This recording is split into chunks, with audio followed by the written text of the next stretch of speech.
Chapter 353. That's the Kafir family's entourage. The outside of the valiant city was bustling. It was not much different from the people of Earth meeting their celebrities.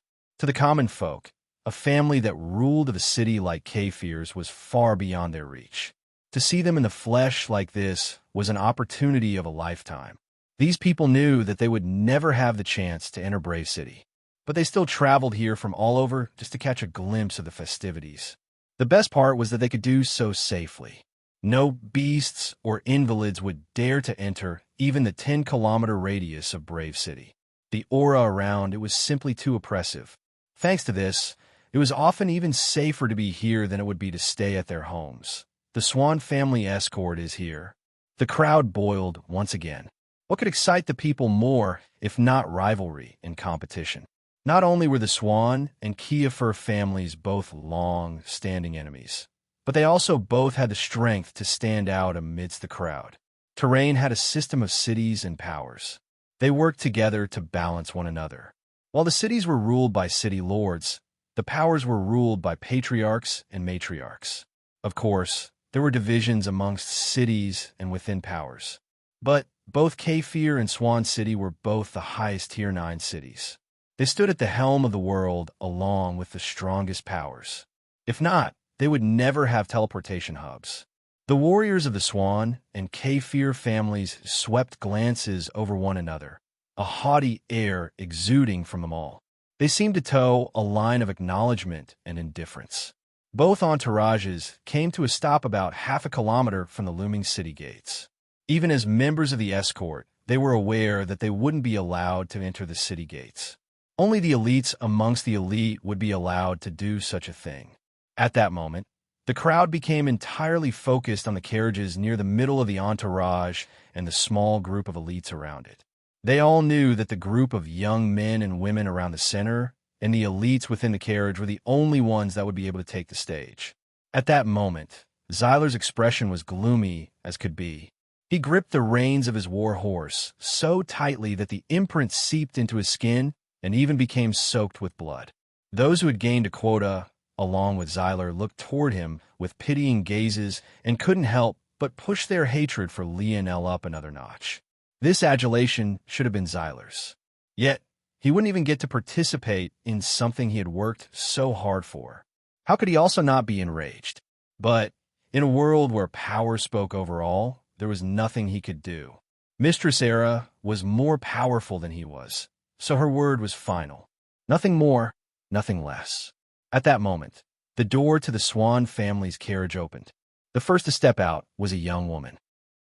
Her demeanor and elegance was a step below that of Mistress Era. However, her looks were not in the least bit inferior.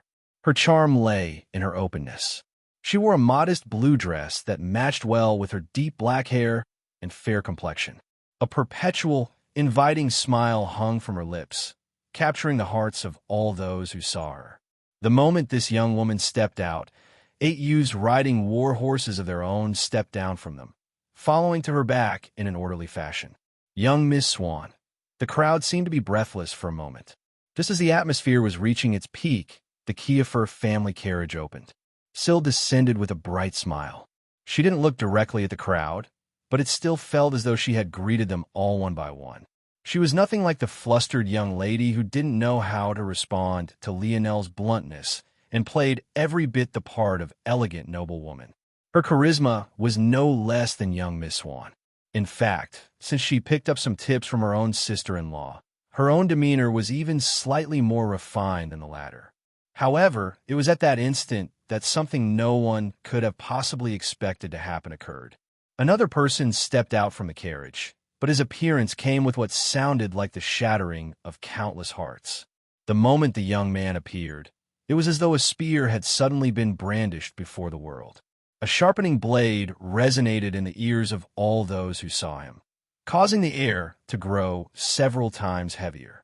The young man's almost golden hair swayed gently beneath his billowing aura, a faint violet hue collecting around him like a cloud. It felt as though his immediate surroundings had become his inescapable domain, a place he controlled all to his own. For those moments, he overshadowed Syl completely.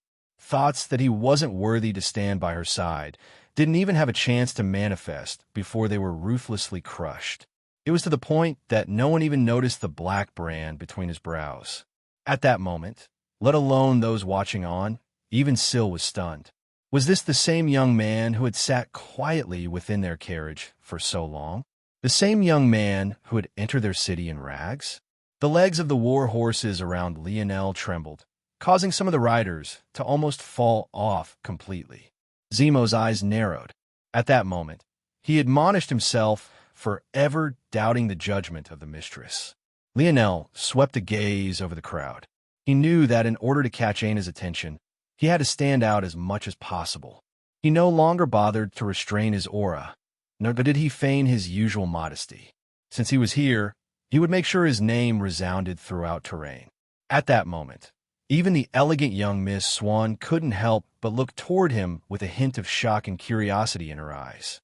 Then, she swept a glance toward Syl with a teasing expression. Within the carriage, Era was holding back a pouting Ree who was clearly dissatisfied by the fact she wasn't allowed to go. "Sister-in-law, I want to go too." Era shook her head. "You can enter the spectator stand with me later. You won't be able to enter the gates the normal way regardless." Though Era spoke these words to appease Ree, it was clear that she was absent-minded. Her gaze glistened as she watched Lionel's back through the curtains of the carriage. She felt that this was the true Lionel. But if that was the case, it'd be even more difficult to control than she thought. Still, he was a bit too naive. Regardless of what reasons he had for showing off his sharpness now, he was already being slowly ensnared by her. Looking toward her little sister-in-law's blushing face as she gazed toward Lionel, who had suddenly appeared at her side, Era's slight smile appeared once again. Chapter 354. Lionel's aura blazed like the sun. Somehow, even with a beauty like Syl standing by him, she was the one who was overshadowed. "Who is that?" The crowd had fallen into a temporary silence before they suddenly erupted with discussion. "Am I seeing things? Did the Kefir family marry my goddess away?" In the minds of those on terrain, the only reason a male could be sharing a carriage like this with the younger sister of the Kefir family heir could only be this. These big families cared too much about their reputation to allow even an inkling of rumors to start without adequate cause. This meant that even if these two weren't betrothed now, it wouldn't be long before they were. Of all those here, Syl seemed to be the one who understood this the most clearly, especially after she realized her sister-in-law was actually blocking Ree from exiting the carriage. Even if Rye's appearance wouldn't completely quell the rumors, it would at least calm some of the heat she was feeling now. Lionel, however, seemed oblivious to all of this. He took a step forward, his gaze sweeping over the youths who had descended from their war horses. He could easily sense the hostility in their eyes. But, surprisingly, Zyler, who should feel the most wronged, was silent and refused to meet his eyes. "I can tell that you all are unsatisfied." Syl blinked, not expecting Lionel to be so direct. The version of Lionel she knew was closed off and restrained. She had no idea that this wasn't the real Lionel. Lionel wasn't a cold or arrogant person. He liked to think of himself as social and lively. But circumstances seemed to constantly be pushing his true self away. Hearing Lionel's words, as though they held some compelling spell to them, the youths who were glaring at him still couldn't help but listen. And, though I know you all don't want to hear it, I'm sure you also understand that it wasn't my choice to be here either, right? Zyler clenched his fists. "Hey, watch your words." A petite young woman stepped toward Lionel. Clearly she didn't like Lionel's words. What worse thing was there to hear after losing something that the person who got it didn't even appreciate it? In some ways, that felt worse than said person just gloating. That said, how could Lionel not understand this?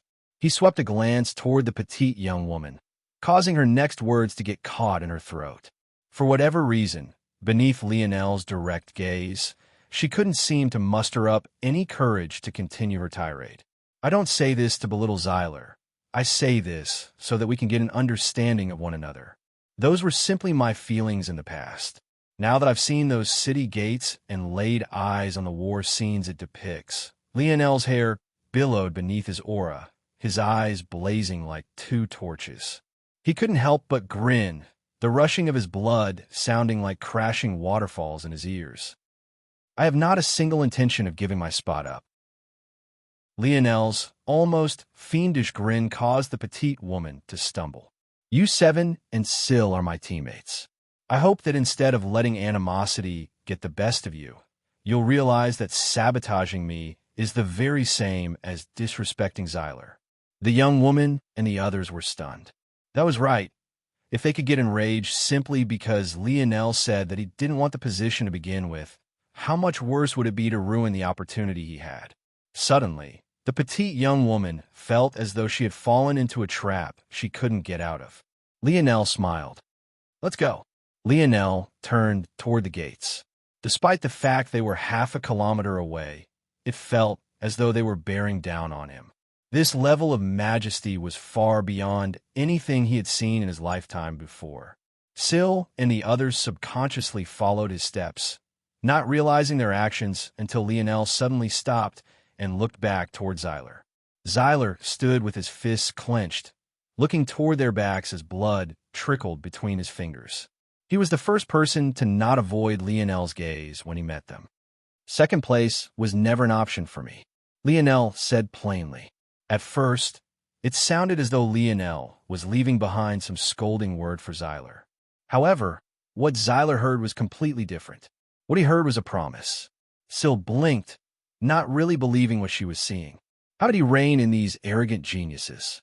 Even she could hardly do it, and that was only because of her family background, while the other half of the reason was because they wanted to marry her. Plus, how did she suddenly become a background character? Before she could realize what was happening, their group had caught up to the Swan families. Lionel stood at the helm with Syl by his side. Young Miss Swan stood at the forefront of her own group, looking toward them curiously. All of them stood at the demarcation line. Those without talent didn't dare to cross this 500-meter mark from the brave city gates. If they dared to do so, they would only be asking for death. Young Miss Swan blinked. Is this your man, little Syl? He's quite good. I'm a little bit jealous. Lionel pretended as though he hadn't heard anything, but Syl suddenly became flushed. The men within young Miss Swan's group stared daggers toward Lionel. It seemed they didn't quite like that their goddess was praising another man. A particular large one amongst them, standing a head taller than even the already tall Lionel, shot an aura of competition toward him. Lionel planned to ignore this and take the first step forward. However, it was then that a rush surged through the crowd once again. It seemed that another city lord power had appeared. Chapter 355. The Black City Escort. This city seemed to take their name quite seriously. Their war steeds were a deep shade of night, with a singular jagged horn gracing their foreheads. Their carriage seemed carved of carbon, and an oppressive aura hung over them all. Bang! The carriage doors opened. The first thing anyone saw was a heavily armored leg smashing against the ground. Lionel could tell that if it wasn't for the fact this was a fourth-dimensional world, the ground would have been cracked beyond repair. But even then, the weight of this man was undeniable, and when he came into view, his oppressive presence seemed to overshadow all things. The man's beard could only be described as furious. It ran across his face and jaw like the blades of a knife. It was objectively unkempt, but if the man groomed it, something would feel off as though this was his natural state. The state of the man's face made it hard to tell his age, but those with sharp senses could tell that he was also a youth. His heavy black armor clinked about as he walked. Without having to say a word, 8 followed him in tow, soon reaching the demarcation line as well. At that moment, the young man grinned, seeing the two beauties. Lucky, lucky. I was assigned to the same entrance as two beauties. Syl and young Miss Swan looked toward this young man with a hint of disgust and trepidation in their eyes. It was clear to them that Lionel was far more pleasing to the eye, especially since, other than his odd beard, this young man's head reflected the sun about, as well as a polished mirror. That said, considering his status, his bald head had never gotten in his way of wooing women. So why would he care? At that moment, the little mink around Lionel's shoulders snickered. It seemed that Minnie had missed its presence, just like Minnie hadn't noticed the brand between Lionel's brows. When the man heard this, it looked toward Lionel and found the little mink, causing his eyes to glow. He could sense something he deeply liked within the body of this little mink. "I want your beast," he suddenly said. The little mink hopped to Lionel's head, wrapping around itself and yawning. The appearance of its little pink tongue made it seem as though it wasn't worried about the black-armored, bald man at all. Lionel swept a glance toward the black-armored man. There was a reason he had waited here, and it definitely wasn't out of respect for this man. Achievements were only worth something if others didn't achieve. There would be no happiness if there was no sadness, no joy if there was no despair. The more people there were to act as a contrast to him, the better. The black-armored man could tell that despite the fact Lionel had to look up, he wasn't oppressed by his aura in the slightest. However, unlike everyone else who had been starstruck by Lionel's appearance, the black-armored man was likewise not. "Life's unfair," Lionel said plainly. "Unfortunately, you can't always have what you want." Hearing Lionel's words, the young man was stunned for a moment before suddenly grinning fiendishly. "Slave brand. Third dimension. Little pretty gigolo. I never thought that someone like this would actually dare to speak to me in this way." The man's words were like a bomb going off in the crowd. Everyone had been so overwhelmed by Lionel's presence that they hardly dared to observe him closely. It was only after hearing these things that they suddenly realized that the black-armored man was correct. Lionel's lip curled, but the smile held a hint of coldness to it. He actually didn't mind the man saying such words. Sometimes, infamy was the best form of fame. However, Lionel still marked this man as one that needed to be taught a lesson. Now, he just had the perfect excuse to do so. Seeing Lionel's unperturbed smile, the black-armored man felt some discomfort. "It seems we have something in common," Lionel said lightly. "Before, no one dared to speak to me in this way either. It was only after the world began to change that some gained an overinflated sense of self-importance. It seems like you're another one of them. How about we make a bet?" The smile within Lionel's gaze deepened. "I don't have any words as pointed as gigolo to call you, but what do you say, Baldy?" The man's gaze narrowed as a silence fell over the crowd. "It seems you want to die." His voice became like gravel as his aura bore down on Lionel. "Do you accept or not, Baldy?" Lionel replied. The man stared toward Lionel before bursting out into a fit of laughter. When he finally stopped, his aura had become as heavy as a mountain, bearing down on everyone present. Whether it was his love of women or his want for the little mink, he forgot about them all in that very instant. "What is this bet? If the stakes are too small, I just might take your life right here and now. Isn't there a trial right before us now?" Lionel said plainly. "It'll not only outperform you, it'll embarrass you. As for the stakes, do you dare to bet your life?" Maybe it was because the valiant aura of the brave city gates was fueling his raging blood. Or maybe it was because Lionel was going all out to stand out as much as possible. But whatever the truth was, a bloodthirsty and cold presence seemed to exude from him. The man faltered slightly. Then he seemed to truly see Lionel for the first time. "I, Jeffrack Black, have never stepped down from any challenge." "Good," Lionel replied plainly. Lionel took a step forward and crossed the line. As though a beast was roaring in his face, his hair whipped back violently, his face even distorting slightly. "Since you've reported your name, they'll do the same. I'm Lionel Morales. Remember it well." Chapter 356. Still panicked. The first reason was Lionel's crazy challenge, and the second reason was the little mink.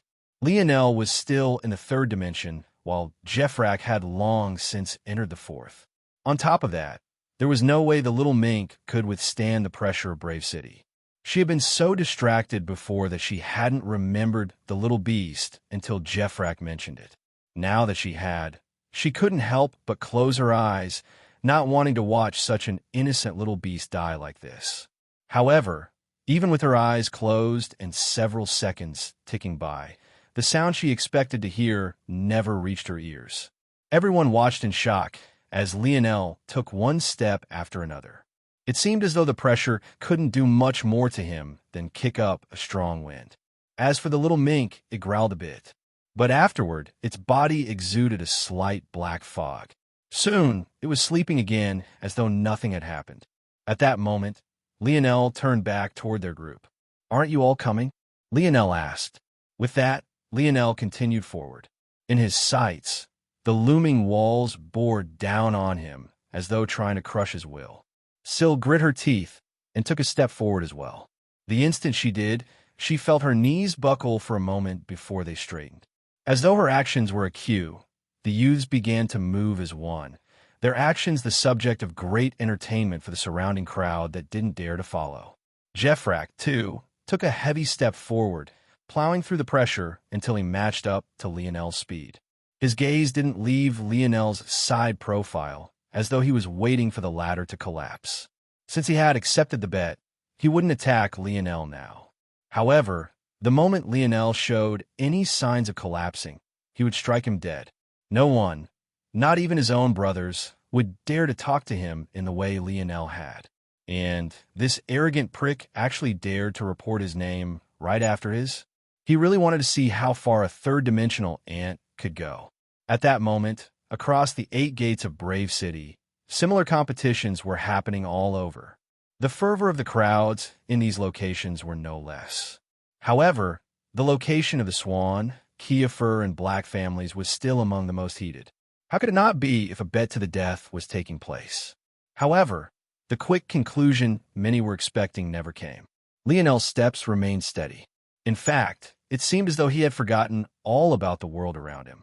He continued to stare intently at the gates before him, the images of battle being firmly ingrained into his mind. He lost himself in his focus, causing a familiar aura to billow out from around him. Jeffrak felt his heart seize when he felt it. To a genius like him, making it to the gates was an easy task. He was leisurely strolling, just like Lionel was. They both knew that the true distinguishing factors would only make themselves known at the gates themselves. However, feeling such an aura, Jeffrak's steps faltered. He even felt that the pressure coming from Lionel was a step more forceful than even the Brave City gates. Soon, the group separated. In the very front, there was Lionel and Jeffrak. A step behind them were young Miss Swan and Syl. And much further behind them were the petite young woman and the other lackeys of the city lord powers. "Who is he?" Young Miss Swan looked toward Syl with curious, blinking eyes. A delicate sweat covered her elegant brow, but rather than destroying her demeanor, it made her look more pitiable. She played the role of vulnerable princess in need of saving exceptionally well. It was clear that the two women could be walking side by side with Lionel and Jeffrak should they want to. However, there was no need to enter a big dick contest between men. Whether they reached the gates first or last, it wouldn't make much of a difference as long as they did so within the allotted time. Realizing this, why would young Miss Swan not take the opportunity to learn a bit more about this mysterious Lionel character? Syl blinked innocently, a beautiful smile crossing her soft pink lips. "None of your business." The two women walked side by side, smiling amicably. Yet the atmosphere was deathly cold. Maybe this was the hypocrisy of women. They too were having their own big dick contest. It was just more covert. At that moment, Jeffrak was still observing Lionel. Maybe due to the influence of the Brave City gates, but he was the only one who could sense this oppressive aura coming from Lionel. He seemed to realize this as well, judging by the reactions of everyone else, so he bit down hard on his tongue so as not to lose face. However, Lionel couldn't be bothered to deal with him. A huge chunk of herb suddenly appeared in his hand.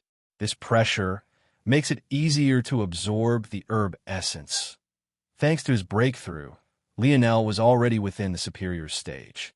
At this level, his body was already comparable to a weak pseudo-fourth dimension metal, and he was only a stage away from perfection. Disregard, Lionel had already gotten his use out of Jeffrak. What happened from here on out between them didn't matter to him as long as he beat him. Jeffrak seemed to sense this as well, and it lit a fire in his chest. However, no amount of his anger seemed to change a single thing. For entities as strong as them, it should have only taken less than a minute to cross 500 meters. Yet under the pressure, it took them a half hour. When the gates became clear, everyone seemed to understand that this was where the true trial began. The doors loomed to an impossibly tall height. Standing beneath them, Lionel could only lift his head vertically. And even then, it was hard to see the tops of the walls. However, it was these very doors they needed to push to enter. Chapter 357. Jeffrak was drenched in sweat. In order not to lose face, he had kept up with Lionel's pace from start to finish. But the result made his lungs scream. Unfortunately, the pressure of the gates had nothing to do with strength. Even a fifth-dimensional entity would face a proportional amount of pressure. This was, of course, the same for Jeffrak. But what Jeffrak couldn't believe was that Lionel seemed unaffected, let alone breathing as heavily as him. Lionel didn't even seem as though he had sweated a single drop. To make matters worse, Jeffrak was certain that the reason he was in such a sorry state was because of the pressure of the wall, but rather because of the pressure from Lionel himself. Finally, for the first time since their competition began, Lionel looked toward Jeffrak. "You don't look too good, Baldy. You doing okay?" Jeffrak's gaze flashed with a bloody red. He glared at Lionel, his chest heaving. At that moment, from atop the city walls, a few individuals looked down with curiosity. They all seemed like youths as well. However, whether they had gone through the same trials or not was unknown. "Isn't that Black City's bald boy? He looks like he's in a pretty sorry state. What happened to him?" The few on the wall chuckled. However, let alone hearing them, those below couldn't even see them. It was as though they were in a completely different world. The only one who frowned, seemingly realizing something was off, was Lionel. However, even with his senses, he had no way of seeing through the brave city barrier. He only felt a faint itching at the small of his back, as though he was being watched. "Which door do you think they'll be able to open?" "PFT. Aren't you just wondering if we'll have any competition?" "Regardless, if they're anything below Royal ITLL be too much of a disappointment. If that was the case, I would have gotten up to come all the way over here for no reason. If you wanted to watch true elites, you should have gone to watch the gates with powers rather than this city lord gate. It's rare for anything meaningful to come out of the cities, and those that are worth watching have already entered the city. Well, isn't that madman's sister down there? Maybe the genes run in the Kiafur family." The others looked at the young man, who spoke like he was crazy. "You know that madman is overprotective about anything related to his wife and his little sister. You better watch your mouth. I don't care if you die, but if I'm guilty by association, who will I go complain to?" It was clear that these people were speaking about Syl's elder brother. It seemed that he had already entered the city. However, oddly enough, his wife and Syl's sister-in-law, Era, didn't seem to be a participant. It obviously wasn't because Era was too weak, and it obviously wasn't because she was too old. Whatever the true reason behind this seemed a bit complicated.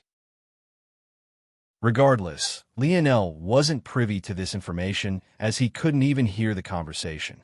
Still, all those on the top of the city walls seemed to accept this person's word as law, and they all closed their mouths.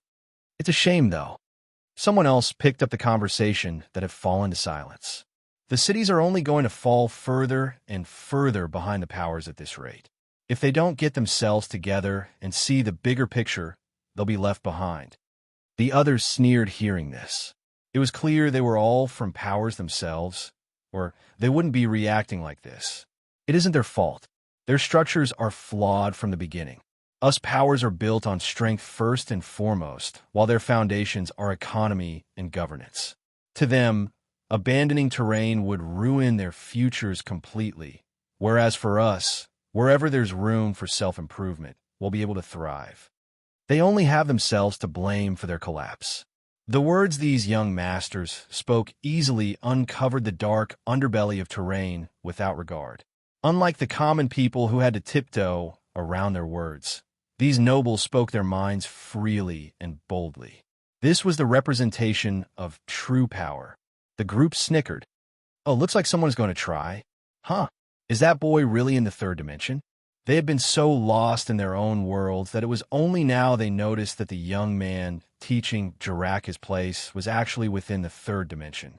For one, they had never heard of a person in the third dimension even making it through the pressure of the gates. Though the pressure was adjusted based on strength, there was still a minimum requirement for foundation. They had simply never seen someone within the third dimension meet these standards. And, secondly, anyone who could make a fool out of Jirak should definitely be a monster. The only reason they hadn't paid more attention to Lionel before despite this was because the City Lord system was declining harshly. Though Jirak had some fame, they all docked him several points simply by virtue of this. Why would they care about someone who was only beating someone they didn't care much about to begin with? Would you care about the power of someone capable of stomping an ant to death? Bang! At that moment, Lionel's palm touched the tall doors, his robes and hair billowing. Jirak, who was already hardly able to stand on his own 2 feet, was blasted flying, rolling in the dirt until he slowly landed before the feet of the 2 women who were still a good distance from the gates. Lionel felt a force trying to rip his arm apart. Strong energies surged toward him, but they rebounded off his body like crossing blades, filling the air with the sound of harsh, sharpening metal. Bang! The ground beneath Lionel's feet cracked slightly. Fine lines raced across, meeting together and separating just as quickly as they spread outward. Lionel closed his eyes.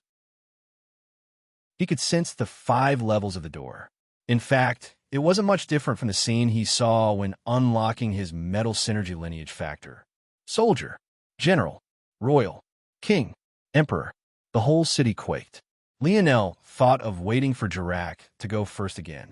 But, after seeing his poor performance, Lionel felt that it was beneath him to even need such a person to contrast himself with. He simply served no purpose. In that case, he would make it a one-man show. His singular palm rested the door. He could feel it pushing back against him, wanting to throw him away the very same way Jirak had been. Lionel's eyes shot open. Bronze runes raced across his body, a halo of bronze violet appearing above his head. Those with lineage factors suddenly felt their hearts tremble, their blood running in reverse. Open. Bang. The scene was one those watching would never forget. Chapter 358. Bang. Bang. The gates flew open. In those moments, it felt as though a tornado had formed around Lionel. On one side, wind rushed in violently, blowing everything away. On the other, an undefeatable suction surged, sweeping up everything in a rush of quicksand-like wind. However, nothing was as deafening as the sound of the gates smashing against the hallowed walls of Brave City. The reverberation was so resounding, so cacophonic, so tempestuous that the whole city quaked. At that moment, no matter what section of the city you were in, everyone looked toward the same direction, shock coloring their features. This commotion? What could it possibly be? Those that could see what was happening were shocked to the point of speechlessness. The crowd that had been spectating from half a kilometer away only saw Lionel place a single palm forward before doors that towered into the skies, nearly flew off their hinges beneath his presence. In fact, the ground beneath their feet quaked endlessly, causing some weaker individuals to fall to their butts, unable to understand what they had just seen. Just what level of strength was this? Of course, these people had no idea that opening the doors wasn't a contest of strength. It was a contest of will and battle aura. However, to Lionel, who had already fully awakened the first level of his metal synergy lineage factor, it was nothing but a joke. In fact, Lionel even felt it was too easy. Soldier, General, Royal, King, and Emperor? Lionel thought to himself, looking into the massive window toward the city he had created himself. Something seems to be missing. Lionel took a step forward, crossing the threshold. A wash of energy flooded toward him, coalescing into a golden brand between his brows. Compared to the runes that shone across his body, it was lacking in momentum and radiance. However, to those of Brave City, this golden mark was the highest entry honor of the city, the Emperor class. Lionel had no idea the level of commotion his actions would cause. Brave City was separated into tiers. Much like some parts of society, there were locations one could not enter without the appropriate credentials or standing. Within the city, these separating lines were even more exaggerated. The city itself isn't like how one would think it would be. Rather than being a metropolis, Brave City looked more like a war camp. There were no paved roads. Just like the outside of the city walls, the ground was covered in nothing but a brownish soil that looked like the land of a military practice ground. In every which direction, one could find monuments of stone called the Bravery Pillars. They depicted the exploits of soldiers and generals of the past and were among the most important staples of Brave City.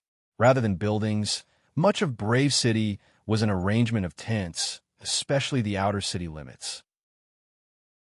Only royals were allowed to live in small hut-like structures, while only emperors had stone housing for themselves. However, despite this seemingly organized structure, there was nothing peaceful about this city. Battles of all sorts seemed to take place every moment. Whether it was a battle for resources for the monuments or even for housing, it seemed as though one would take place all the time. Outside of the seemingly territorial housing system, there didn't seem to be a single ounce of order throughout the whole city, except for in just one place. A singular tower stood in the very middle of the city. Aside from the walls of the city itself, it was the only structure that stood above 2 or 3 stories tall. In fact, it shot hundreds of meters into the air, much like the war-etched walls on the outside. From the top of this tower, one could overlook the whole city and all 8 of its gates. However, to be able to step to this floor, the minimum requirement was to be a king. For someone of such standing, they obviously wouldn't come here to overlook ants they thought to be beneath them. That said, there were exceptions to every rule. Just how much commotion would the swinging of doors hundreds of meters high cause? Just how much worse would this commotion be if the action was so violent that the doors hardly stopped even after slamming into the walls that held it up? Everyone knew that for the whole gate to open, it could only mean that a new emperor had appeared. However, even past emperors hadn't caused such a commotion, and most people could only hurriedly squeeze through a crack they caused in the gates. Who had ever heard of someone being given such a wide berth? At that moment, the usually bustling top tower floor fell into silence. Their eyes all landed on the same young man. Compared to the size of the doors, he seemed so small, like an ant that could be stamped into a meat paste at any moment. However, it was as though the doors didn't dare to close as he walked through. They stayed attached to the walls, still reverberating with residue of the previous impact that, even to this moment, resounded in everyone's ears like an endless echo. Who was that? They were all stunned to find out that none of them recognized the young man. Other than feeling some trembling in their hearts toward the odds runes drawn across his body, there was nothing else they could glean about him. It seemed that a variable had appeared. Within the tower, 3 familiar faces could be found. Well, they weren't quite familiar to Lionel. However, had Aina been there would be no doubt that she would recognize these people at first glance. Young heir of Cliff's Edge Terrace, Rain Red Solar. Young heiress to World's End Falls, Jolnia Falls. Young heir to Mirage Pavilion, Wheeless Mirage. These 4 people had no idea how they were connected, but it didn't seem to matter. Brave City would make them enemies regardless. At that moment, as though everyone had realized a singular threat before them, several auras locked onto Lionel. Chapter 359. Bang! A shadowy figure shot through the roof of an inn, causing brick and chips of wood to fly through the air. The shocked screams of the citizens rocked the small city, but the shadowy figure continued to leap from wall to wall and house to house, eventually landing atop the city walls. These walls couldn't compare to those of Brave City in the slightest. They were at most 10 meters tall and a few meters thick. This place was only considered a Tier 7 city that couldn't compare even to Swan, Black or Kiefer City. However, it was unique in that rather than being under the jurisdiction of a city lord power, it was beneath the power of World's End Falls. When the shadowy figure finally came to a stop, those that could see it shivered. The figure was completely covered in a black cloak, its back hunched up in a curved arc, making it difficult to tell just how someone with a body like this could possibly move so agilely. The figure held a massive greatsword in their hands that spanned the length of 3 meters. Even now, it glistened with the blood of several guards. At that moment, the city guards charged from all directions wearing white robes alternating in a sky-blue soft armor. Sword Monstress. The cloak covering the face of the sword Monstress blew off, revealing the figure's features. It took but a moment for them all to recognize this scourge of terrain. She could only be described as a grotesque woman. She had a hunchback, her hair was unkempt and wild, and her face made the stomachs of all those who saw her crawl. They had long since lost count of the number of massacres this beast had been the cause of. She had wanted posters almost everywhere, yet she somehow managed to vanish whenever they seemed close to catching her. The sword Monstress gaze looked particularly demonic. As though she had lost all sense of human reason, she all but growled in response. Without a word, she leapt forward, her monstrous sword being raised in her claw-like hands. The guard who had spoken found his vision splitting in two. Before he could even react, his consciousness faded, his body falling to the ground in 2 halves. The sword monstrous body flashed, her sword drawing lines of crimson throughout the streets. Blood flowed to the stone-paved ground, seeping through the cracks and dyeing them red. Each life she reaped was only met by a violent gaze that only seemed to grow more and more bloodthirsty. It was as though it wasn't enough, as though she wanted more. At that moment, the head guard of the Tier 7 city had finally gotten word of what was happening and began to rush over. The sword monstress, seemingly realizing the incoming danger, suddenly stopped her endless slaughter. She looked toward the distance, 2 sharp teeth shining through her heaving breath. Her body blurred, accelerating toward the distance. She leapt over the city wall as though it didn't exist, vanishing toward the wilderness before the head guard could long onto her. By the time the head guard appeared amidst the carnage, she had already long since left, leaving him standing there with a chest filled with rage and nothing to vent on. Inform the higher-ups that she's escaped the encirclement by unknown means. Her next destination is unknown. The head guard clenched his fists.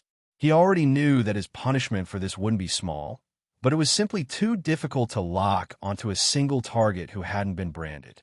With everyone headed toward Brave City, the in- and outflux of tourists and citizens was too high. This was likely the worst time to be trying to catch a criminal. Lionel walked into the city. He swept his gaze over everything once before heading in deeper. Era hadn't told him much about the city and how things worked. All he knew was that entering was a test, and the better he performed, the greater benefits there was. Other than this, he also knew that when he chose an abode to stay in, he had to stay in this eastern section of the city since he entered through the eastern section. This wasn't to say that it was impossible to travel to other sections, but rather that it was seen as an act of war that could spark something he currently didn't have the means to deal with. Lionel, though, had his own reasons for being eager to enter the city. It wasn't just about making his name known so he could find Aina easier. It was also about finding a safe place to break through. Lionel felt like Brave City was the best place he could ever find a breakthrough with his soul force. In fact, Lionel knew that he had no choice but to do this. If he didn't, he would have no way of dealing with the trials to come in the future. After claiming a home, you could receive a half-day's protection. But after that, Lionel knew that trouble would come knocking at his door. In truth, even if he broke through, Lionel wasn't quite confident in protecting himself. All of the spells he had, even the most powerful 3-star Magus arts, were still mere 3rd-dimensional spells. Lionel didn't know how useful they would be against 4th-dimensional existences. Knowing this, rather than going off to quickly find a house to claim, Lionel waited for Syl. He felt that this city would most definitely have opportunities for him to take advantage of. He would take his time to find them before taking advantage of the 12-hour protection he would receive. This was, of course, the best plan. Lionel's thoughts were meticulous and well thought out. It was just a shame that trouble would find him before he could act on it completely. Those youths that had just been standing atop the wall recovered from their shock and stabilized their feet, having almost fallen from the wall thanks to Lionel's entry. After sending a glance toward each other, one after another, they descended the walls. Soon, they stood on level ground along with Lionel as the heavy gates slammed shut. Bang! Chapter 360. Lionel swept a glance toward the group before him. Though there were just 4 of them, each had the marks of royals on their foreheads. Lionel still wasn't exactly sure what this system of ranking meant, but just by virtue of this, he was aware of why these 4 had come. However, he wasn't worried. These 4 didn't have any ability to take his mark of an emperor until he chose a home and had held it in his possession for 12 hours. Since he hadn't even chosen a home yet, it was impossible for them to do so. That said, that didn't mean they couldn't act without reward, likely in an attempt to get him a hand over the mark himself. The 4 young men and women looked Lionel up and down with curiosity. "Who are you?" one of them suddenly asked. The speaker wore red robes matched with violet soft armor. Had Lionel been well informed, he would know that this young man came from Mirage Pavilion. However, considering his ignorance, other than noticing the well-matched colors, he didn't really think anything more of it. Lionel smiled carefreely. "My name is Lionel Morales." In Lionel's opinion, the more people who knew his name, the better. He didn't care about what tone the speaker was using, even if he was quite condescending. All that mattered to Lionel was that more people knew his name. The happenings of terrain meant little to him, and he also didn't particularly care about what this brave city represented and the reason so many youths had come to this place. All he cared about was making his way back to Earth after finding Aina. If Lionel were to say what his goals were aside from finding her, it would only be destroying the Royal Blue Fort and helping Aina get revenge. Though he didn't know the full extent of Aina's backstory, knowing that the Brazinger family had wronged her was enough for him. Seeing Lionel's bright smile, the 4 were caught off guard. They had fully expected Lionel to lash out or even ignore them, giving them ample reason to stomp all over his pride. Though they asked who Lionel was, they already knew that he was a member of the Kiefer family. To them, other than Syl's elder brother, there was no one else worth fearing from this family. Even if Lionel was a bit more talented than their usual selections, so what? He was still within the 3rd dimension. Even the weakest individual knew how impossible it was to cross the dimensional barrier to battle, let alone doing so against 4 people. As far as they were concerned, Lionel was finished. However, as the saying went, it was hard to punch a smiling face. At that moment, the large doors were opened once again. However, this time, instead of the whole gate moving, it was simply one of the inner gates. And instead of it almost flying from its hinges as it had done just moments ago, barely a crack was formed for a tall, black-armored figure to squeeze through in a sorry state. It could only be said that the harsh reality of comparing yourself to another was too heart-wrenching. Jirak practically collapsed to the ground, heaving out such heavy breaths that it seemed he might cough up his lung at any moment. He placed his hands on his knees to keep himself from lying flat on the dusty roads. Unfortunately, he huffed up a big mouthful of kicked-up dirt, causing him to cough violently. He couldn't have been in a sorrier state, causing the 4 youths to snicker. When Jirak heard this, he looked up, his eyes reddening. "Who the fuck are you? You dare to laugh at me?" The youths wanted to laugh again, but Jirak suddenly vanished, appearing amidst the group and sending out a fist. The air shook beneath his strength, folding in on itself and layering his fists in a quaking wind. Lionel's lip twitched as he watched this. What kind of man with a wind affinity this high wears heavy army like that? At first glance, he should be an Earth affinity mage like me. Bang! The youth from the Mirage Pavilion was sent flying. Lionel could tell with a single glance that his jaw was snapped from its hinges. It was clear that whatever meals this youth would be having over the next few weeks would have to be through a straw. Who else? Who else was laughing it up? Come on, tell me. Where's the joke? I want to laugh too. It was impossible for anyone to tell that these four youths had just been standing atop the walls of the city, commenting on how weak Jirac was. Lionel watched in silence, a slight smile tugging at the corner of his lip. This Jirac was an interesting character. Jirac's fist slammed into the second male, sending him tumbling toward the first. They piled atop of one another, groaning and without the strength to stand. "Get a room, you bunch of perverts," Jirac growled before looking toward the two women. "I don't hit girls."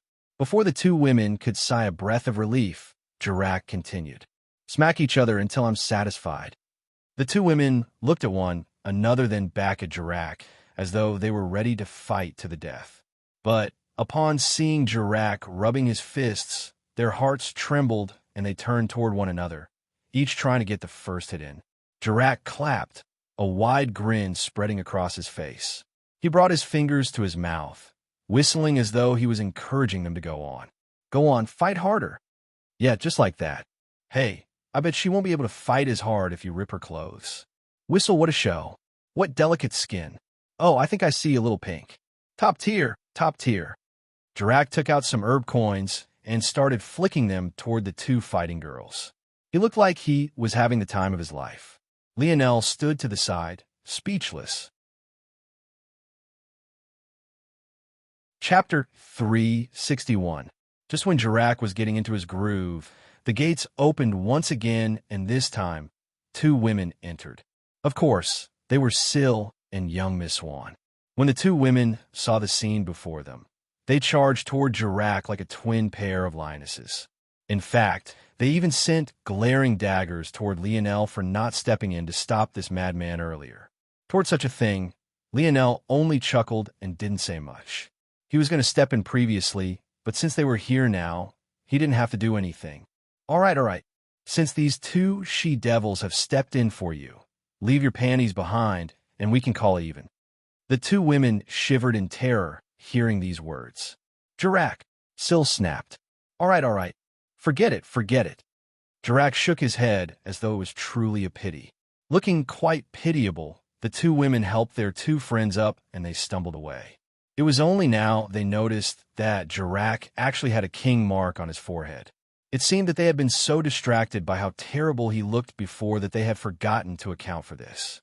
It was only after this that Jirac suddenly looked toward Lionel seriously. "Do what you will."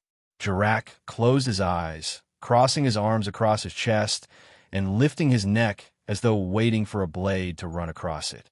The little mink atop Lionel's head yawned lazily before sticking out its tongue as though to make fun of Jirac. It got bored of this quite quickly, though, and went back to its nap.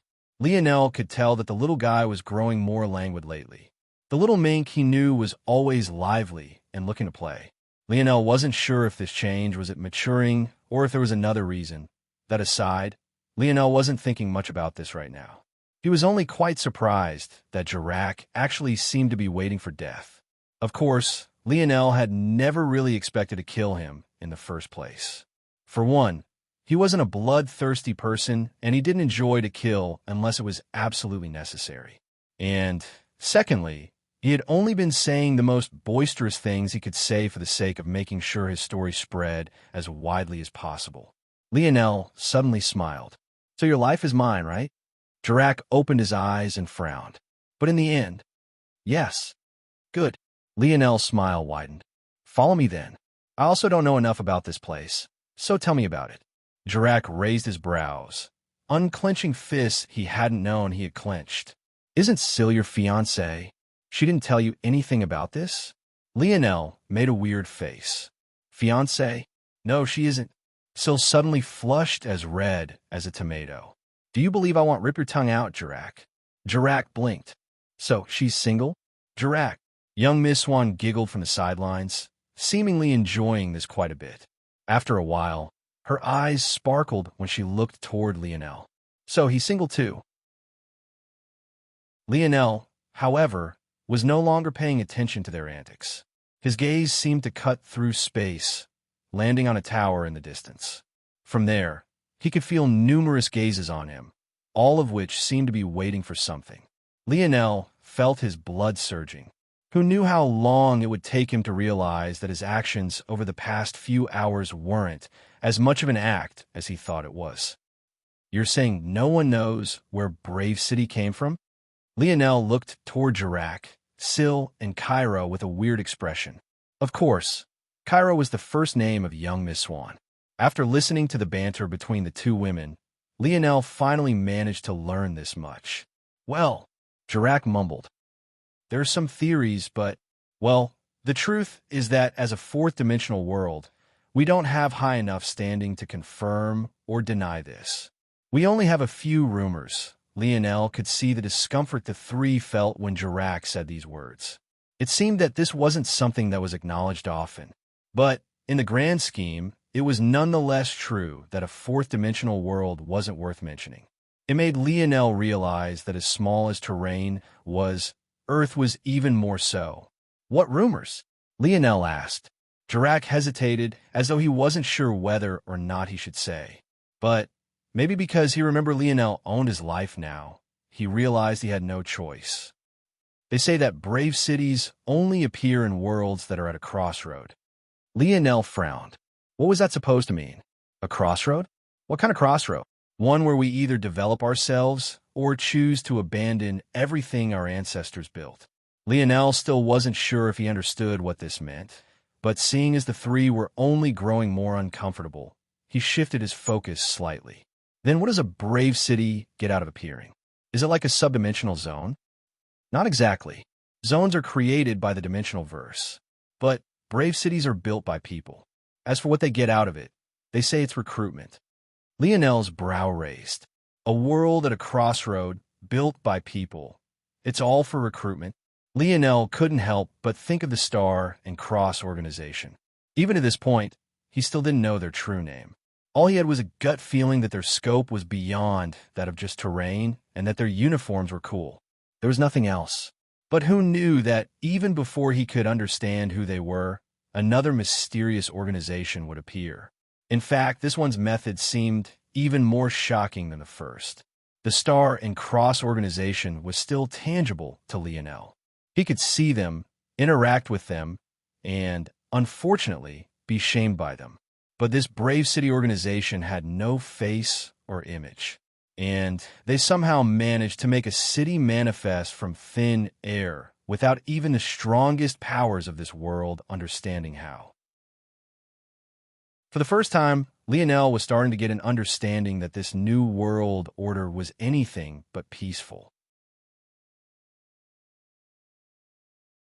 Chapter 362. Lionel stood at the base of a large stone monument. Just looking at it, it exuded the same type of aura the city gates had. It was just that this aura was displayed on a much smaller scale. Rather than enveloping an area of half a kilometer, this aura acted on just the 10-meter radius of the monument. However, from what Lionel could tell, this aura was actually several times that of the gates, as though it had been concentrated in place.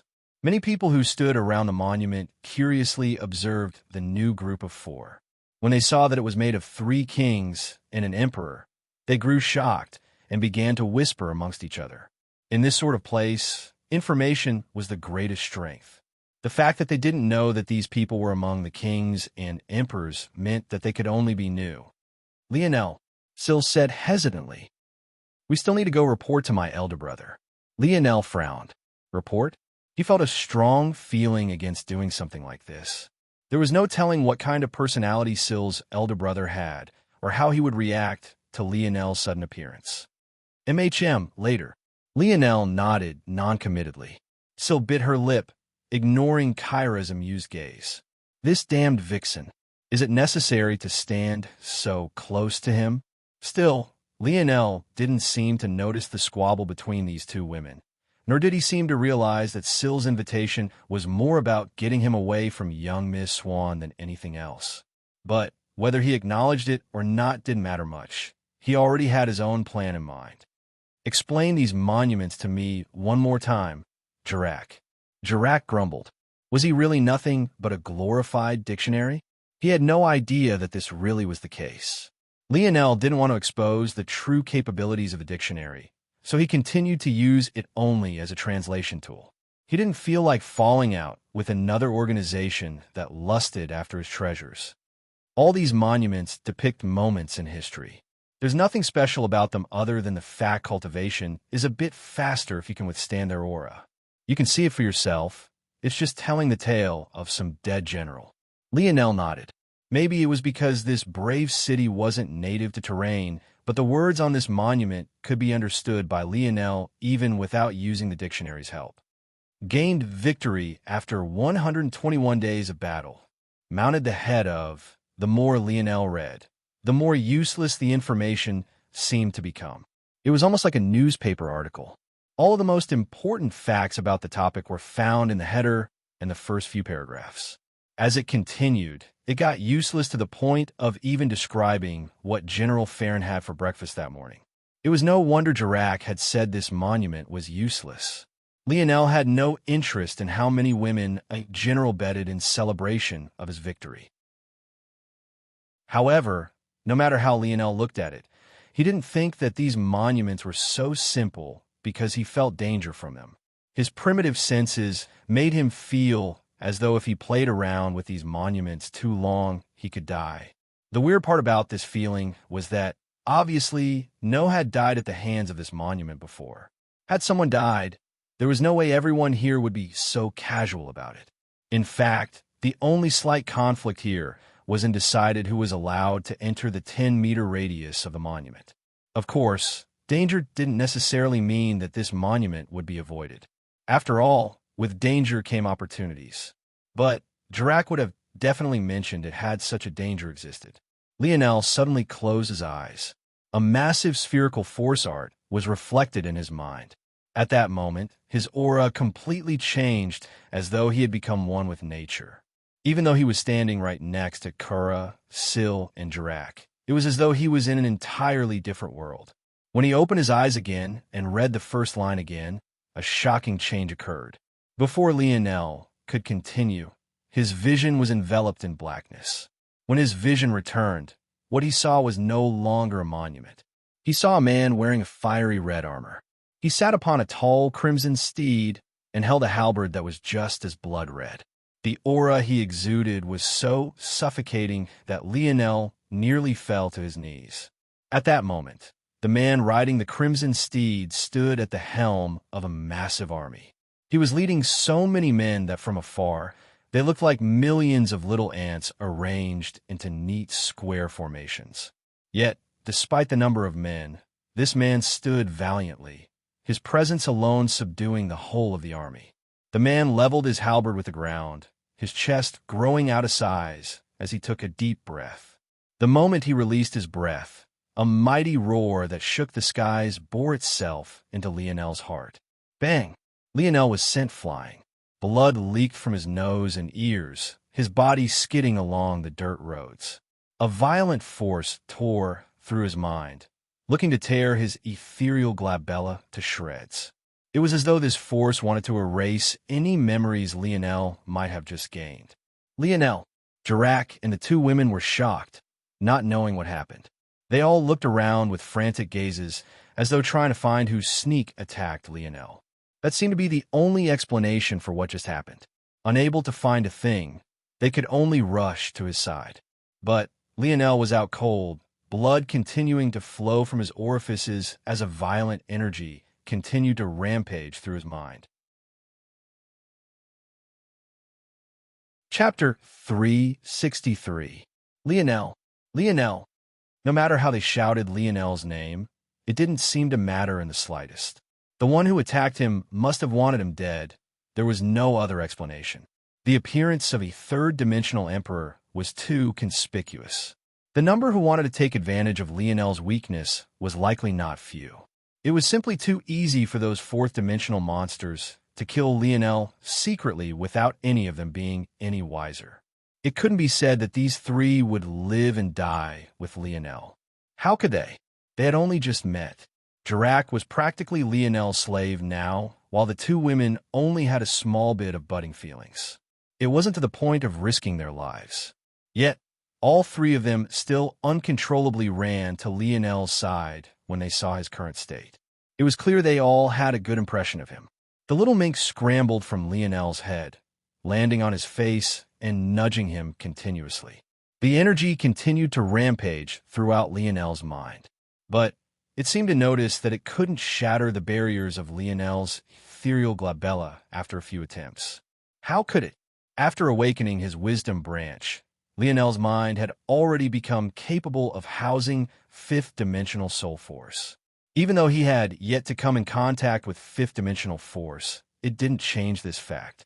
When comparing the sturdiness of one's ethereal glabella, Lionel was unmatched on terrain and earth. Seemingly realizing this, the energy changed its target, aiming for the embryos that hung vulnerably within the hidden world. By now, Lionel had already formed many embryos. A transparent spear stood for his spear embryo. A 12-pointed star silently whirred for his snowy star owl lineage factor. A bronze-violet halo represented his metal synergy lineage factor. Among them, the one that took up the most space was a bow. Harsh and violent cold winds surged around it, making it difficult even to approach. It seemed ready to tear anything that did apart. It was this group that the energy surged toward, ready to tear it apart. Without hesitation, it targeted Lionel's 12-pointed star first. It could sense that its healing characteristic could become a problem should it be allowed to continue. So, how could it not target it first? But it was at the very moment it made contact that things suddenly changed. A hidden scarlet energy was stirred. It had hidden itself deeply within the 12-pointed star. No, it was more accurate to say that they had completely fused. The instant the energy came into contact with the scarlet force, it collapsed. There was no suspense, no hard-fought battle, no teetering on the edge of life and death. Just like that, it was snuffed out. The moment this energy was destroyed, Lionel's eyes shot open, his heart beating heavily as though trying to escape his chest. He sat up, catching little Black Star before he fell to the ground. Lionel smiled, a sight that looked a bit gruesome considering the blood running down his nose and ears. "It's all right, I'm fine." Lionel comforted the little mink. Lionel wiped the blood from his face with an arm, looking back toward the monument. His gaze narrowed. He realized something. All this time, he had been subconsciously restraining his internal sight. But when he meditated on the natural force art, in order to appear within his dream world and the real world at the same time, the only option was to use his internal sight. Lionel had learned from Uncle Montez that wantonly using his internal sight was seen as a taboo in this new world order. So, he had always been careful with doing so. This made him miss the fact that his internal sight was severely restricted beneath the aura of this monument. It wasn't that there was nothing to gain from this monument, but rather that anything worth gaining could only be seen through internal sight. It wasn't even necessary for Lionel to use the natural force art to see it. In fact, the fact Lionel used the natural force art caused him to dive too deeply into the world, which was what caused such an exaggerated backlash. Had he dipped his toes in more slowly, he wouldn't have suffered nearly as badly, even if he did a bit. Coming to this realization, Lionel understood the crux of the matter. In this world, without internal sight, it was impossible to cultivate. Due to this, it was both a point of emphasis and something that was easily glossed over. These youths standing around the monument might have already tried to examine it with their internal sight, but because it was so much weaker than Lionel's, it wasn't even possible for them to cut through the pressure and touch the monument with their senses. Their only option would be to walk through the pressure personally. However, the pressure here was many times that of the gates. Most couldn't even enter a 5-meter radius, let alone get close enough to extend their internal sight. This made Lionel certain that there were very few in this brave city who had succeeded in doing what he had. And these people, in all likelihood, had kept this secret to themselves. Lionel. Lionel was suddenly awakened from his thoughts, only to find that 3 people were standing above him. These 3 were, of course, Jarak, Kyra, and Syl. They looked over him with a mixture of confusion and worry. "Who attacked you?" Jarak was the first to ask. "Oh, I'm not sure." Lionel shrugged. "It was probably just a warning, or else I'd probably be dead." Seeing Lionel's nonchalant response, the three didn't know how to respond. Was this a way that someone who had just died was supposed to react? Lionel, however, was already thinking of other things. This monument wasn't suitable for him. It was too bloodthirsty, and also the general it depicted used a halberd. In truth, the halberd and spear had many similarities, but Lionel had the spear domain to learn everything he needed about the spear. He didn't need outside resources. He needed to visit the other monuments and hopefully find something that would make his breakthrough into the fourth dimension with his soul force allow him to protect himself. Lionel was mostly hoping to find a fourth-dimensional mage. If he couldn't find it within the eastern section of the city, he would have to travel to the other sections, even if it meant starting a war. Jarak, Syl, and Kyra obviously had no idea what Lionel was thinking. Otherwise, who knew how they'd react to this madman? Chapter 364. As much as Lionel wanted to ignore everything else around him and focus on the monuments, there was only so long he could dodge Syl. Not long after Lionel found out the truth about the monuments and was planning on traveling through them one by one, the remaining 7 members of the Kiefer family selections finally made it through the gates. Aside from the petite girl who had confronted Lionel initially, who became a royal, the rest were either generals or soldiers. With all of them now here, Lionel couldn't continue to stall Syl and had no choice but to follow her through the eastern sector and into the more luxurious regions. "Jarak, why are you following us?" Syl said, seemingly a bit displeased. Apparently, she still hadn't forgotten about the words Jarak had said to take advantage of her earlier. "Wherever Lionel goes, I go," Jarak said matter-of-factly. Lionel didn't refute this. If things went south, Jarak was maybe the only protection he had. He was under no delusions that he would be able to handle Syl's elder brother on his own. Unless Era had a way to contact her husband, it was unlikely that the Kiefer family heir was even aware of Lionel's existence. And Lionel had a bad feeling that Era wanted it this way. Lionel wasn't oblivious. He knew of the underhanded tricks Era was pulling behind the scenes. One of the things he was best at was reading people. And he wasn't new to women being fond of him. As a 5-star quarterback, there were plenty of women, even those from noble families, who were willing to throw themselves at him. Even though the occupation wasn't as respected, that was only a matter of relativity.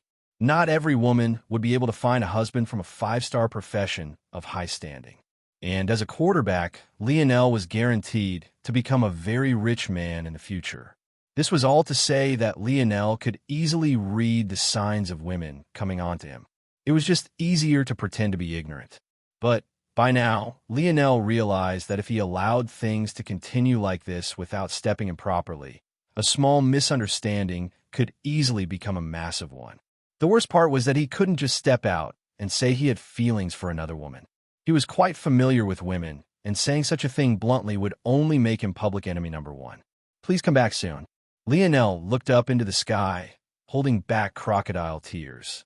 Things would be so much easier if Aina was here, even if she was still pretending to not like him. Lionel suddenly smiled. "That's all right. I know you've already fallen for me." Syl and Jarak looked toward Lionel's suddenly smiling face, wondering just what he was thinking about. At that moment, the surroundings began to change. From dirt roads and tents, they began to see neat little huts amid smooth roads.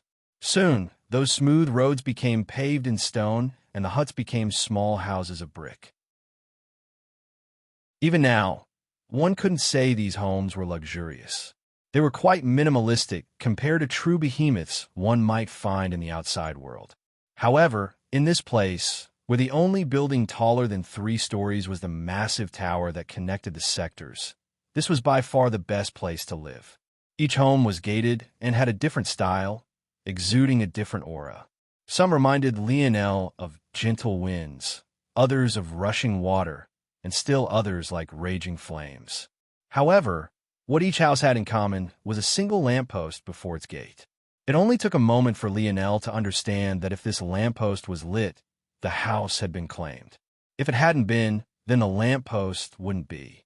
Judging by the current situation, There were much more homes lit than Lionel thought there would be. Were there really this many emperors? Syl hesitated for a moment. Though she knew her brother would be here, she wasn't exactly sure where he would be. You don't want to choose a house? Jirac suddenly asked, glancing toward Lionel. Not yet. Lionel shook his head. Jirac laughed. If I was as weak as you, I'd be hesitant too. Lionel chuckled in response, not minding. How'd it feel to lose to someone so weak? Syl giggled, forgetting about her task to find her brother for a moment. Just as the group was about to continue through to see if they could find any clues, Lionel frowned. He turned back to find a young man strolling through the stone-paved roads. He wore white robes that shifted slightly with his every step. His long, black hair was neatly tied, making it almost impossible to make out individual strands. Everything about him exuded an air of refinement and cleanliness, almost like a diligently polished blade ready to be unsheathed. Syl noticed Lionel's odd reaction and turned back. Her eyes lit up in pleasant surprise. Big brother. Lionel's gaze narrowed. He hadn't expected to run into this man so easily. And, most importantly, he hadn't expected that even after overestimating his potential abilities in his mind, that Lionel would still be so surprised by the pressure he felt from this young man. As Lionel was looking toward the Kiefer family heir, he too was looking toward Lionel. The young heir had never met Lionel before. He didn't know who he was either, but he still felt his eyes gravitate toward him. And when he noticed the emperor mark that barely shrouded the black brand between his brows, he felt inwardly surprised. For a moment, he forgot to respond to his sister. A sword that hung to his back vibrated slightly, making it seem as though the blade might unsheathe at any moment. This was the first time Lionel noticed the sword. His vision had been so focused on the young man before him. However, after a moment, he realized why he hadn't. The sword wasn't attached to anything. It floated in the air, following the young man around as though it couldn't bear to part with him. Lionel couldn't imagine the level of skill that was needed to reach such a state. Chapter 365. The atmosphere grew silent. Syl seemed to realize that something was wrong when she saw her brother and Lionel staring down one another. But any words she wanted to speak seemed completely caught in her throat. She felt that she couldn't form the things she wanted to say no matter how hard tried. Shing! Shing! Shing! The sword to the young heir's back continued to tremble. Some unknown force held it back from unsheathing. Lionel continued to silently watch, sizing up the young man in white before him. Lionel knew too little about the fourth dimension to accurately gauge strength, but he could sense pressure easier than maybe anyone else. Even though this young heir was weaker than Uncle Zimmo, considering his youth, Lionel had no doubt that there would come a day when Zimmo was completely overshadowed. Suddenly, the pressure dispersed. The young heir looked from Lionel to his little sister and smiled lightly.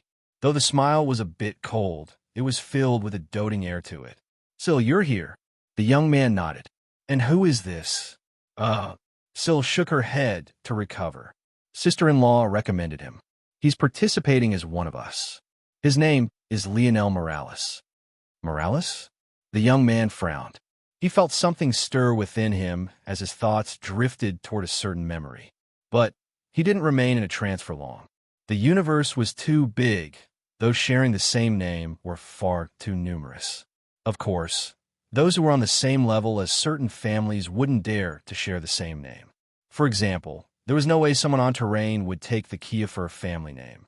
Such a person would be asking for death. However, there might very well be other fourth-dimensional worlds where the Kiefer name was used. The influence of the Kiefer family wasn't large enough to instill that kind of fear. This was all to say that it was a matter of perspective. And to put this matter into perspective, the fact that this young heir even paused at this name meant that his scope was already far beyond those usually found on the fourth-dimensional plane. A higher-dimensional world wouldn't care what ants beneath them did. But the young heir knew that if by some miracle this Lionel Morales really made it to such a height, he would definitely have to change his name unless he wanted to be hunted down and executed. This matter was definitely not as rare as it seemed, and no small number of stubborn individuals had suffered.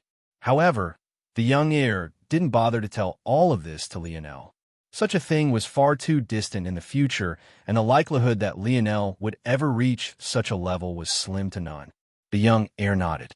So Era decided this. The young heir was quite familiar with his wife, so he had a good idea of what she was thinking. But taking care of someone in the third dimension, no matter how talented they were, would be difficult. Even he didn't dare to enter Brave City until he had grown to a certain level of strength. Is there a reason the Black City heir is here? Syl's elder brother asked. Jirak snorted. The only difference between me and you is that you're a bit older. Is there a need to stick your nose so high into the sky? Still, even a usually boisterous Jirak didn't dare to say these words aloud. Though this young heir seemed refined, anyone who had heard of history knew that he was a madman. He's with me, Lionel replied, seemingly noticing Jirak's apprehension. Oh, the young heir didn't ask anything further. The situation right now is a bit delicate. The trials will begin in another month, but that doesn't mean the city is safe. In fact, this is maybe the most dangerous time. There's a good chance that a territorial war could be sparked. Lionel scratched his nose, pretending as though he didn't plan on being responsible for starting one. Be sure to stay within the limits of the eastern sector. And if you're going to the central tower, travel in pairs. Also, be cautious of the monuments. Lionel's eyes narrowed when he heard this, but didn't say anything more, waiting for the young heir to finish his spiel. After a while, Lionel suddenly got curious about something. What benefits are there to a territorial war? There's got to be a reason for them, right? The young heir swept a glance over Lionel. Not many dared to cut him off while he was speaking like this. Of course, that was just the young heir's illusion. Lionel had waited for a slight pause in his long-winded admonishment. It was clear that the young heir was lecturing his little sister rather than speaking for all of their benefits. So Lionel asked a question instead. There are 8 sectors to the city. Each has their own residential area and monuments. The only way to access the other sectors is through the central tower. However, due to this, it also makes it very obvious when someone is crossing over to a sector they shouldn't be in. When you enter another sector, it becomes easier to upgrade your rank. Meditating before the monuments becomes easier, and the benefits for stealing abodes is also greater. Benefits of abodes. Lionel's gaze sparkled. Yes, every abode makes it easier to cultivate a specific special force. The short of it is that all benefits are greater when stealing them from another sector. But, for this reason, people are also very territorial. Considering your strength, acting on this would only lead to your death. The young heir's words were quite pointed, but Lionel didn't really care to respond directly to them. Lionel found this young heir to be quite odd. At first glance, he seemed stoic, cold, and quiet, but he was actually quite long-winded. I have one more question. Lionel pressed. Are there really this many emperors? Lionel looked around at all the lit lampposts. It couldn't be that emperors were so cheap, right? Who said an emperor could only claim one house? Lionel's eyes widened. So this was how it was. Thanks for the help, Lionel said with a smile. I'll help out the Kia fur family if I can. He'll be going now. After finishing his duties, Lionel bid his farewells. His thoughts were filled with how to make his imprint as big as possible. If he wanted to be known, there was no better option than attacking other territories. However, Syl's brother wasn't wrong. He was too weak to do so now. He needed a few backup plans first. The young heir's gaze narrowed as he watched Lionel's back retreat, his sword trembling once again. Jirak followed along quickly, not knowing anything about the crazy thoughts going on in Lionel's head. Chapter 366. Hey. Jirak jogged to keep up with Lionel, his heavy armor causing the paved roads to quake. Lionel looked back and couldn't help but smile. You know, for someone with such a strong wind affinity, shouldn't you wear something lighter than this, Baldy? Who knows? Your hair might grow back if you stop straining yourself so much. What do you know? Jirak snapped like a cat, that had its tail stepped on. Clearly, his baldness was a soft spot. It's precisely because I have a high wind affinity that I should take full advantage of it. Who else could wear such heavy army and yet still be so fast? Lionel shook his head and didn't reply to these words. They sounded logical, but the truth was that Jarek's speed would never reach its full potential like that. Just from what Lionel could see alone, he would easily be 2 or 3 times faster if he took his armor off. On top of that, he would never be as sturdy as someone with an earth affinity either. So, he was essentially becoming decent at many things in exchange for losing out at being excellent in one lane. In a world where your life was on the line at every turn, Lionel felt that this was a mistake. But he didn't press Jarak too much. He still needed a bodyguard, after all. "So who are you really?" Jarak asked curiously, leveling out his steps with Lionel. "I told you already, Lionel Morales." Lionel replied casually, looking toward the next monument. "You know that's not what I mean. You use a translator, so you're obviously not from this world. I hear you came out of the same carriage as Syl, but you both deny being betrothed. You should probably hide that from that madman, by the way. If he finds out that something like that happened, he might kill you for defiling his little sister." Jarak rambled. "I'm from Earth." Lionel finally responded as Jarak had a pause. "Earth?" Jarek's steps stopped. Lionel frowned, looking back toward Jarak. "Is there a problem?" "No." Jarak shook his head. Lionel raised an eyebrow. Was there a need for such an exaggerated reaction? Terrain was just as bad a name as Earth, after all. It could be said that all their ancestors needed some better naming sense. Lionel wanted to say something about Jarek's weird reaction, but he realized that they had already made it to the first monument. On the way to the Emperor Abodes, Lionel had already mentally marked the locations of a few monuments. Unfortunately, Lionel was so focused on the monuments before him and how they could help him find Aina that he had completely missed the complicated gaze Jarak looked toward his back with. After a full day, Lionel fell into his thoughts, organizing everything he had seen. The eastern sector had 33 monuments, and Lionel had been to them all. However, there were only a minority of them that caught Lionel's attention at all. The first one was of a bowman. Unlike what Lionel had with his spear domain, he didn't have a set path to follow with his bow. However, it would be a shame to ignore his talent for marksmanship. The only issue was finding sources that could help him continuously increase his skill. Of all 33 monuments he had been to, only one of them depicted a bowman.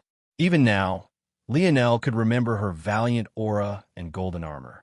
She looked like a goddess descended toward Earth. Just from the few scenes Lionel saw, he could tell that she could control the flow of a 10-kilometer radius just with her bow and arrows alone.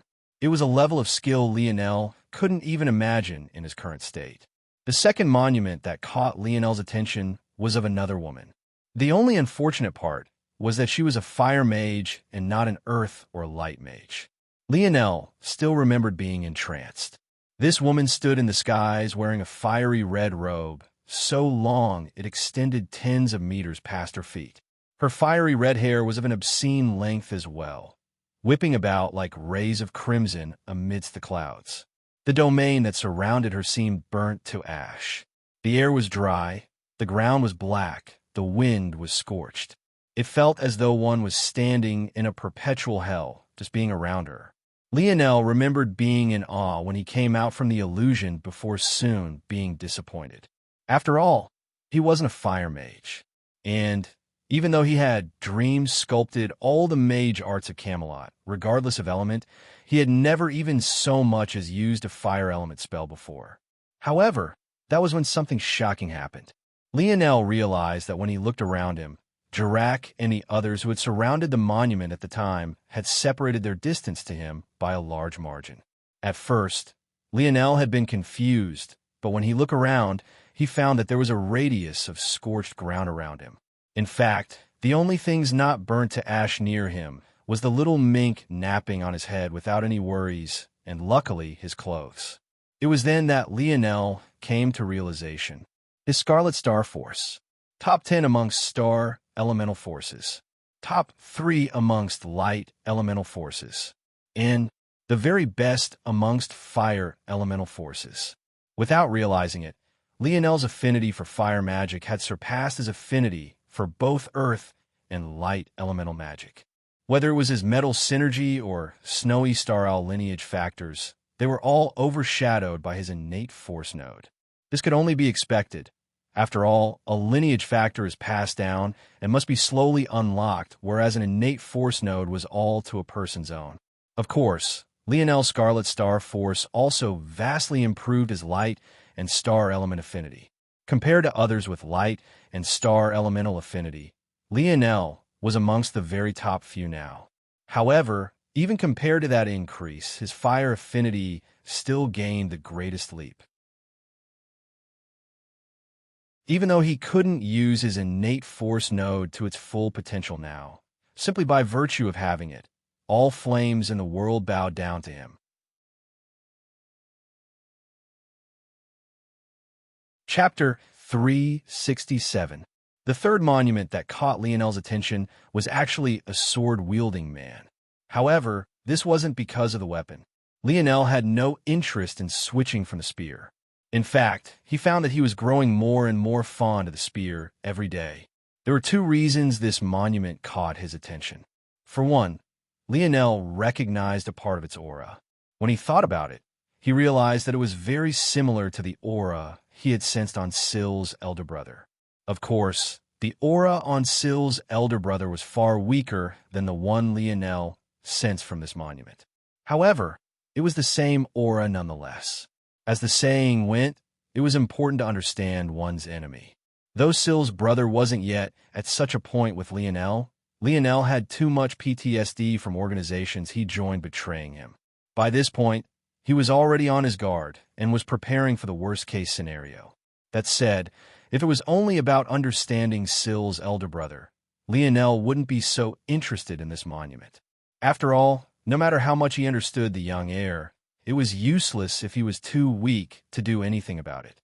Ultimately, what was most important was his own strength. However, there was a second matter that caught Lionel's attention. The sword-wielding man had a pair of wings. Lionel hadn't spent much time comprehending Golden Featherstep just yet, but he already understood just how important movement was in battle, especially if he was the weaker party. If one was far weaker in strength but had speed, there would always be a chance for survival. However, there were plenty of examples of stronger individuals suffering at the hands of those much faster than them. This was part of the reason Lionel didn't agree with Jarek's methods. Speed kills. What was exceptionally beautiful about this monument was that this winged swordsman placed emphasis on his speed. His movements and swords were fluid, moving together as one. The flaps of his weapon and the swings of his sword almost looked like breathing. The contraction of the diaphragm, the expansion of the lungs, the suction of air, the relaxing of the diaphragm, the shrinking of the lungs, the expelling of air, in a continuous cycle, they flowed into one another, nurturing one another, strengthening one another. Even compared to the other monuments Lionel had lost himself in, he spent an exceptionally long time at this one despite the fact he was only trying to hop from monument to monument as quickly as possible. It was thanks to this that Lionel realized something else his dreamscape battle sense was missing. He didn't have enough fluidity. Right now, his battle sense worked by sensing a change and reacting to it. But that was entirely reliant on his opponent doing something. What if Lionel ran into a patient opponent who shared a similar battle style? How would his battle sense react when it had no information to read? Unfortunately, Diane could only store such thoughts in the back of his mind. Even this most simple version of his battle sense used up so much stamina, he couldn't imagine what would happen if he tried to add fluidity. He couldn't even wrap his mind around how he would do this. Still, this matter of fluidity taught Lionel something most could only learn after experiencing countless battles. Movement wasn't just about evading and defense. It was just as important in attacking. Only when one's steps flowed with one's actions seamlessly would one reach true mastery of their movement. Lionel was exceptionally lucky to grasp this truth before he truly began to study Golden Featherstep. It might even have the time he would need to master this technique. These were the 3 monuments that had caught Lionel's attention. This was a good result. Unfortunately, there was bad news. After Lionel studied all the monuments, he realized that he had been mistaken. There were no hidden techniques to learn or grasp. This meant that there were no fourth-dimensional techniques Lionel could learn to help make use of his soul force. All the monuments seemed entirely focused on aura and feel, as though it was teaching the disposition a warrior of a certain type should have. However, there were no techniques to glean from them at all. Such a reality left Lionel sighing. There are important lessons to learn, but that's about it. Lionel shook his head. These things weren't as useless as he thought. For example, the core lesson of the winged swordsman would lay a foundation for him in movement techniques that would only exponentially multiply in the future. If Lionel was correct, there were lessons to be gained from the bowman, or bowwoman, rather, and the fire mage as well. The bowwoman likely taught about control, and the fire mage definitely touched upon the concept of domain. Still, all of these things sounded nice, but now Lionel didn't have an obvious path toward improvement. Without matching techniques, breaking into the 4th dimension wouldn't create as great a boost to his strength as he would like. Lionel looked up to the sky and sighed. It seemed that things wouldn't be as easy as he thought. He needed to talk to the dictionary to arrange his thoughts. After a while, Lionel grit his teeth. He would have to risk it. The only place he would feel safe using the dictionary was in his own protected abode. He would have to put all on the line and claim one now. If he let things stay as is, he would eventually suffer. Hesitancy and inaction were just as bad as failing miserably at times. Lionel could feel many eyes on him. Many had been watching his every action for a long time now, wondering how long he could hold out. When everyone saw him walking back toward the abode setting, numerous spies sent to monitor his actions rushed back toward their masters, cold lights flickering in their gazes. Jarak, who had followed Lionel all this time, frowned deeply. He couldn't help but look toward Lionel's side profile. Was he really going to do it now?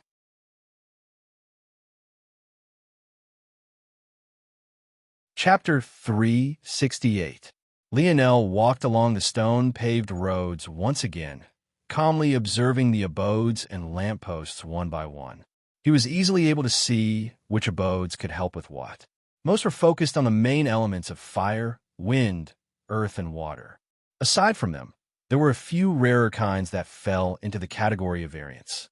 The best sort of abode for Lionel would be a star elemental abode. Only such a place would be highly compatible with him and would make the process of evolving his soul force much smoother. Also, since he wasn't necessarily restricted to one abode, a metal variant of the earth element would also be greatly beneficial to him. This would help him improve his metal body at a much quicker rate.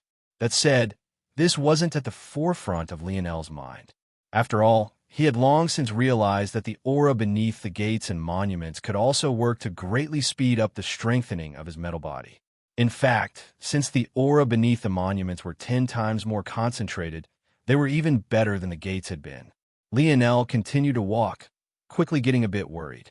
He saw some variant abodes, but he still hadn't seen a Star Force abode. What are you looking for? Jarak finally couldn't hold back. In his mind, after seeing how devastating Lionel's fire affinity was, Lionel should have long since chosen an abode. They had already passed by 2 fire elemental abodes and 1 variant fire elemental abode. Of course, Jarak had no idea that Lionel had yet to consciously work on his fire affinity before. I'm looking for a Star Force abode, Lionel replied. There was no need to hide anything anyway, since once he found such an abode, practically everyone would know about it. Star Force. Jarak was shocked again. It was difficult to explain just how rare those with star affinity were. They were even on par with those that had enigmatic affinities like time and space. Star Force was the only force in existence that could be cultivated and used no matter the environment. There were many locations in the universe where energy of a certain kind became scarce and impossible to sense. Those who had such affinities that were unlucky enough to end up in such regions could only lament their bad luck and hope to survive. In such environments, even abilities could become useless. However, no matter where one was, there would always be Star space, and time force. These three forces and the other rare ones, like it all had this fundamental reason that set them apart. Suddenly, Jirac laughed. No wonder, no wonder. I thought you were a madman for a second, but it seemed you had a plan too. HM? Lionel raised an eyebrow. What's that supposed to mean? You don't have to act ignorant anymore. I see through you. Lionel frowned in confusion. No, really. Jirac gave Lionel a weird look. You really don't know? Really? Madman. Just a madman. Jirac grumbled. Claiming an abode requires two prerequisites. The first is that you must have the appropriate rank. It's possible for an emperor to claim a king's house, but it isn't possible for a king to claim an emperor's unless they upgrade their mark. The second prerequisite is that the trial of the abode must be passed. Lionel's gaze suddenly brightened, his steps coming to a halt. You mean to say that the trial that must be passed is related to the affinity of the abode? So, if I'm the only one with star force affinity, if you're the only one with star force affinity, then it would be impossible for anyone to claim your abode other than you unless they're seeking death. The trials are quite simple if you share the necessary affinity, and you can muddle your way through variant affinities as long as it's related to your main affinity. However, if you try to claim a home you have no affinity with, heavy injury is the best-case scenario. Lionel's gaze brightened like two torches. Was this what they called luck? Was he finally going to get something to go his way? Lionel was a virgin and hadn't even kissed a woman before. In fact, the only times he had even been able to touch Aina somewhat intimately was when she was either unconscious or half dead. But he could swear that being with a woman couldn't possibly feel half as good as he was feeling right now. He almost shed real tears. Jirac gave Lionel another odd look. Why does he look so happy? Why does his expression almost look lewd? Jirac almost began to shed his own tears. He could only hope that Lionel didn't use his control over his life to take his chastity. Of course, if others knew Jirac was thinking himself as chaste, he'd probably be stoned to death. After a moment of happiness, Lionel regained his composure. Even if these people couldn't try to seize his abode, the fact of the matter would be that he would still be unsafe when he left his abode. And he would have no choice but to leave it if he wanted to make his name known to find Aina. In addition, it wasn't like he could bring the monuments into his abode either. However, this was still the greatest news he had heard in a long while. Even if he would still be at risk, he wouldn't have to worry about the 12-hour limit anymore. In addition, should things go south, he had a safe house he could return to. Of course, this was as long as no one else had a star affinity. Soon, Lionel and Jirac made it to the end of the stone-paved roads. For a moment, Lionel thought he had dropped back down to an abyss, because even now, he couldn't find a star affinity abode. But that was when his gaze landed on 6 homes that sat side by side. In fact, they were a measure larger than all the other homes. One gave off a radiant gold light. The next pulsed with darkness. The third seemed warped, dilating one's sense of time. The fourth seemed to stand in a plane of its own. It looked as though it was right before them, yet hundreds of miles away at the same time. The fifth made Lionel exceptionally excited. It too exuded a light, but it was more gentle and dense than the first, not to mention warmer. This was definitely a star affinity abode. Finally, his heart rested easy. However, when he looked at the 6th house, Lionel's steps froze again as he fell into a daze. He felt as though he experienced his whole life once again. From a day he was born to this very moment right here. In his shock, Lionel saw the image of a woman gorgeous beyond words. It was the kind of beauty that seized the heart and overshadowed even young Mistress Era. She had eyes as bright as glistening emeralds, hair like a shimmering golden-white waterfall, and a smile that made tears uncontrollably fall from Lionel's eyes. She held a baby in her arms, her gaze a mixture of love and unwillingness. The image was so real that Lionel felt as though he was right there. He was the baby. He was the one being looked at in such a way. Mom, Lionel had never said these words in his life. At least, he had never said it to address another person. He never thought about his mother because he couldn't even remember her. He couldn't say he felt one way or another. But at this moment, he felt as though his heart was bleeding. How could he forget that gaze? When Lionel snapped out of it, he found himself standing in the same place, staring at the same house. Lionel, oh, you're awake. Try not to stare at that abode too much. There have been stories of others never being able to extricate themselves. I've never heard of someone falling into a trance like you did coming out. You're very lucky. Lionel blinked, trying to regain his bearing. But the tears didn't seem to want to stop. That abode, what is it? Lionel forced out, his voice shockingly steady. That Jirac didn't even dare to look toward the abode as he referred to it. They call it Dreamforce. Chapter 369. The moment Lionel heard these words, he felt his mind tremble. After a moment, he wiped the tears from his eyes and shook his head. Lionel's personality was one that was difficult to grasp. It was hard to imagine that a person who seemed so soft-hearted as him wouldn't even spare a single thought toward his mother. It wasn't rare for children who grew up with one or no parents to have fanciful images of what could have been. Of course, some grew out of this phase while others never did. However, maybe very few were like Lionel and never had such thoughts at all. This was maybe one of Lionel's true faces. Though he loved, he also had a deeply calculating side to him. When he told his former best friend James that he would leave Anna alone if she truly rejected him, he hadn't been lying. If the words no ever came out of her mouth or her actions ever made him feel as though she was rejecting him, he wouldn't hesitate to let that part of his heart die. Lionel knew this about himself. Maybe if it wasn't for the love he gained from his father, he could have very well become someone's cold, killing tool. There really wasn't much separating such a person from himself aside from his upbringing. To now, maybe Lionel had subconsciously accepted that his mother didn't want him, so he very logically cut off that part from himself. There was no need to waste time thinking about someone who had no need for him.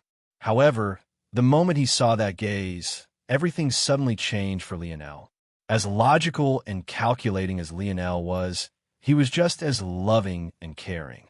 If the gaze his mother had for him was still the same, then no matter where she was, what trouble she was in, what was keeping her from his side, he would make sure to wipe it all out.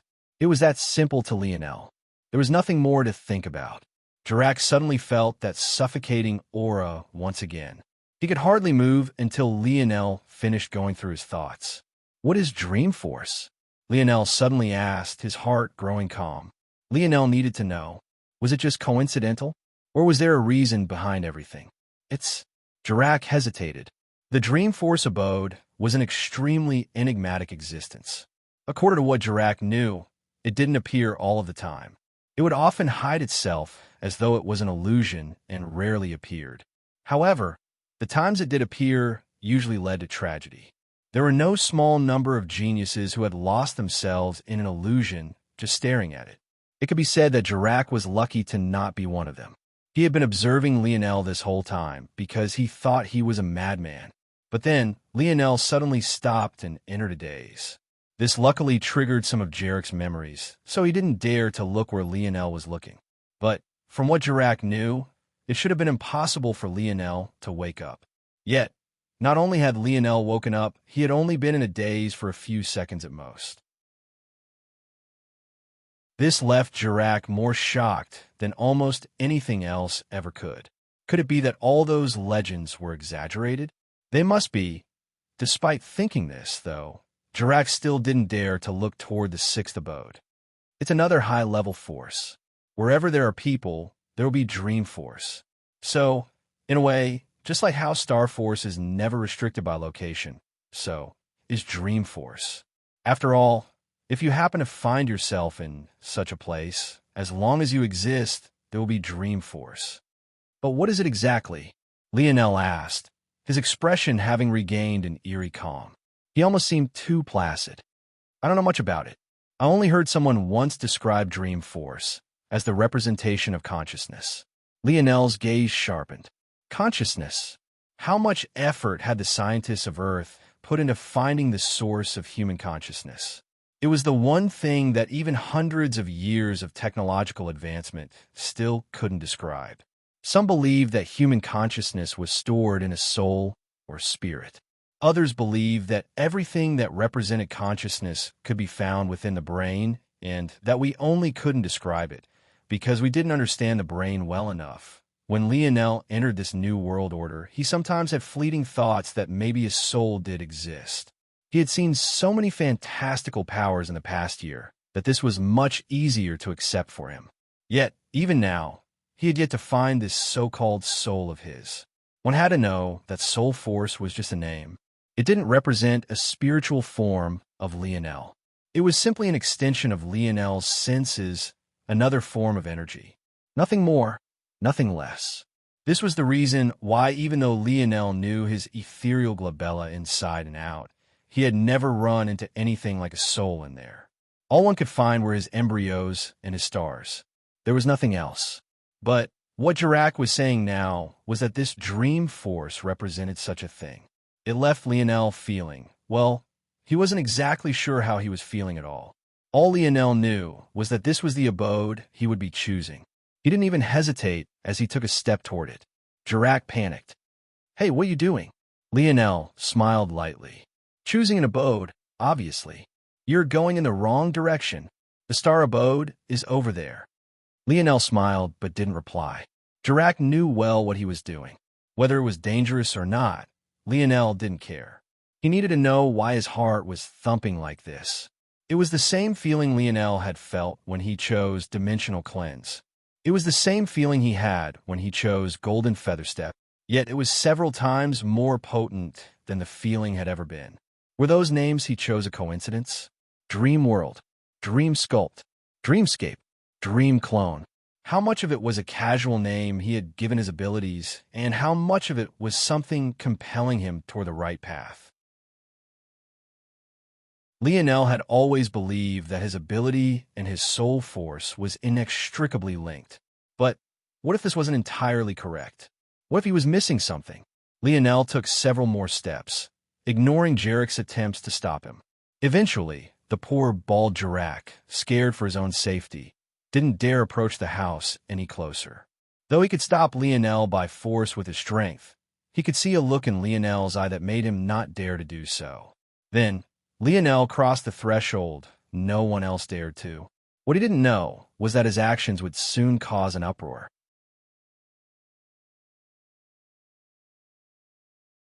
Chapter 370.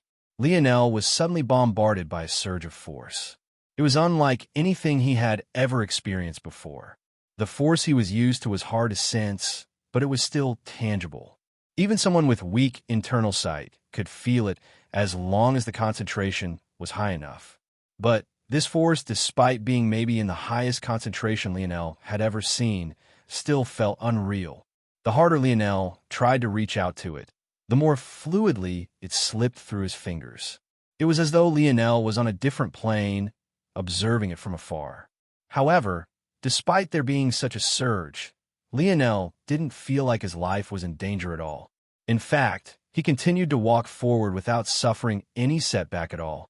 If it wasn't for the fact he was taking his time to sense the mysteriousness of this dream force, he would have already long since crossed this trial. Before Lionel even realized it, he had made it to the door of the dream force abode. His palm reached out, touching the dark oak of the door. A light clicking sound reached Lionel's ears as the door slowly swung open. At that moment, a shield of protection suddenly vibrated. The lampposts that manned the outside flickered before erupting into a blinding light that shot into the skies.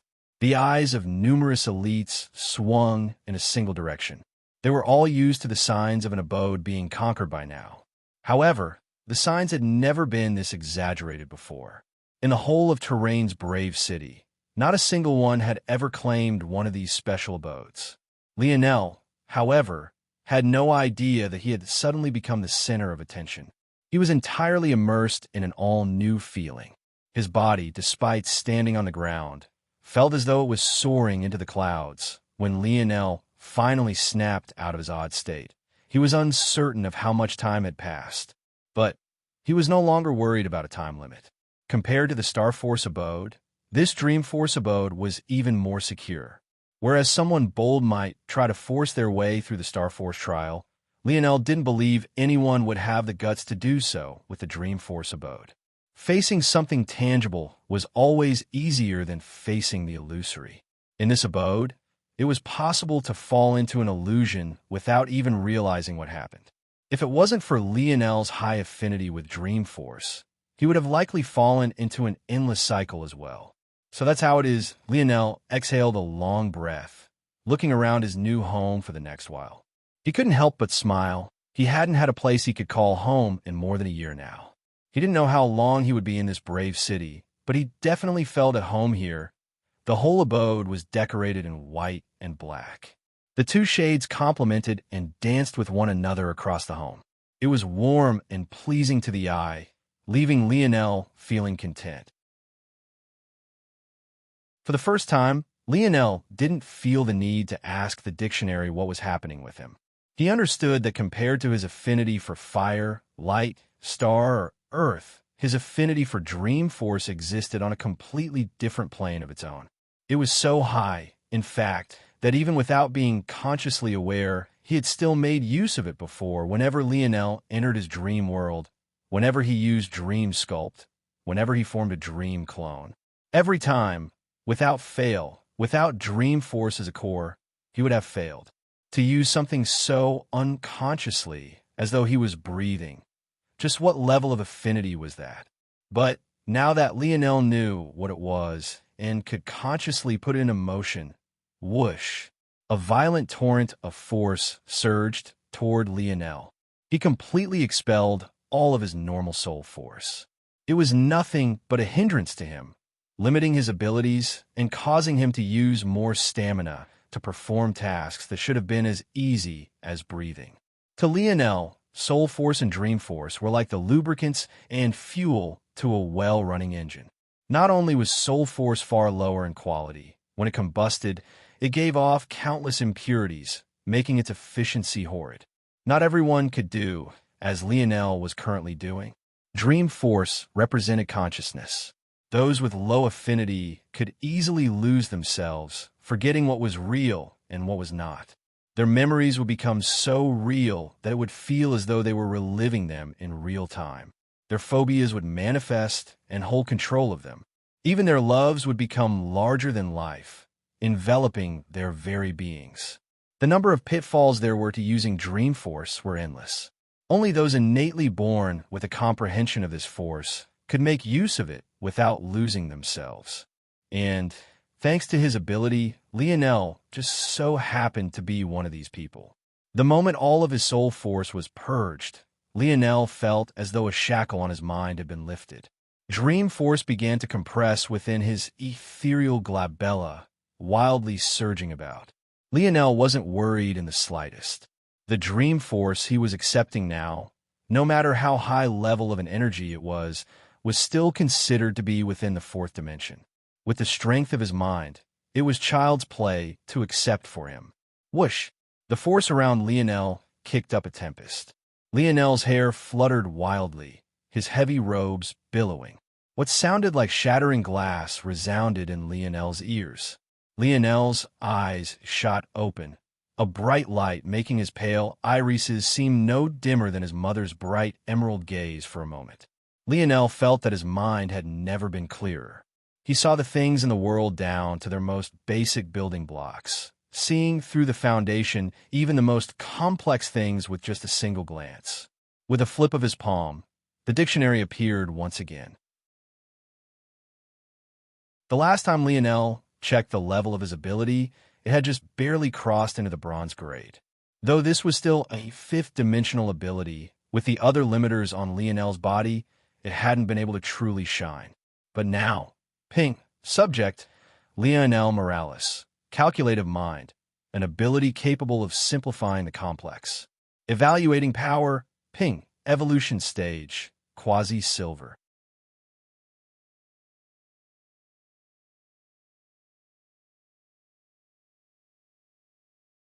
Chapter 371.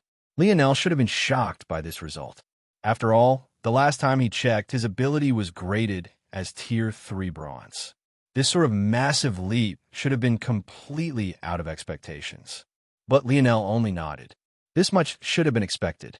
After purging his soul force, his ability should have already shot up to tier 6 or 7.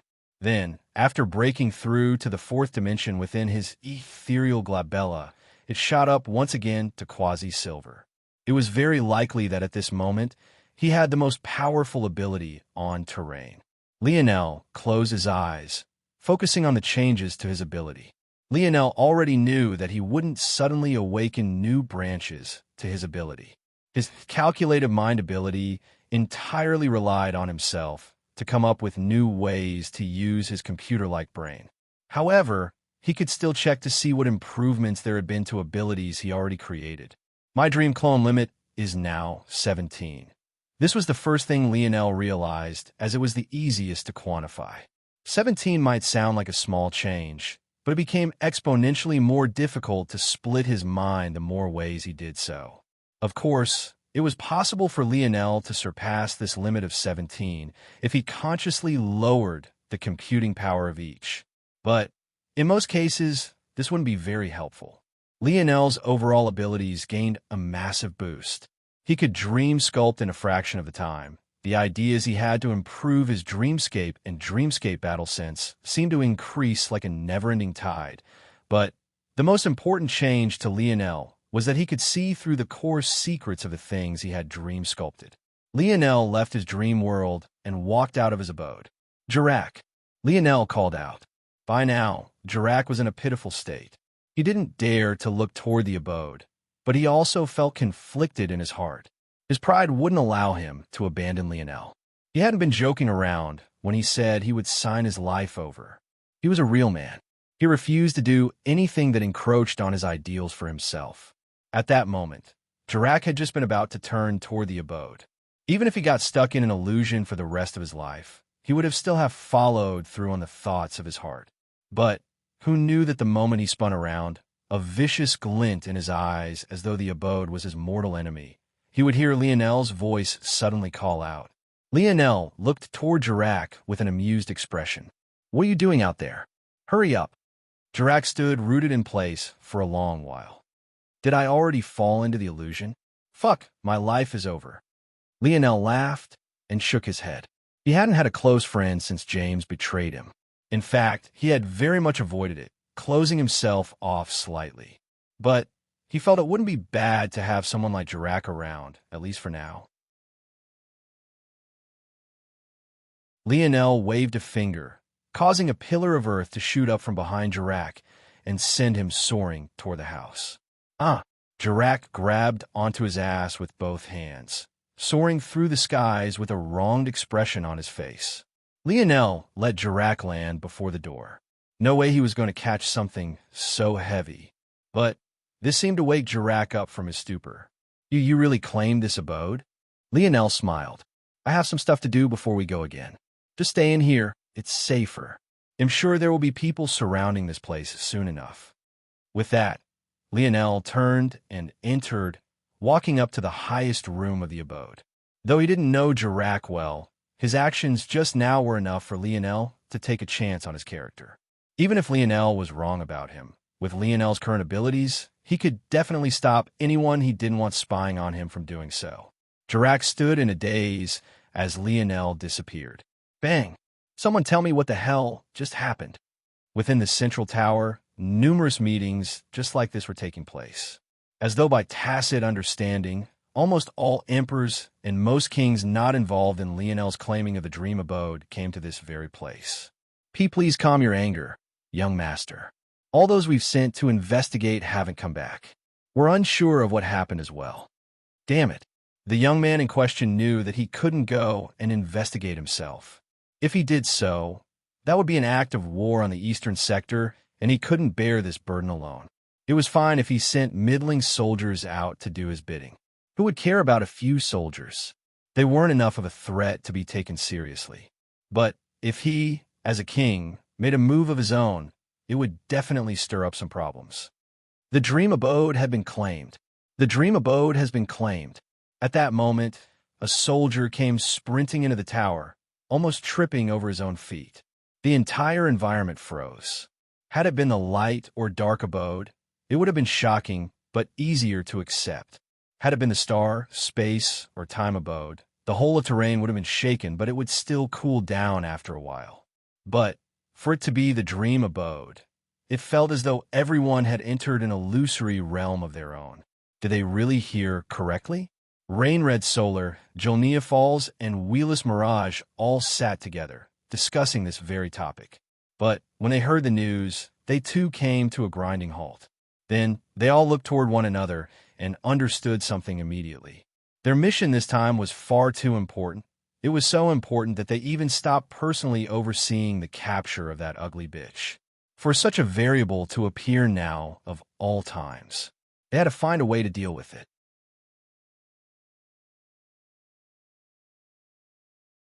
Chapter 372. Lionel had no idea about the commotion he had caused. But, truthfully, this was a matter of choice rather than one of ignorance. All he cared about at this moment was increasing his own strength. The question laid in how he would do so. At the moment, Lionel sat in the pool of his abode, setting in a silent state of meditation. His mind rushed through several potential plans as he organized himself.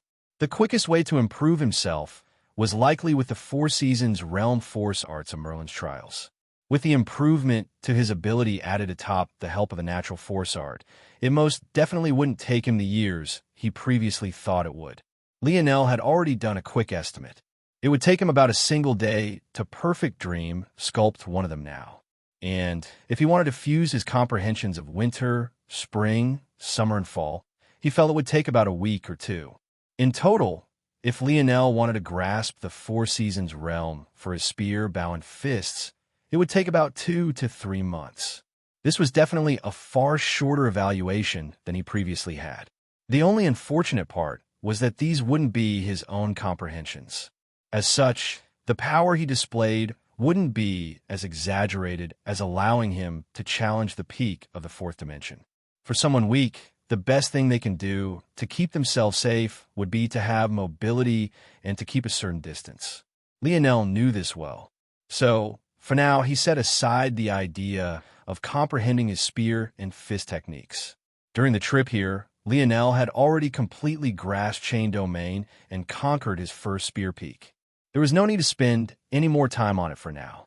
In fact, Lionel was leaning toward comprehending the Four Seasons realm with his spear on his own. But this was still a matter for the future. Focus on movement and long-ranged attacks. When Lionel came to this conclusion, he had made up his mind. He was able to quickly break down the things he needed to do. The first and most obvious was to awaken the speed branch of his Snowy Star Owl lineage factor. The second was to master Golden Feather Step. The third was to comprehend and fuse his comprehensions of the Four Seasons realm for his bow embryo.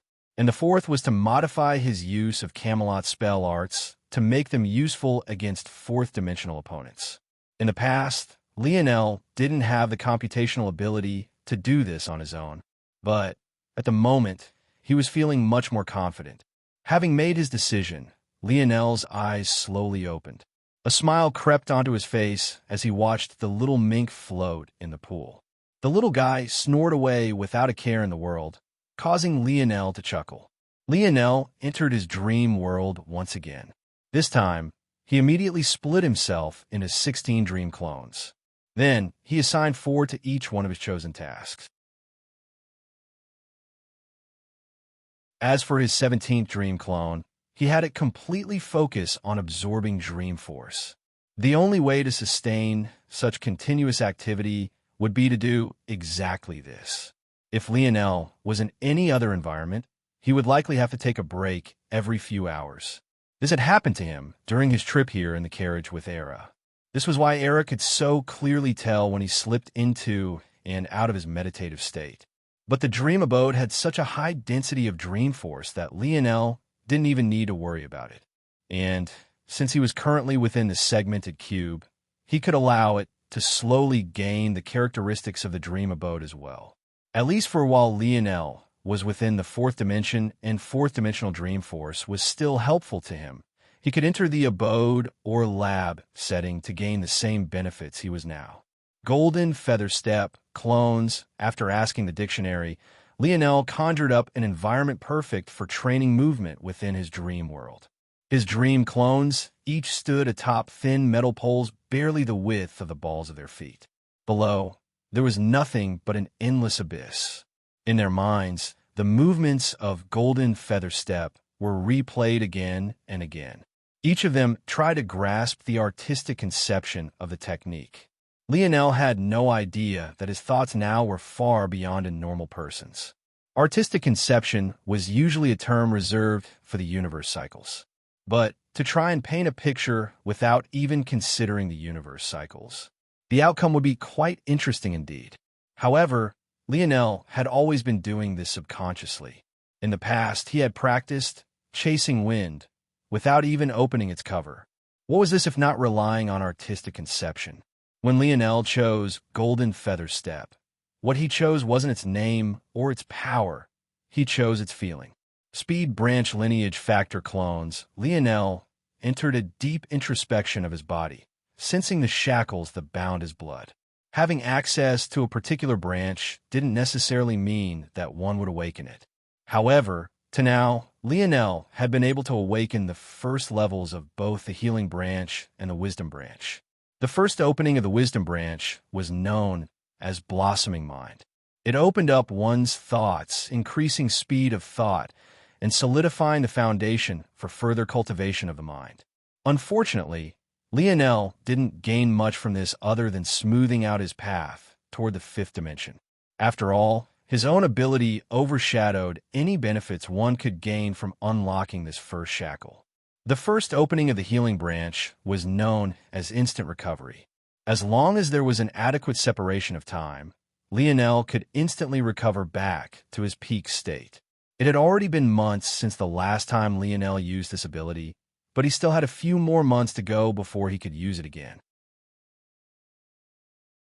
Luckily, this opening of this branch had the passive ability of multiplying the impact of normal healing, something Lionel had experienced personally already during his battle with Lamorak. The first opening of the speed branch, however, was a special case for the Snowy Star Owl. It had a slight mutation as compared to the normal speed branch of other lineage factors because it was tailored toward winged beasts. It was known as First Flight.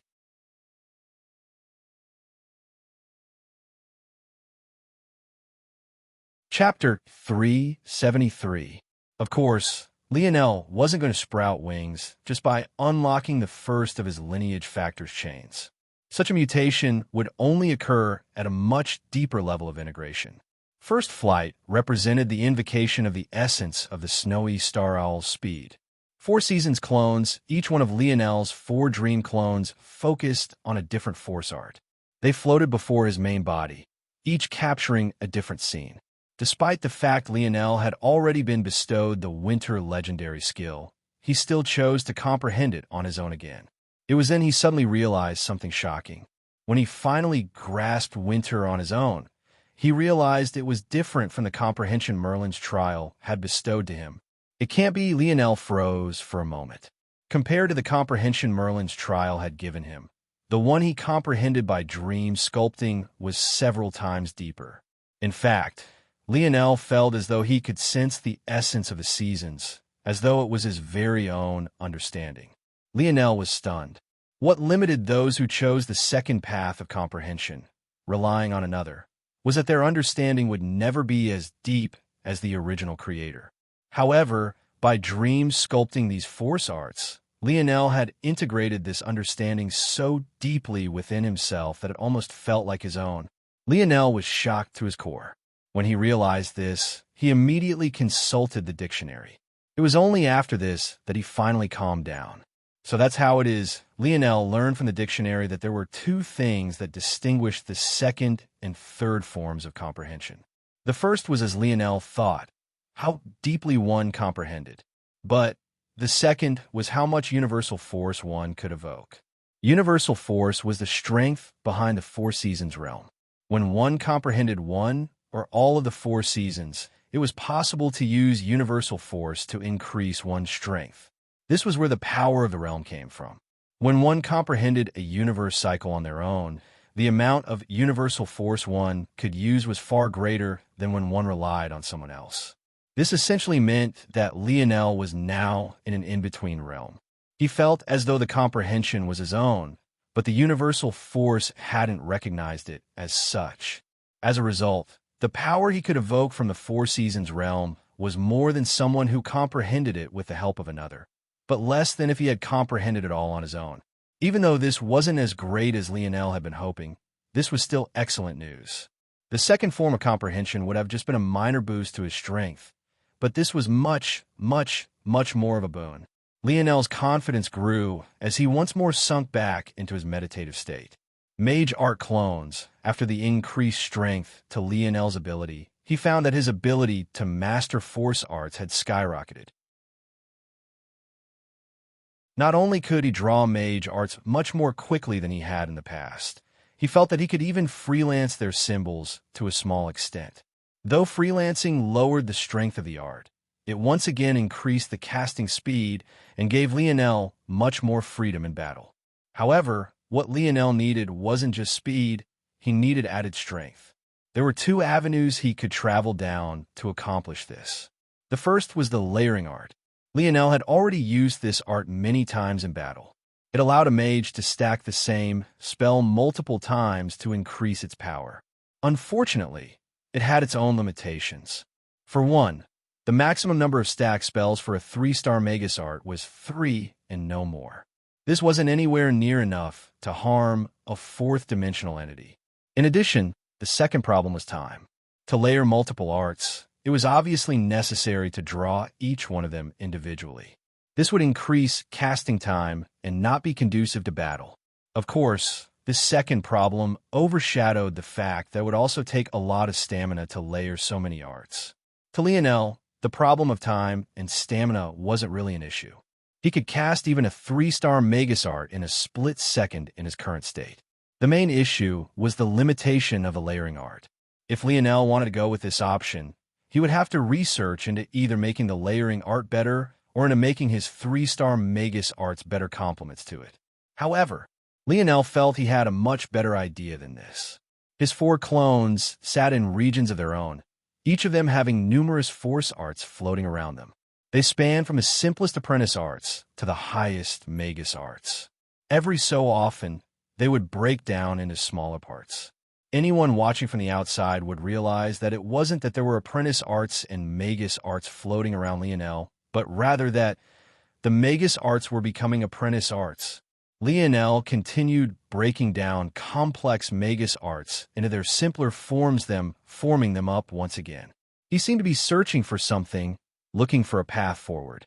Soon, there came a point where nothing but apprentice arts remained. Then, Lionel broke them down further. While Lionel was entirely focused on training himself, a month ticked by, then a second. Lionel had unknowingly turned 19, being completely none the wiser. Outside the dream abode, the crowd continued to grow. But if one paid attention, it would become clear that for such a large crowd, the surroundings were eerily silent. In fact, not a single person was moving, as though they had all entered trance. The higher-ups who sent all of their subordinates here felt a slight tinge of fear, all the legends of the dream abode coming back to their memories. If they weren't certain before, they were absolutely sure now that someone had claimed it. But how could they deal with someone they couldn't even approach? It was only then that the crowd before the abode grew stagnant. From afar, the sight caused many to shudder in fear. While everyone was distracted, though, changes began to occur at the gates of Brave City once again. The first period of entry for Brave City was known as the quota period. In this period, every family, city, and power would only allow a certain number of individuals to enter. This was the calmest state Brave City would be in during its active period, but it also only allowed a limited number of individuals to benefit. After this period ended, the second period would begin. During this time, restrictions would lift, but the danger would multiply several folds. Whereas in the beginning, Brave City exuded a valiant majesty, it now seemed as though blood washed its walls. A suffocating killing intent hung around it, causing the weak to collapse and die beneath the pressure. No small number of individuals who overestimated themselves collapsed, never to breathe another breath. It was when this second period began that Zyler looked toward the massive, looming gates with fists clenched and determination in his eyes. He wasn't the only one, but his will seemed to tower over the others. He still remembered Lionel's words that day. Second place was never an option for me. Blood leaked from Zyler's fingers. Second place isn't an option for me either. He took a firm step forward, his resolve forming a tangible shield around him. At that moment, approaching from the north, there was another who looked toward the bloody gates in silence. They had a back that hunched grotesquely and were shrouded in a black cloak. The scent of blood that hung around them seemed to rival even Brave City itself. Without hesitation, this figure too stepped forward.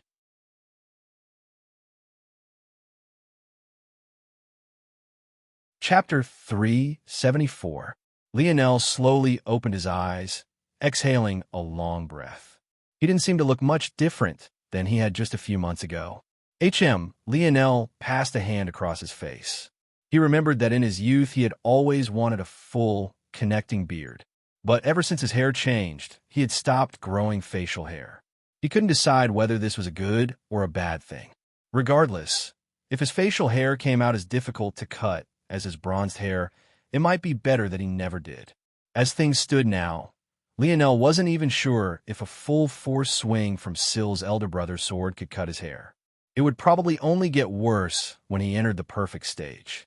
Lionel shuddered slightly, thinking about what it would mean if he had to take a blade with such force to his face. What would happen if I had to kiss Aina with such tough facial hair? Would I pierce her skin? Forget it. He'll just give up on that dream. Just like that, Lionel had gone from a youth who dreamt of having a full beard to one who would stay cleanly shaven for the rest of his life. Sometimes, the dream of a man could only die as he matured. Author's note: a moment of silence for our favorite MC. Lionel walked down the stairs of the dream abode. Not much had been touched in his absence, at least not on the second or third floors. It was only after he made it down to the first that he found Jirak. "You're finally out." Lionel gave Jirak a weird look. It wasn't because of what he said, but because of the enthusiasm he said it with. Was there a need to look so happy? Jirak's expression wasn't one of meeting a friend for the first time in a long time. It was more like he had just spent weeks in a bone-dried desert and finally found some water. The reaction was completely disproportional to the situation. "What's wrong?" Lionel asked. Jirak shook his head and stood up. At the moment, he was no longer wearing his heavy armor and had swapped it out for some lighter clothing. "I felt like I was going crazy. There's nothing to do in this house, and I can't even cultivate. If I absorb this dream force, I'd probably end up like all of them." Jirak pointed toward the curtain windows. The sun hardly shone through them at all, so it was impossible to see what was on the outside. But clearly Jirak had taken a peek or two in the past. Hearing Jirak's words, Lionel felt a bit bad. He had brought Jirak in so that he would be safe. But he had forgotten to consider that it would be difficult for Jirak to do much of anything here. With Lionel's protection, it wasn't a problem to stay here and not fall into an illusion. In fact, even if he did, Lionel could still pull him out of it. However, other than this, he was pretty limited. Lionel realized then that he might have been a bit too rash. It would have definitely been better for Jirak had he gone off to claim a king abode for himself. "Wait." Lionel shook his head. "What did you mean by that? Who's all of them?" Jirak smiled bitterly. "Check for yourself." Lionel slowly walked to the windows and pulled the curtain aside. When he saw what Jirak had already previously been aware of, he was speechless. What the hell? There was a sea of people outside his home. Though it wasn't as exaggerated as being within the hundreds, there were definitely more than a few dozen. If such a crowd appeared in a normal suburb of Earth, it would be enough to shake any homeowner. Yet, all of these people were frozen solid, not moving a single inch or saying a single word. I guess the protections of this abode are even better than I thought, let alone challenging it. They can't even look at it. Well, this definitely makes leaving easier. Lionel smiled. He had wanted to become known all this time so that Aina would know to come find him. So to him, all this commotion was good news. Though he could awaken all these people, he had no reason to do so just yet. Without saying a word to Jirac, Lionel made his way to the door and swung it open. Hey, my armor. You don't need it, Lionel replied. Jirac felt aggrieved, but his armor wasn't something he could put on in a split moment. It was extraordinarily heavy for him. Come on, you're a wind affinity warrior. That armor is only hampering you. Lionel turned an eye toward Jirac that made the latter shudder. He felt as though Lionel had seen through him completely with that one glance. How'd he change so much? I need my armor, Jirac said. Lionel frowned. He hadn't expected Jirac to be so set on this. Fine, forget it. Jirac smiled somewhat, but it seemed forced as he hurriedly put his black armor back onto his body. It was only after he finished that he sighed a breath of relief, as though he had been naked without it. Lionel nodded, and they headed out of the door, not bothering to hide their presence much. Considering the current situation, it was already difficult enough to monitor them in the first place. Still, to no one's surprise, those kings and emperors had managed to find a loophole. If one was far enough away from the abode, the dream force couldn't affect them.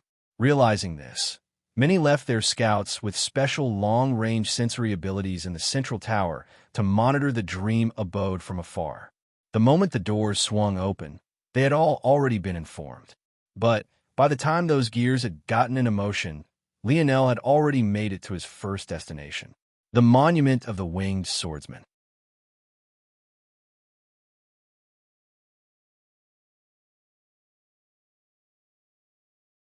Chapter 375. The truth was that no one knew who it was that claimed the dream abode. It was only after seeing Lionel exit that people finally got a look at just who this individual was. So, when Lionel made it to the stone monument, not a single person spared him a glance. Of course, that was only because they didn't notice his emperor brand immediately. Now that Lionel knew his becoming famous was inevitable, he put away his overinflated bravado and went back to his normal disposition. So, not many eyes were on him to begin with. Jirac, this monument is very useful for you, Lionel suddenly said. Huh? What? Jirac's eyes widened, then scanned the surroundings to see if anyone was listening in on their conversation. Lionel chuckled. Don't worry, no one can hear me but you. It's just a single noise cancellation spell.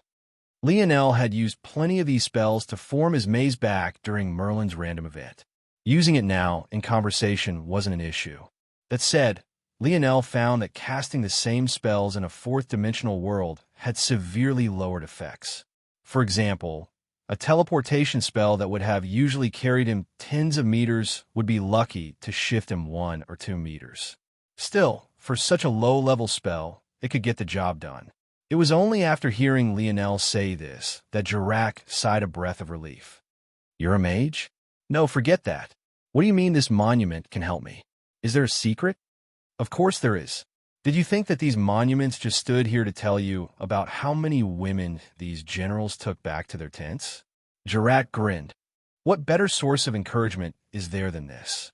Lionel seemed to have almost forgotten who he was dealing with.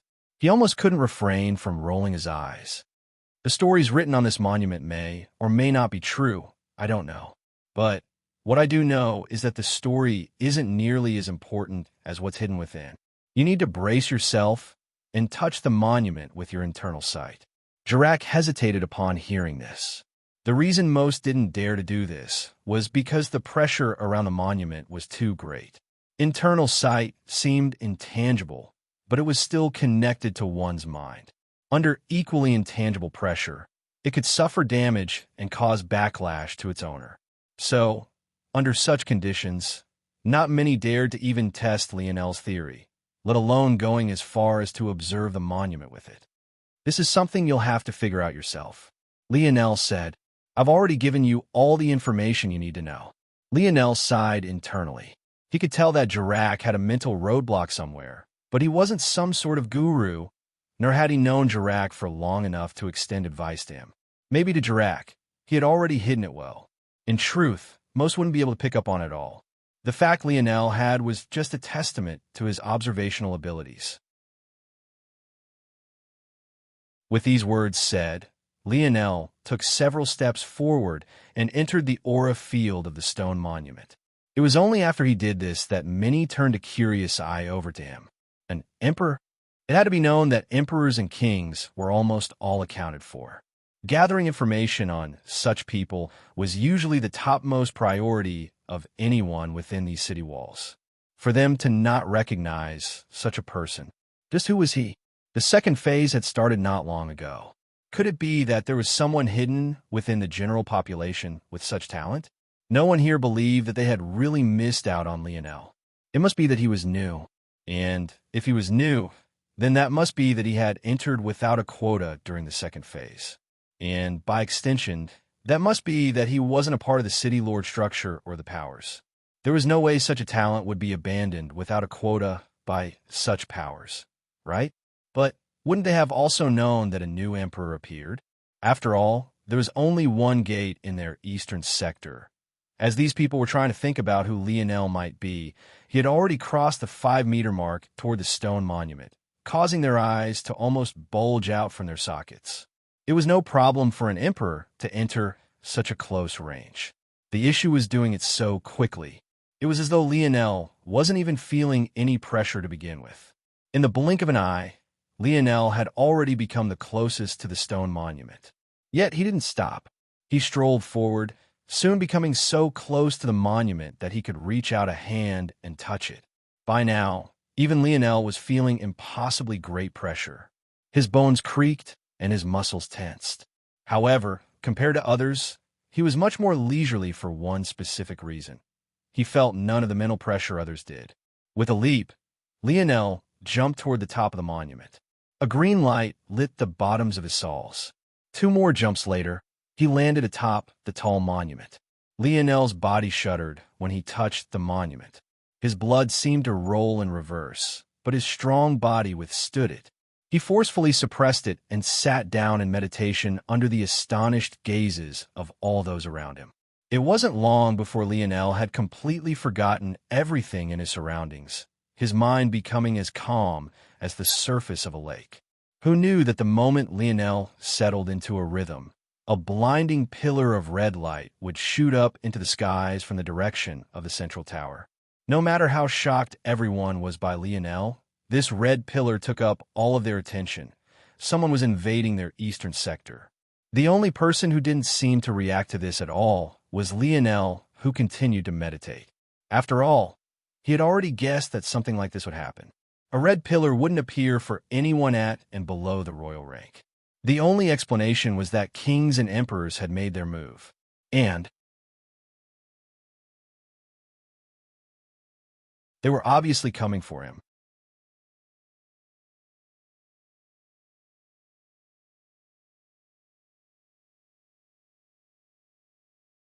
Chapter 376. Lionel's mind was filled with visions of the winged swordsman. It was quite a beautiful sight to behold. Every motion was smooth and flowed into the next. The flap of his wings, the intake of a breath, the swing of his sword. His steps, his force, his thoughts. It was all in perfect union. The longer Lionel watched, the deeper he dove into the world. He could feel the familiar energies trying to assault his mind. But compared to the past where he nearly died, it almost felt like something was tickling him. The capacity of his mind was simply too far beyond what it had been in the past. Eventually, Lionel felt that he had been far too cautious. Without hesitation, he began to reflect on the natural force art that called his dream world home. In that instant, he no longer felt like he was an observer. It was as though he had taken over the body of the winged swordsman. He even felt like he was a master swordsman, ruling over the world with a single blade. Lionel was very familiar with this feeling. Every time he began to comprehend a new spear, this was exactly the same feeling he would have. The artistic conception engraved itself into his mind. It's a much higher level of movement control compared to the primitive man. Lionel's heartbeat slowly descended, reaching a calm state once more. In fact, he felt as though the pressure the stone monument had on him was lessened by several degrees. The primitive man taught Lionel the value of body control. When he ran, the movement of his arms and torso were just as important as the movement of his legs. When he used his hands to attack, the placement of his feet and the torque of his hips was just as important as the placement of his arms. This was a comprehension Lionel had slowly built upon the more spear consciousnesses he absorbed. If he went back now, the deficiencies of the primitive man were too many, the most blatant of which was the fact this consciousness only focused on the body, but not enough on force. However, regardless, Lionel was endlessly thankful for the foundation the primitive man gave him. Thanks to this foundation, Lionel felt that he could grasp the mysteries of this winged swordsman with much more ease. There's something I'm missing. This feeling is definitely very important to this world, but I know nothing about it. I'll have to ask the dictionary about it when I have time. Lionel opened his eyes and smiled, feeling very satisfied with his gains. He didn't expect to master the secrets of this stone monument so quickly, but this was definitely a good thing. It seemed he had underestimated the benefits his ability had bestowed upon him. This made Lionel even more eager to move on to the next monument. Much like the primitive man was a great foundation for this winged swordsman's stone monument, Lionel felt that the primitive woman's consciousness would be a great foundation for the bowwoman's stone monument. Lionel still didn't know much about what Camelot called the general star even now, but he felt if he comprehended the bowwoman's artistic conception, he would come to a truer understanding of just what it meant to be a general star. Lionel hopped down from the stone monument and walked toward Jirac, completely ignoring all the gazes around him. Jirac, you stay here. Till we go to another stone monument. Jirac didn't know how to respond. Before he could say anything, Lionel had already vanished into the distance. Unfortunately, for those who had come to learn more about the person who claimed the dream abode, they had run into a bit of a sticky situation. Just when they wanted to charge into the eastern sector, they found a white-robed young man in their way. The young man didn't say much. He simply stood there, his aura calm. Despite the fact there were several kings before him, he didn't say a single word. It was as though these kings really weren't worth much of anything to him. The kings froze when they saw such a scene. Enrich, what do you mean by this? One of the kings narrowed his eyes. Clearly, he recognized this white-robed young man. In fact, if Lionel had been there, he too would recognize this young man as none other than Syl's elder brother. What do I mean? Enrich's expression remained placid. You're invading my sector, yet have the face to ask that. Stop twisting the facts, Enrich. You know exactly why we're here. Oh? And I'm supposed to just allow you through to satisfy your own curiosity? And then what? There's only me here, yet so many of you. Am just supposed to take your word that you'll take a look and then leave? Do you take me for an ignorant fool? The expression of the kings flickered. Even if their main purpose here was to find out who owned the dream abode, there was no way that some of the more sinister among them hadn't thought of taking advantage of the situation. After so many of them flooded into the eastern sector, how could they possibly defend against them all? There were bound to be numerous benefits. At that same time, Enrich's words spoke to something else. Before, Lionel had asked Enrich if there really were so many emperors after seeing the state of the number of lit lampposts. Back then, Enrich had simply answered that there was no restriction to the number of abodes a single emperor could claim. But what Lionel hadn't realized back then was that there was only ever Enrich. There were no other emperors in the eastern sector but Lionel himself.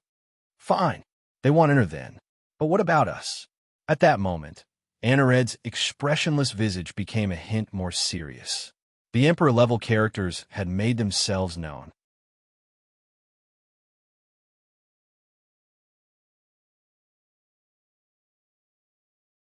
Chapter 377. Rainred stepped forward, the crowd of kings splitting for him. He wore the same black robes accented with deep blue soft armor. He was a young man of charming looks and a somewhat dark gaze. And, unlike in the past, he wasn't followed by either Julnia nor Wheelus of Worlds, Endfalls, and Mirage Pavilion respectively. That said, he hadn't come alone either. He was followed by another pair of woman and man.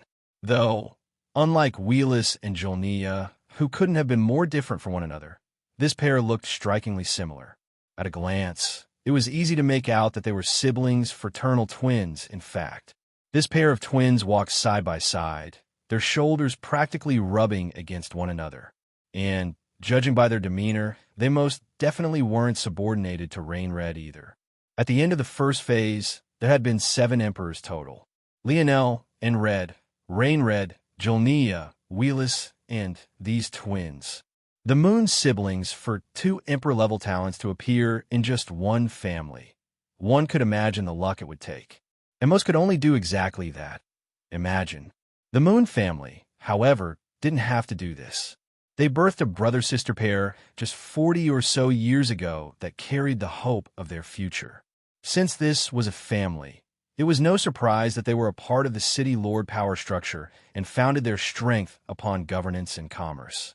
However, Anared and the rest of the Kiefer family had known for a long time that the Moon family had been leaning toward the powers for a long time already. Still, this situation likely had little to do with their affiliations. They were most likely just as curious as everyone else who this mysterious person who managed to claim the dream abode was. The truth was that even Anared only had a good idea of who it was. After all, as far as he was aware, there was only one other emperor. However, he had yet to confirm it, mostly because he too didn't dare to casually approach that abode. That said, that appearance of this person coincided with that young man's disappearance. Fine. If it's only you 3, I can accept it. Anared replied calmly. However, if any others try to take advantage of the situation, don't blame me for being rude. The sword that floated to Anared's back vibrated wildly, as though thirsting for blood. Beneath his might, several kings paled, unable to gather up the courage to battle. The Sister Moon sibling smiled. Her lips were such a bright shade of red that it seemed she had just been sipping blood from a wine glass. Lead the way. Her voice was so sweet, it almost made one forget the tension in the atmosphere.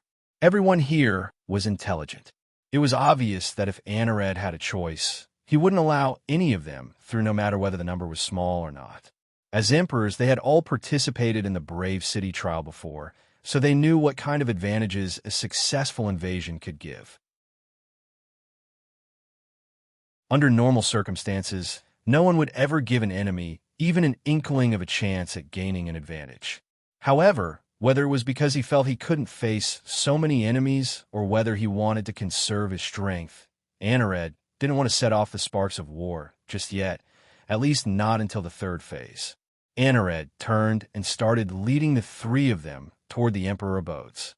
But before he could get very far, he heard another familiar giggle. Young Heir Kiefer, you don't need to insult our intelligence like this, right? You're going in the wrong direction. The Sister Moon sibling spoke again, her voice light and airy. It somehow both made one comfortable and cold at the same time. Anared's step paused. Since you know where he is, point me in the right direction. His voice didn't give way to any embarrassment. He really didn't know where Lionel was. But the 3 emperors who followed him shared a knowing glance. With the strength of these 4 emperors, it wasn't a surprise that they didn't take long to find Lionel.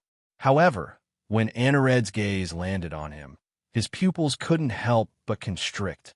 At that moment, Lionel was the center of everyone's attention. He sat atop yet another stone monument, completely lost in his own world.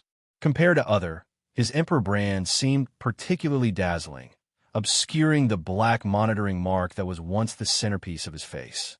Even when everyone was shocked by the sudden appearance of 4 more emperors, Lionel was unmoved. Or, rather, it was more accurate to say that he didn't spare any of his thoughts toward them. Though he knew 4 more individuals had appeared, he didn't stop his meditation. Rain-Red and the twins were stunned for a moment. 3rd dimension? The Sister Moon siblings' words were just as gentle on the ears as usual. However, this time, rather than just being calming and cold, it felt as though a bomb had erupted amidst the crowd. Do you know who he is? Rain-Red looked toward the Kiefer family heir. Anared sent a non-committal glance over. He's the seated participant of my Kiefer family. He is courting my younger sister. The three emperors froze. However, it was then they remembered. There was an emperor that entered the eastern sector during the first phase. The commotion that young man caused was not small. In fact, the whole city quaked. Unfortunately, since then, no one had heard from the young man at all. And this young man had also ignored the unspoken rules and had yet to visit the central tower. Over time, there had been so many things to deal with that this young man floated to the backs of their mind. Rainred frowned as he observed Lionel. This made things even more troublesome. The good news was that this emperor was still in the third dimension. This wasn't much to worry about. But there were certain things during the trial that wouldn't strictly rely on strength. In addition, he wouldn't be easy to deal with regardless thanks to Anored's protection. Wait, Rainred's eyes narrowed. Isn't that a monitoring brand? Why does your seated participant have such a thing? It was difficult to spot beneath the Emperor brand, but after noticing it, it was hard to unsee it. However, Anored's response was just as cool and collected. Is there a rule that said someone who's branded can't participate? You know as well as I do that this brand only means he is being monitored, not that he is a criminal. In addition, it will only be for a period of 3 years. That isn't what I meant. Rainred responded. Why would someone of your family be under suspicion? And why is it that I didn't know that your family had recruited such a genius? Is there a need for you to know everything about my family? Anored's gaze sharpened in warning. All right. The Sister Moon sibling got between the two. We only came here to form relationships, not break them. Can't we just have a conversation with him? What do you say, young man? Will you come down? The final part of her words were aimed at Lionel. On terrain, no matter what man heard a request from such a beautiful lady, they would likely do their best to please. However, despite the words traveling to Lionel's ears, he didn't react. How rude was it to ask someone in the middle of meditation to come down and talk for your own convenience? Had Lionel not been able to split his mind, the act of the Moon's sister sending her voice toward him like this could have caused him to suffer backlash. An awkward silence fell over the stone monument region as Lionel continued to meditate. At that moment, the ever-silent Brother Moon sibling suddenly opened his eyes, a murderous glint lighting them.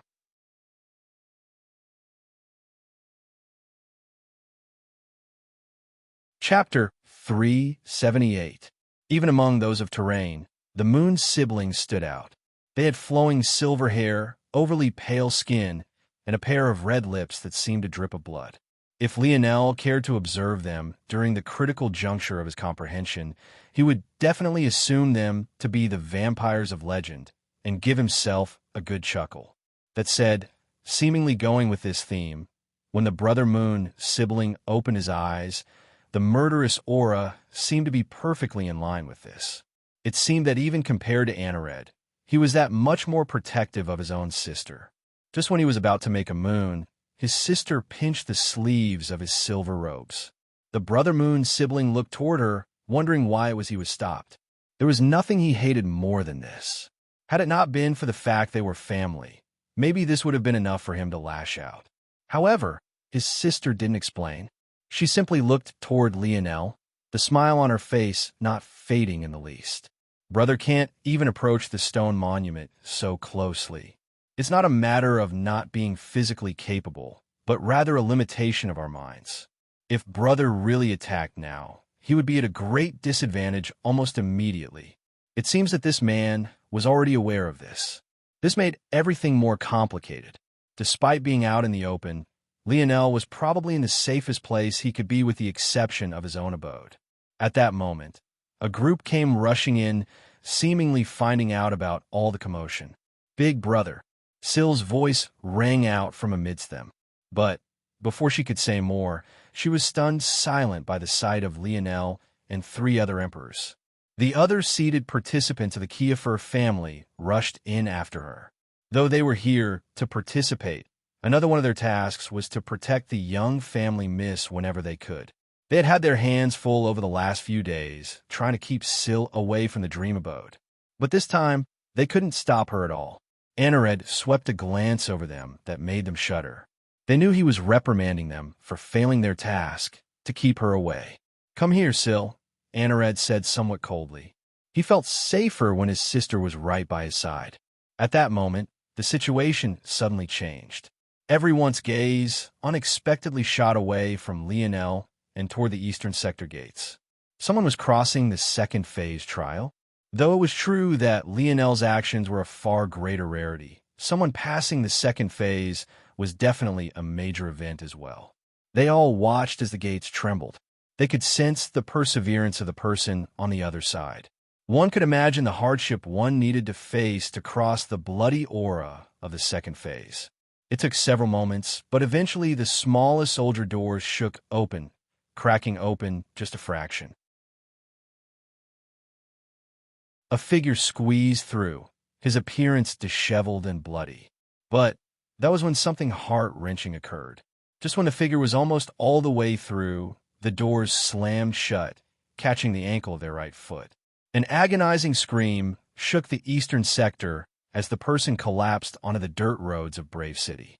Blood pooled at their legs, dyeing the ground a harsh crimson as the figure convulsed. The amount of perseverance it took to cross the barrier of aura was astronomical. It was no surprise that this person had no energy left. To deal with such an injury at such a time, everyone was stunned.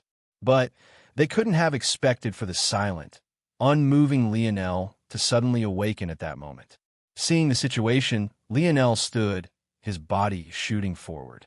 In that moment, if one wasn't looking closely, it would feel as though a bird had just soared over their heads. The pupils of the four emperors all constricted at once. The Baowoman stone monument was quite close to the gates, and due to the fact that all the abodes in this region were just various sized tents, there was nothing obstructing their view right to them. In what felt like an instant, Lionel appeared beside this person. "Xyler," Lionel mumbled. At that moment, the familiar face shook on the ground. He seemed to have gone into shock. As a warrior of the fourth dimension, such an injury should have been painful, but definitely not to the point of putting him into such a state. The only explanation was that Xyler had given his everything to reach this point. He didn't have any more energy left to give. Lionel's body suddenly burst with a blinding golden light. Light elemental force surged toward him from all sides. For a moment, his flowing bronze-gold hair made him look as though he was deity. Even compared to the past, calling upon the light element was far easier for Lionel. In fact, he felt the difference was easily tens of times. Part of this was because of the strengthening of his mind, but maybe the most important part was his innate force node. Grand Heel. A surging wind shook the surroundings. If one looked closely, it was possible to see that in addition to the main force art, countless smaller ones hovered around Lionel, feeding into the main force art as though playing an important supporting role. Under the stunned gazes of everyone, Xyler's shivering slowly came to a stop, and then his severed leg began to slowly reform itself. Though it failed to regrow in a single attempt, Lionel cast Grand Heel again before coming to a stop. He knew he could continue, but this was enough to stabilize Xyler's situation for now. If he really did continue, he would drain his stamina, and then he wouldn't be able to guarantee his own safety, let alone Xyler's. Lionel felt somewhat guilty for his current situation, so, of course, he would do his best to help. Lionel propped the unconscious Xyler up, piggybacking him. Though the little mink was a bit unsatisfied with its sleeping arrangements being disrupted, it clambered up to the top of Lionel's head and made another bed for itself. With that, Lionel began to walk back, his hands clasped under Xyler's thighs. However, it was a given that those emperors wouldn't just allow him to walk back to his abode. How could they give up this opportunity? Getting over her shock, the sister moon sibling stepped forward. "So, are you free to speak now?"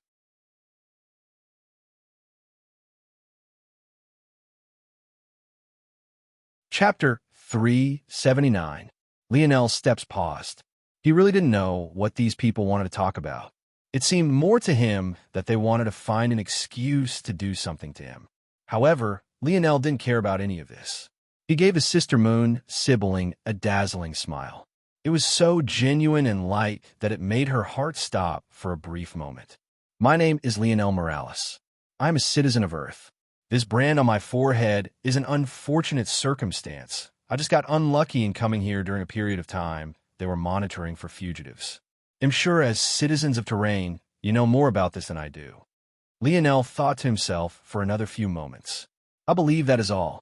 Make sure to spread that far and wide.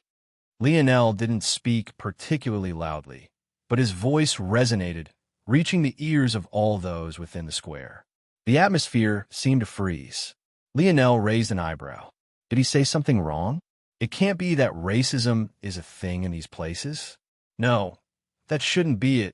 Lionel saw plenty of people from other worlds coming to Terrain. If they weren't all right with such a thing, why would they make it such a big staple of their culture? The four emperors were shaken once again. Lionel was filled with too many surprises. Claiming the dream abode was already enough to shake them to the core.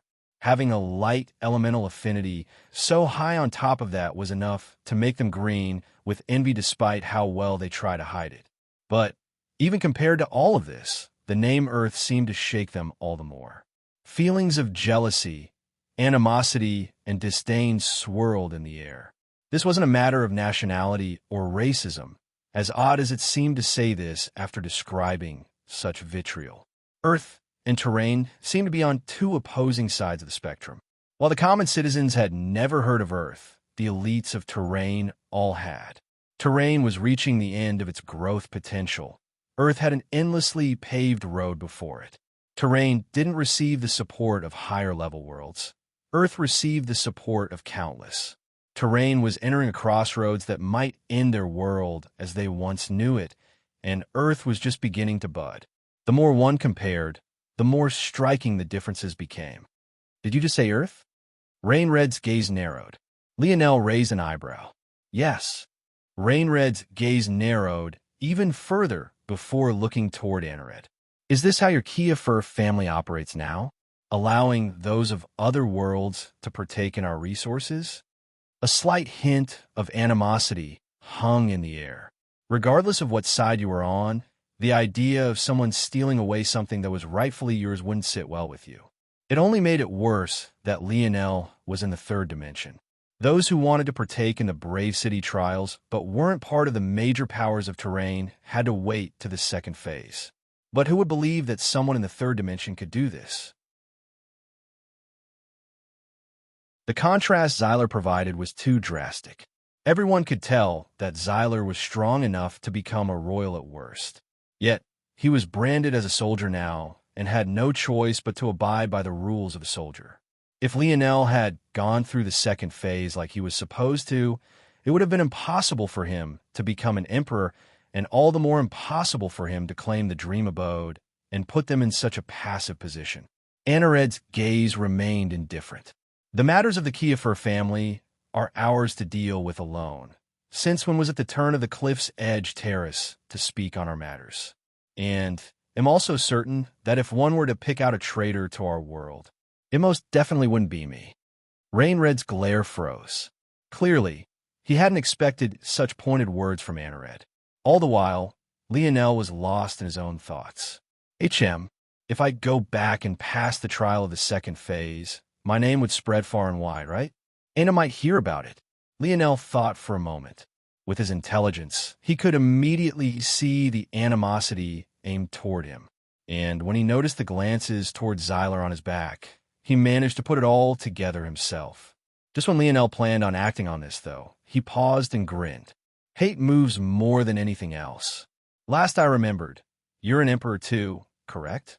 Lionel looked toward Rainred with a childishly innocent gaze. If you want my abode, go claim it. Suddenly, Lionel's warm, smiling face became extremely punchable. In fact, I think I'm in the mood to claim more abodes. He'll be taking over the star, light, and darkness abode. After I do, you can feel free to challenge any one of them. Lionel pondered on something for a moment. Now that I think about it, don't you also get some benefits for challenging an abode in enemy territory? You should want it too, right? Lionel's smile never faded despite sensing the animosity in the air. Anared's brows furrowed, not quite understanding what Lionel was trying to do. Was he really just so arrogant? You don't believe me? Lionel blinked innocently. The crowd was riled up. They wanted to see nothing more than Lionel falling flat on his face. But, at the same time, they wanted to beat him up where he stood. The conflicting feelings left them feeling so stifled that several almost coughed up blood. Just as Lionel was about to boldly lead everyone to the elite abodes, the city shook once again. Everyone's gaze shot toward the northern gates as they blasted open, causing the whole city to quake. As though this was a catalyst, the central tower flickered. A mass of energy converged toward the peak of the tower. At first, the form they took was blurry, but it soon became a row of numbers that read 9:23:59:59. A countdown to the third phase had begun. In that moment, the suffocating aura around Brave City began to slowly weaken, and anxious, soon-to-be spectators excitedly stood. It seemed that the true trials would be starting soon.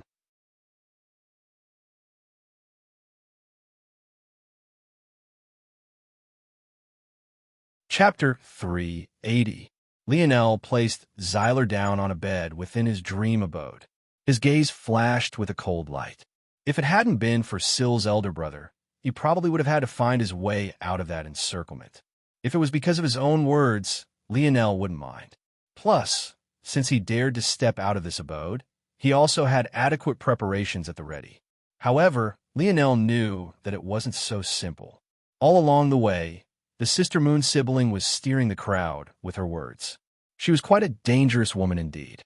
In the end, it was due to the commotion at the northern gate and Lionel's own sharpness that Rain Red and the twins could only leave without accomplishing much of anything. It seemed that the start of the third phase was unlike the first two. Whoever it was who opened the northern gates was definitely a future calamity they needed to prepare for. As difficult as it was to become an emperor during the first phase, it was tens of times more difficult to do so during the second phase. In addition, this person was a true fourth-dimensional entity, unlike Lionel, who had only broken through in one aspect. So, compared to the danger Lionel posed, this person was a much greater threat. There's not much time left. I hear the third phase has spectators. Hopefully Aina is among them. Lionel's coldness vanished into a genuine smile. During Lionel's life, Aina had only come to watch him play football once. The fact she went at all was definitely a big change for her. Usually, she avoided events like that like the plague. Just the simple action alone warmed Lionel's heart. Truthfully, back then, all the events that happened left him so shell-shocked that he forgot that simple fact. That was right, she had come to watch him. Lionel's smile became a grin. To anyone observing from afar, he looked like a love-struck fool. Hey, little guy. Lionel scooped the little mink off the top of his head, stroking the little one's soft fur. I know you wanted to go to that abode for a long time. Go ahead and break through. Little Black Star sat up excitedly and suddenly vanished from Lionel's arms. Lionel chuckled. If that little guy really managed to break through, who knew how much trouble he'd get into? When Lionel met Little Black Star, the little mink was an elite S-grade threat. They had done a lot of growing together since then. Though Lionel wasn't exactly sure how the cultivation of beasts worked, he trusted the little guy could make his own way forward. This was the advantage the universe gave to beasts anyway. Lionel took a deep breath and casted a few more Grand Heal S on Xyler. Regrowing a limb was definitely much more difficult than he had thought it would be, and that was even with his vastly improved Grand Heal. Of course, part of the reason was because Xyler was in the fourth dimension, but luckily, it was just a foot and not his entire leg that had been taken out. Leo, let me in. At that moment, Lionel suddenly heard a distant voice. He cast a glance out of the window to find Jirak yelling at him from hundreds of meters away. It was clear the bald young man was still too scared to approach the dream abode of his own accord. Lionel allowed Xyler to continue resting before letting Jirak in. He too had some questions to ask the Black family heir. Did you hear? An emperor of the second phase appeared. That hasn't happened before. Jirak boisterously strolled in, his face filled with awe. The third phase is probably going to be wild. I didn't participate last time, but am definitely going to make a name for myself this time around. Jirac. Lionel cut the young heir off before he could continue his spiel.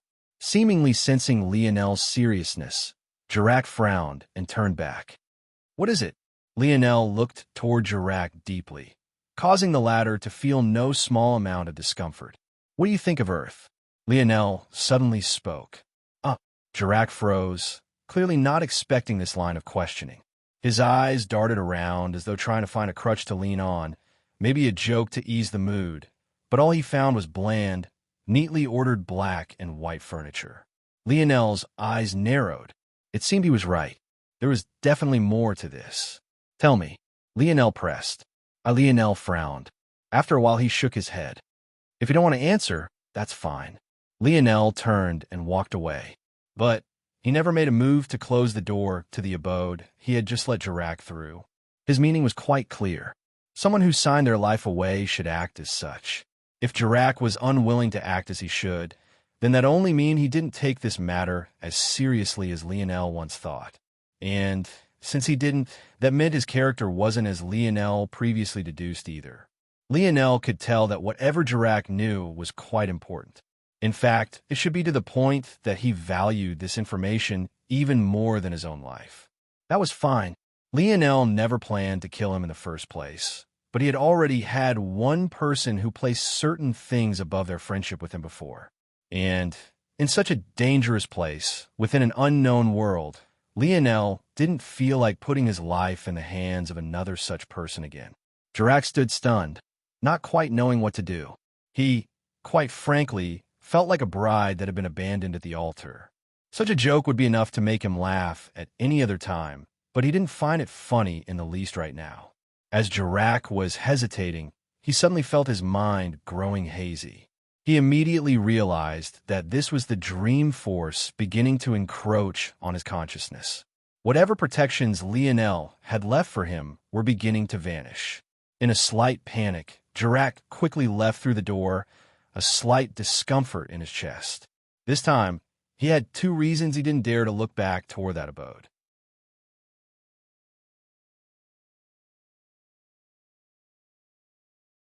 Chapter 381. Lionel didn't spare any more thoughts toward Jirac. He didn't feel that it was a shame, nor did he feel any sense of self-pity. He was already focusing on another task already. This was just the kind of person Lionel was. At most, Lionel was now certain that there was something important about his home world he needed to find out on this planet. Though he didn't know exactly what it was, he would be able to find out.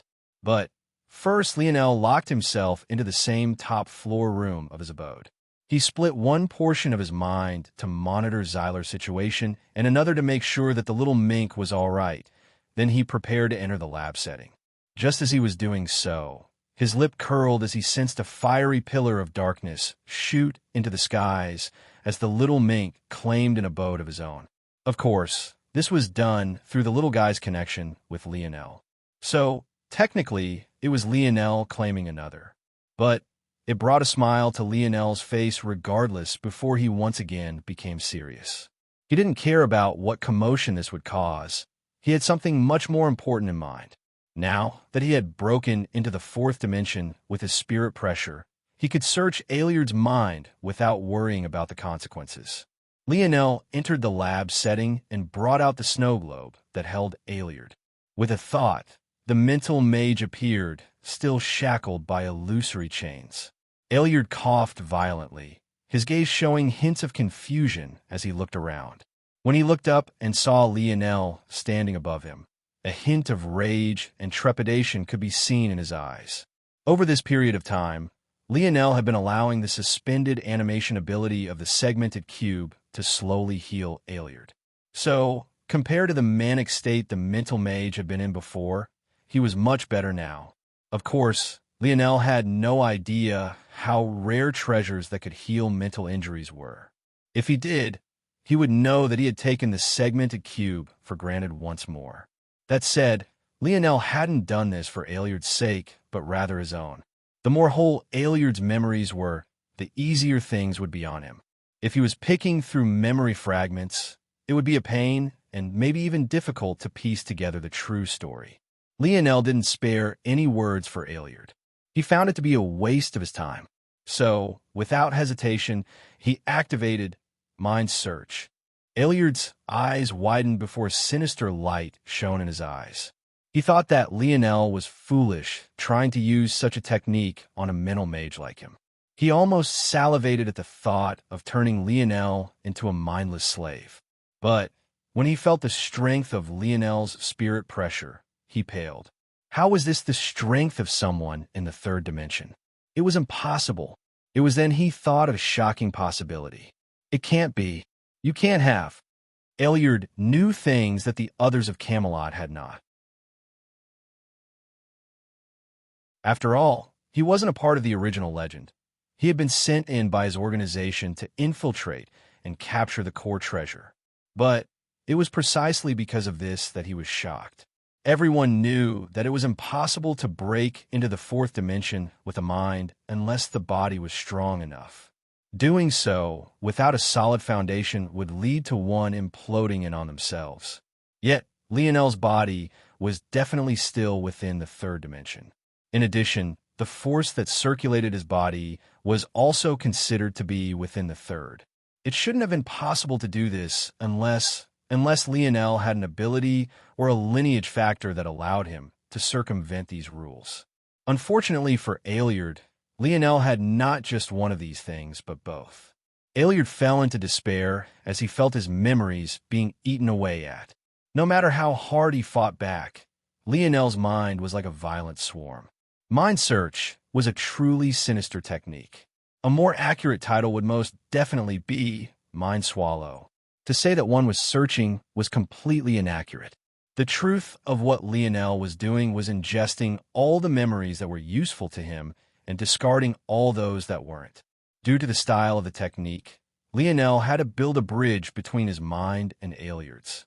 This meant that when he found a memory to be useless, rather than it remaining with Aeliard, it dissipated along the bridge, leaving Aeliard with nothing. If the two of their minds have been of similar strength, this bridge would cause a tug of war to erupt. However, Lionel's mind was so much stronger than Aeliard's that it was nothing but child's play. Aeliard's helplessness soon became dullness, then was replaced by a complete vacancy as he fell over, drool leaking from the side of his mouth.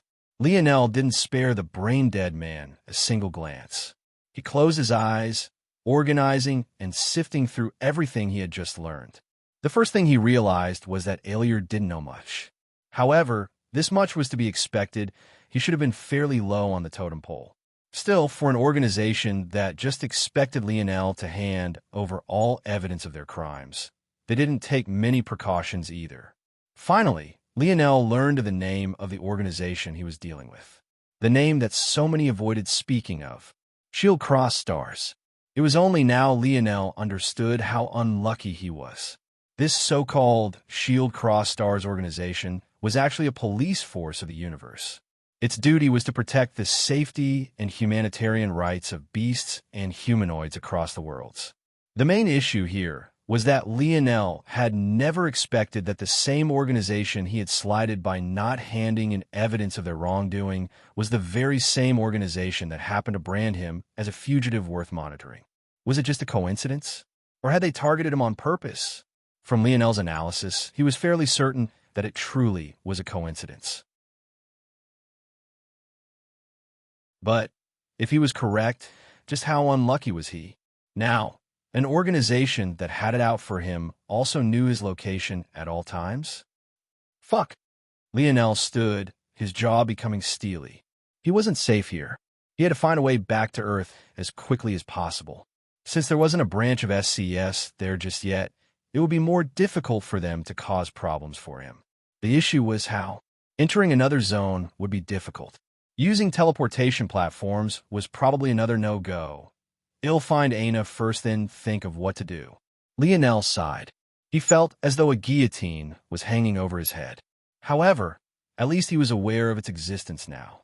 Not only this, but he had become aware of many other things. The days quickly flew by. Soon, Lionel would have no choice but to join everyone else within the central tower. That morning, With just a few hours left until the timer would hit 0, a shadowy figure slowly stalked toward the central tower. A prominent hunchback was the first thing anyone caught sight of. As for the rest, it was shrouded in black. By now, everyone knew that this was the sword monstress, the very woman who caused the commotion at the northern gate.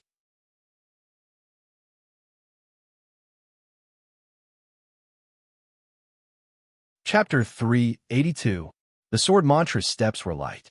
It was almost impossible to accept that her figure was so large, yet so nimble. From the third phase onward, all of the trials would begin with the central tower as the centerpiece.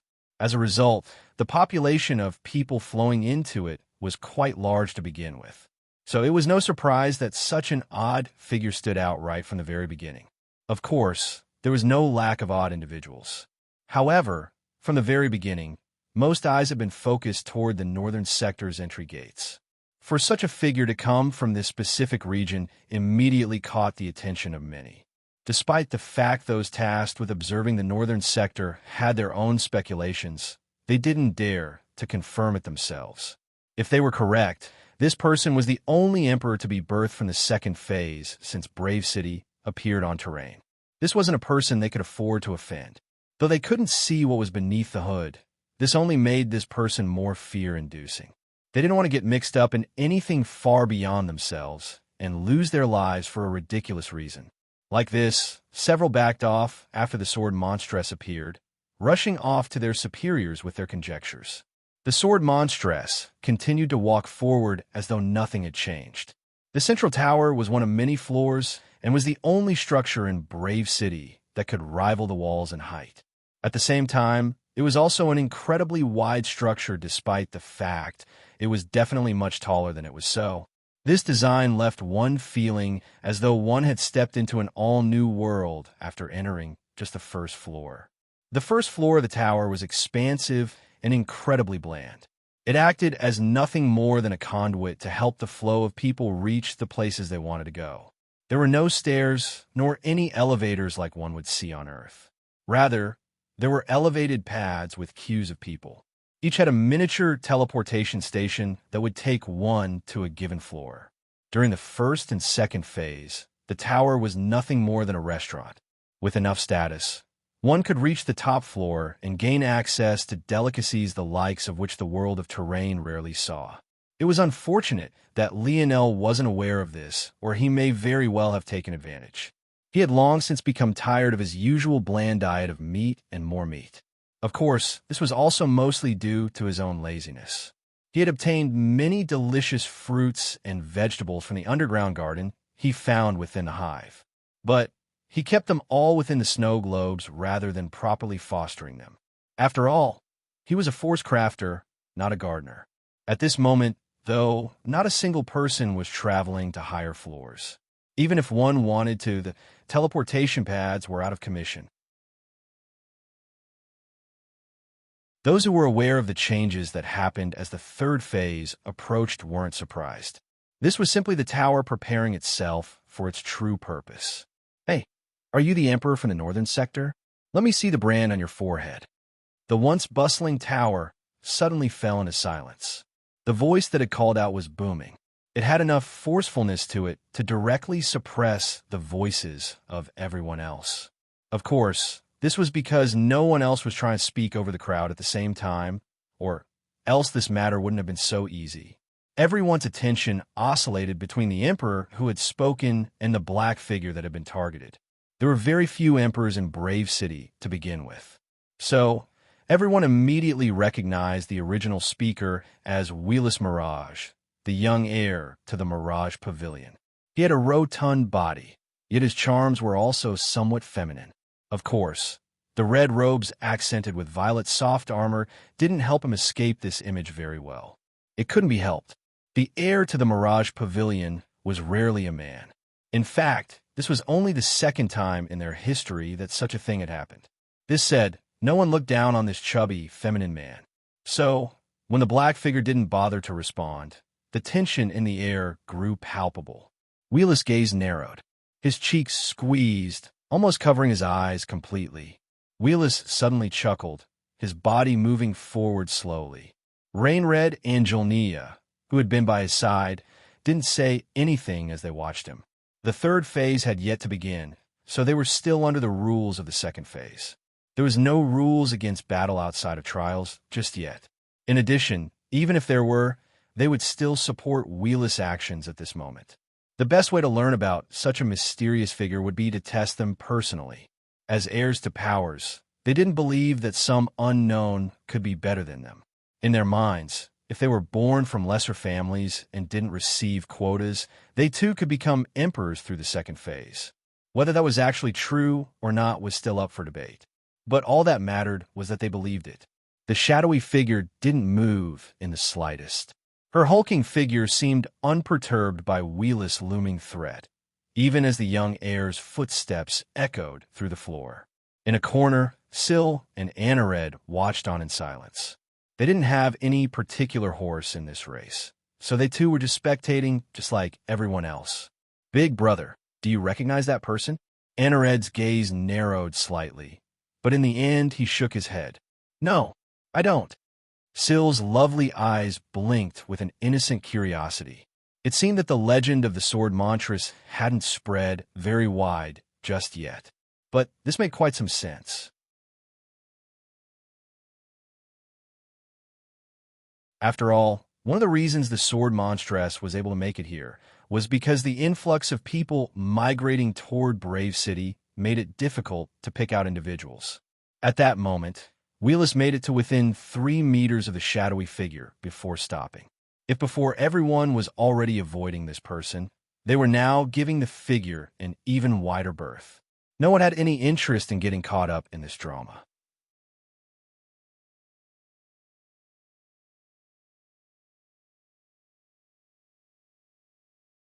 Chapter 383. Wheeless opened his mouth to speak once more, but bang! A heavy sword swung from the sword monstress back, landing on the stone's grounds of the tower's floors. Despite the heft of the sword, not a single mark was left behind. But no one doubted the strength of the sword monstress due to this. The broad sword vibrated wildly upon impact, as though looking to launch itself out from the hands of the sword monstress as she faced Wheeless. When the sword appeared, Julnia's gaze narrowed. Wheeless stood just under 3 meters before the sword monstress. But due to the outrageous length of the massive sword, it clanged before him, just a mere foot or two away. In fact, it seemed to be aimed between his legs, leaving him feeling a slight chill. However, what Wheeless felt wasn't fear. The process had been slow enough for him to witness the start to the end without issue. To a warrior on his level, it hadn't been a problem to see it all. The issue was that his heart still felt a slight trepidation. It was a warning. Wheeless, though, had every intention of lashing out. Not only was it important for them to know the limits of this figure, but it was also a matter of his face. Where'd he put it if he were to back off now? Especially since he was the one who started all of this. It seems that, just when Wheeless wanted to say more, he suddenly sensed a figure appear by his side. The contrast between this figure and the hulking, black-robed figure before them was too striking. Julnia was a goddess in the eyes of many. She had a small, soft waist, flowing black hair, and a flawless complexion that seemed sculpted by the hands of a master. Though she was lacking in comparison to Era, this seemed to be due to lack of a mature and refined temperament rather than a shortcoming of her own looks. All of this alone would have been enough to capture many hearts. But the way her white robes hung to her curves captured the soul, and, whether by design or coincidence, the way her sky-blue soft armor cupped her chest and accentuated her slender legs only made more imaginations run wild. The moment she appeared, most directly forgot about Wheeless and what he had been planning to do. To them, there was no better entertainment than a beauty, even if she only stood there and did nothing else. In a corner to his own, having reunited with the members of his Black City, Jirak was enthralled. He only barely managed to stop himself from whistling.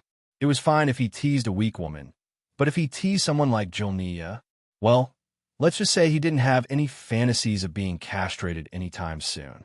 "What are you doing?" Julnia all but ignored Wheeless. But it was difficult to get angry at a beauty, so Wheelis only shook his head and let her do as she pleased.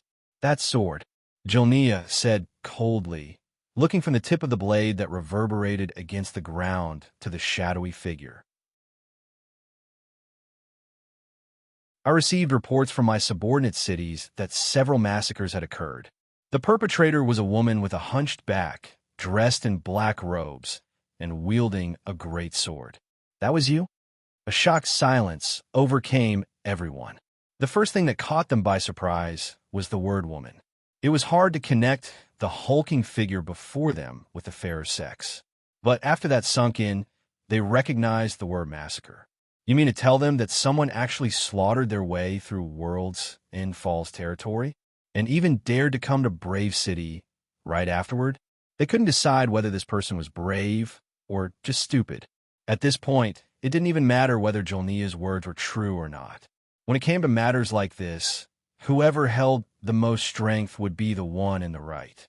And it seemed now that not only had this sword monstress angered Wheelis with her disregard, but she had also enraged Jolnia by sliding the power behind her.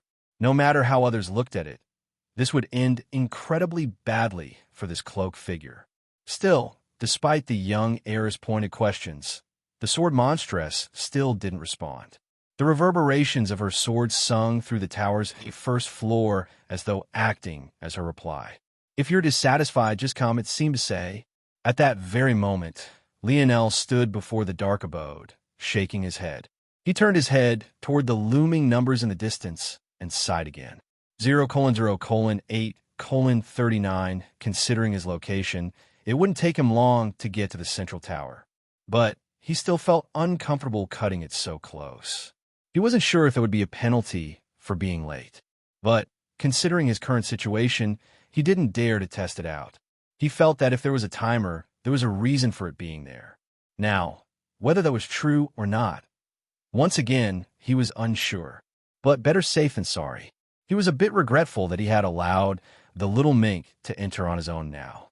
Unfortunately, Lionel had forgotten that the first time he watched the little mink evolve, the little guy had fallen into a deep sleep for several days. This was likely happening again. Forget it. It will take me 2 minutes and 21 seconds to make it from here to the tower at full speed. It'll wait until 0:0:2:30 is left on the clock, then. Lionel felt that the little mink should be fine within the abode. From what he knew, there was no one else capable of claiming a dark abode. And even if there were, they would all be taking part in the third phase. So, everything should be fine. Just when Lionel had made this decision, a black blur suddenly shot out from the house and barreled right into his chest. The streak was so quick that due to Lionel's absent-mindedness, he didn't even notice what happened until it was too late. "Oof!" Lionel coughed, feeling his ribs rebound against his heart and lungs. After a while, he laughed, looking at the bundle of fur in his arms.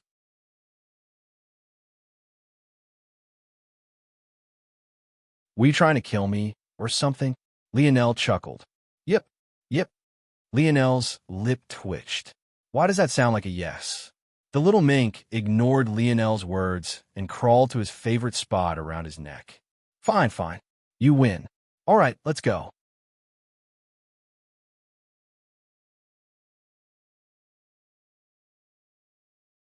Chapter 384. Jolnia's eyes narrowed. "You overestimate yourself."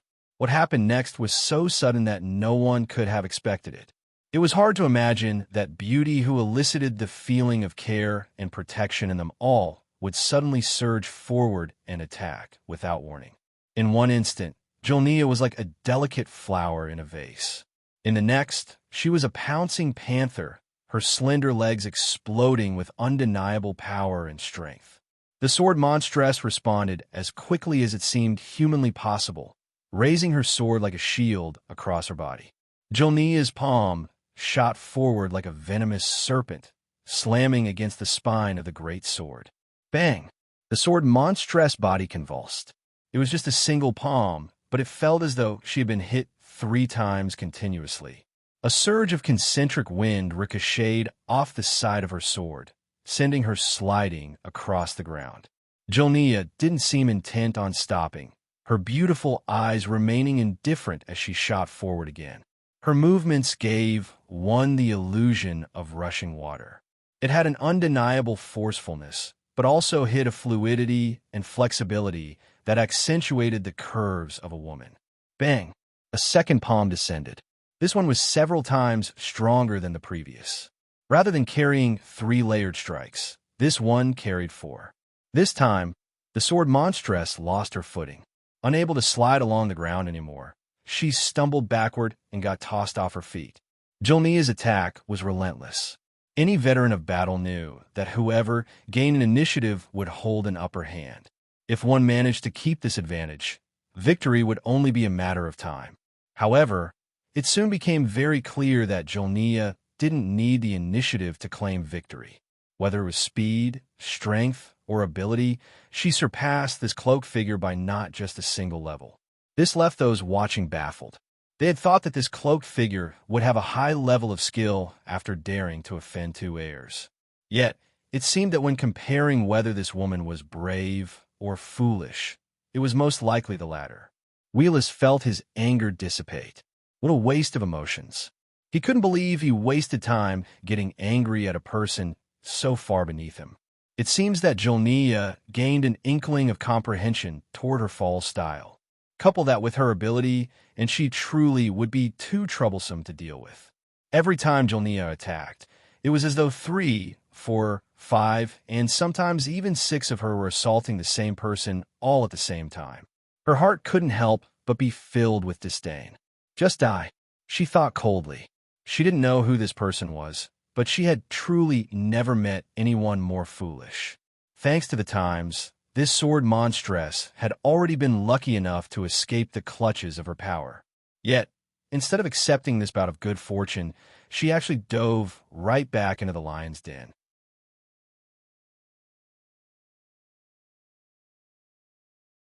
Jolnia's palm shot toward the sword monstress head. The air around her palm trembled. If one looked closely, it seemed as though her strike was being superimposed.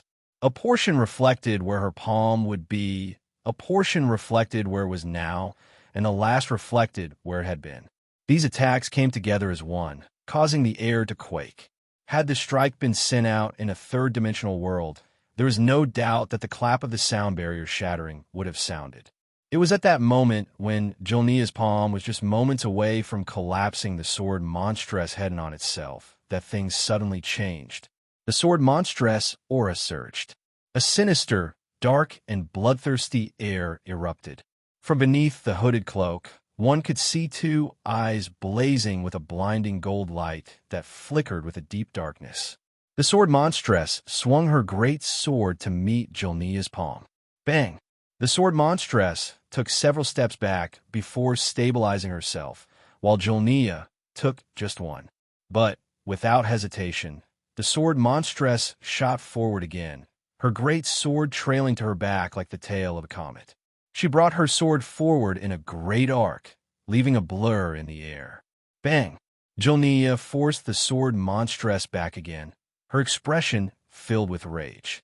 It was as though she couldn't believe that this beast of a woman would dare fight back against her. The spectators remained silent, as though scared to get involved in such a thing. They too hadn't expected the sword monstress to suddenly fight back, but the truth was that it didn't seem to matter. However, those who were clever among them seemed to realize that maybe the sword monstress wasn't as foolish as she seemed. By now, there was already less than 5 minutes before the timer struck 0. By feigning an inability to fight back at all in the beginning, she managed to drag out the battle. It was only after it seemed she really might die that she really started to fight. If things went on like this, there was no way Jolnia would be able to kill her before the timer rang out. And when the third phase began, all the rules would change. Most intelligent people seemed to realize this. But it was difficult to calmly analyze things in the heat of battle, especially when you were enraged like Jolnia. As for why Wheelis and Rainred hadn't explained this to Jolnia, there were 2 reasons. For one, if someone had to explain this to her, Jolnia would only lose more face. And secondly, after seeing the sword monstress combat power, they no longer feared her. They didn't care whether she died or not. It would hardly change anything. This was the same reason they had for not pressing forward to kill Lionel. His impact on the coming trials would be limited. Bang! The sword monstress slid back once again. But this time, Jolnia didn't pursue. So that's your plot. The beautiful heiress looked toward the ticking time, visible anger twisting her delicate features. Unfortunately for you, you've still underestimated me. At that moment, many touched their ears, not believing what they were hearing. Where is this sound of rushing water coming from?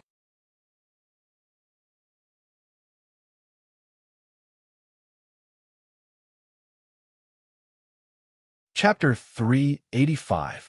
Jolnia brandished her palms in a composed stance, her gaze cold. Just like there were weapons forces, there were likewise forces for various bodily martial arts. Fist force, palm force, various kicking and leg forces, they all existed. However, just like weapon forces, these bodily martial art forces didn't have anything particularly special to them other than a slight boost in strength. When Lionel comprehended his spear force, it was a product of the spear consciousnesses he observed within spear domain. He was able to constantly build on this spear force, refining it and perfecting it. Despite the fact Lionel's spear force was still just an empty shell right now, it was still far more powerful than it had been in the past. In the same way, bodily forces had to be refined over time. Only in this way could they manifest true strength. The so-called fall style was a martial arts discipline of the world's and fall's power. It emphasized a steady, unrelenting flow. Every attack flowed into the next. Upon gaining an initiative with this style, it was impossible to lose it. Had it not been for Jolnia choosing to take a step back now, the sword monstress would still be on her back foot. If Lionel had been here, he would realize that this so-called style was exactly the discipline he had been learning through the stone monuments. For the fall style, only upon reaching a high level of comprehension would one hear the sound of rushing waters. It was clear that not only had Jolnia begun to grasp her power's core teachings, but she was well on her way to mastering them. Jolnia knew well just how suited this style was to her. Her ability was shockingly an exceptionally rare-time affinity ability that allowed her to layer her attacks. It made a single attack feel like many, giving her great offensive prowess. Unfortunately, among time affinity abilities, hers was ranked so near the bottom that she couldn't even dream of claiming the time abode. The first time she came to Brave City, she foolishly overestimated herself and almost lost her life in the attempt. In fact, she was still suffering from the loss of over 10 years from her lifespan. However, this didn't mean that her ability was weak. In fact, when coupled with the fall style, she was likely the strongest amongst herself, Rain-Red and Wheeless. Knowing this, when she saw the enemy of her power before her, a fiery anger bubbled up within her heart. She was the strongest. How could she possibly allow such a plan to succeed? Die! Jolnia shot forward again, but this time her speed seemed to have almost doubled, her palms raining down like the judgment of a god from above. Bang! Bang! Bang! The sword monstress was hardly able to block, but her success only pissed Jolnia off more. Jolnia's gaze flashed with a hint of red. By now, the sound of rushing water reached a peak. It was as though they were all standing at the base of an impossibly vast waterfall, falling with such strength that it shattered the rocks at its base into powder. Jolnia's next strike was so fast that it bypassed the defense of the sword monstress greatsword and shot right toward her head. The glow of two eyes flickered beneath the hood. With an inhuman reaction speed, the sword monstress curled her head away. However, the air pressure grazed her shoulder, causing her body to twirl backward. Bang! The sword monstress shot tens of meters backward, crashing into the walls of the tower. All those standing in the area shot away, unwilling to get in Jolnia's way. The sound of dripping blood sounded once the tower fell into another silence. At that moment, everyone saw the same thing.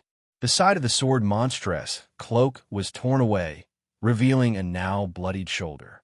However, what was the most shocking was that this sword monstress so-called hunchback was actually a massive, oddly curved package larger than even the sword monstress herself.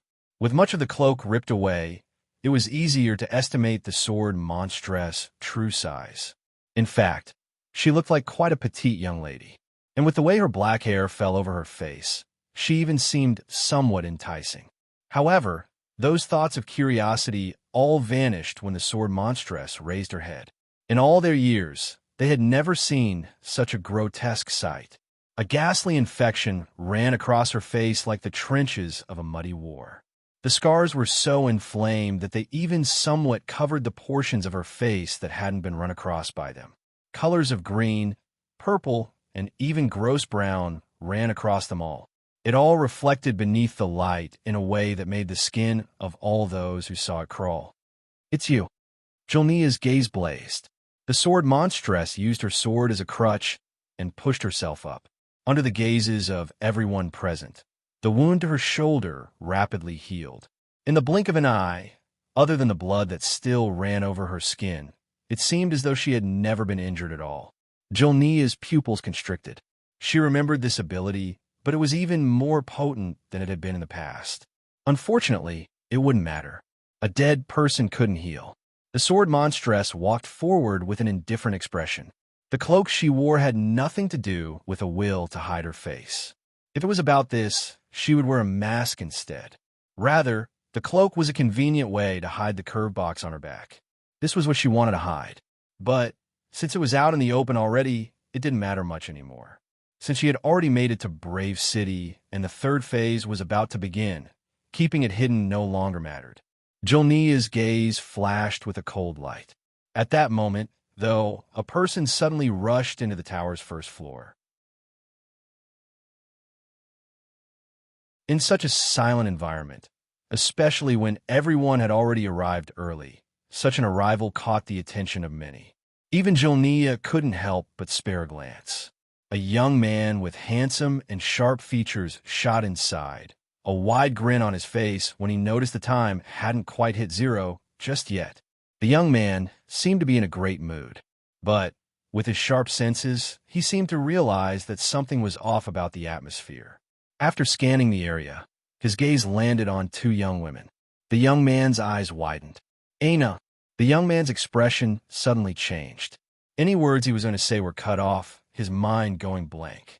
Those who spoke about the details of this day in the future would remember it as the day they felt the most fear they ever had in their lifetimes. Each and every person present felt as though their hearts had been gripped by a reaper, like bone-cold waters had been poured into their veins, traveling through their bodies and leaving them completely paralyzed. Out of her own control, Jolnia's body shot backward at the fastest speed she could muster, her heart thumping so hard that it felt like it might fly from her chest at any moment. The young man vanished, appearing before the sword monstress in the blink of an eye. Only a rare few could even see how he moved, and even those who could felt as though he had become nothing but a streak of gold light. He stood before the sword monstress, his eyes blazing. In that instant, several collapsed to the ground, their visions turning black.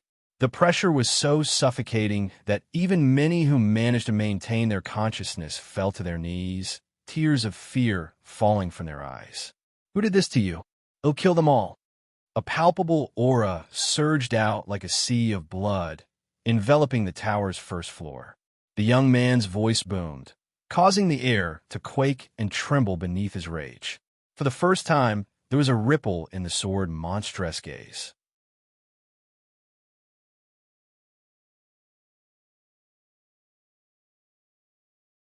Chapter 386. Lionel had never felt so much anger before. He didn't even think about how it was he recognized Aina at all.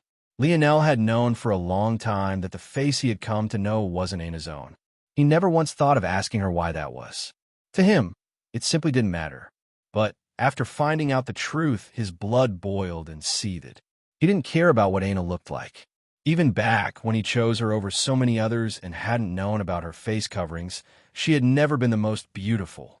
He simply went with his gut feeling and accepted it. But now, knowing that someone had done something like this to her, Lionel's visceral reaction was even more violent than it had been when he found out someone had cut something out of him as a mere child. As for Aina, the last thing she had expected was to meet Lionel here.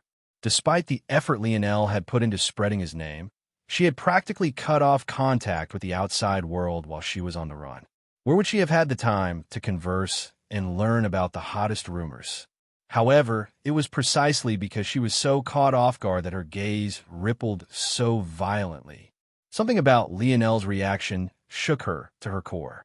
After she came to this world, she had hoped to forget everything else. In fact, part of the reason she chose to take off her face covering was as a way of leaving those things of the past in the past. This scarred face of hers looked nothing like the face Lionel knew.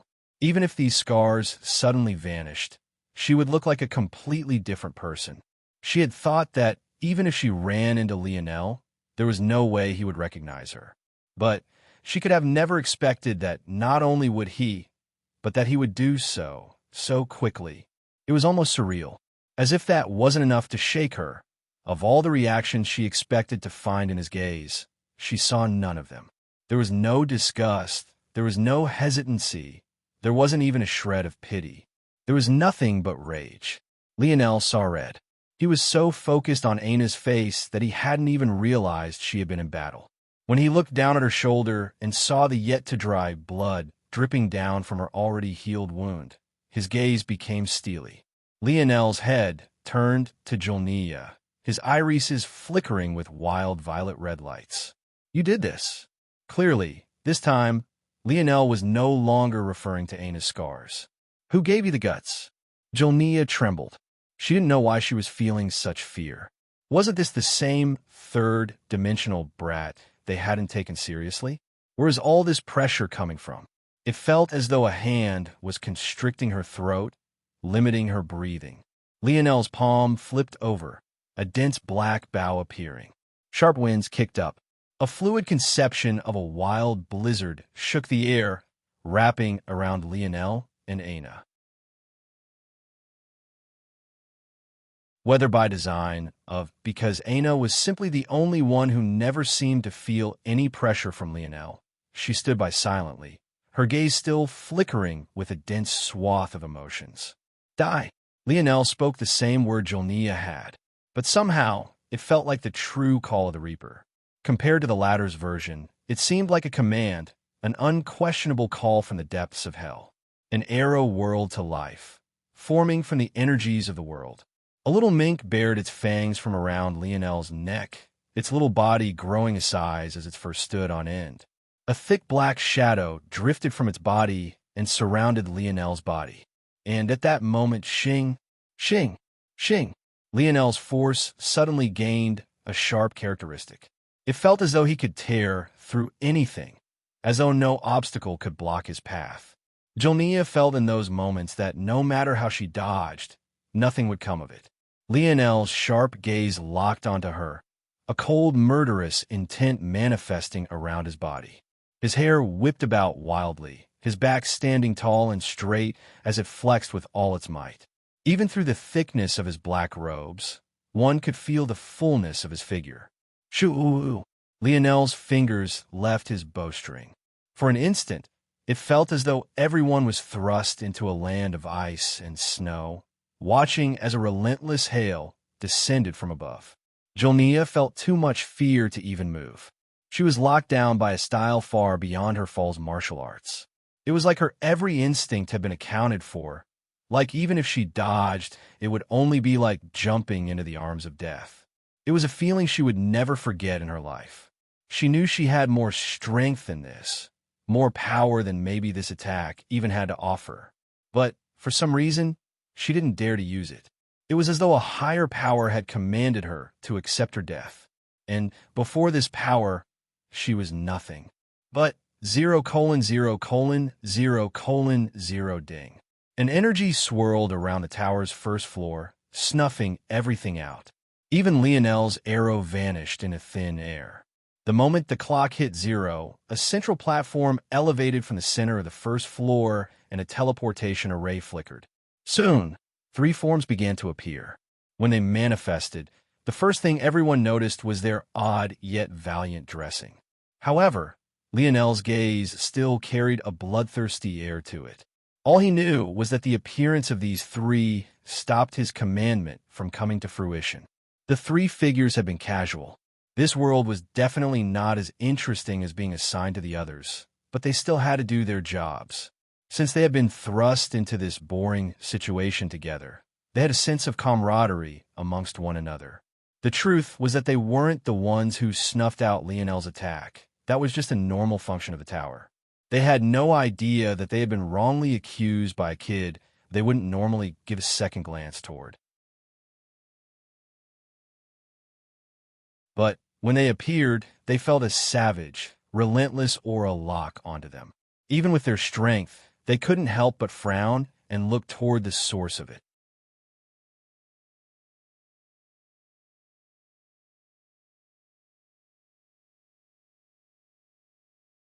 Chapter 387. For a moment, it seemed that Lionel really had every intention of attacking these people. Those who knew him had expressions that widened in shock. It was one thing to attack Jolnia, but the overseers of these trials were not only outstanding talent from across the universe, but they were most definitely fifth-dimensional entities at worst. In fact, that was just their speculation from their place at the bottom of a well. For all they knew, these individuals were beyond the fifth dimension.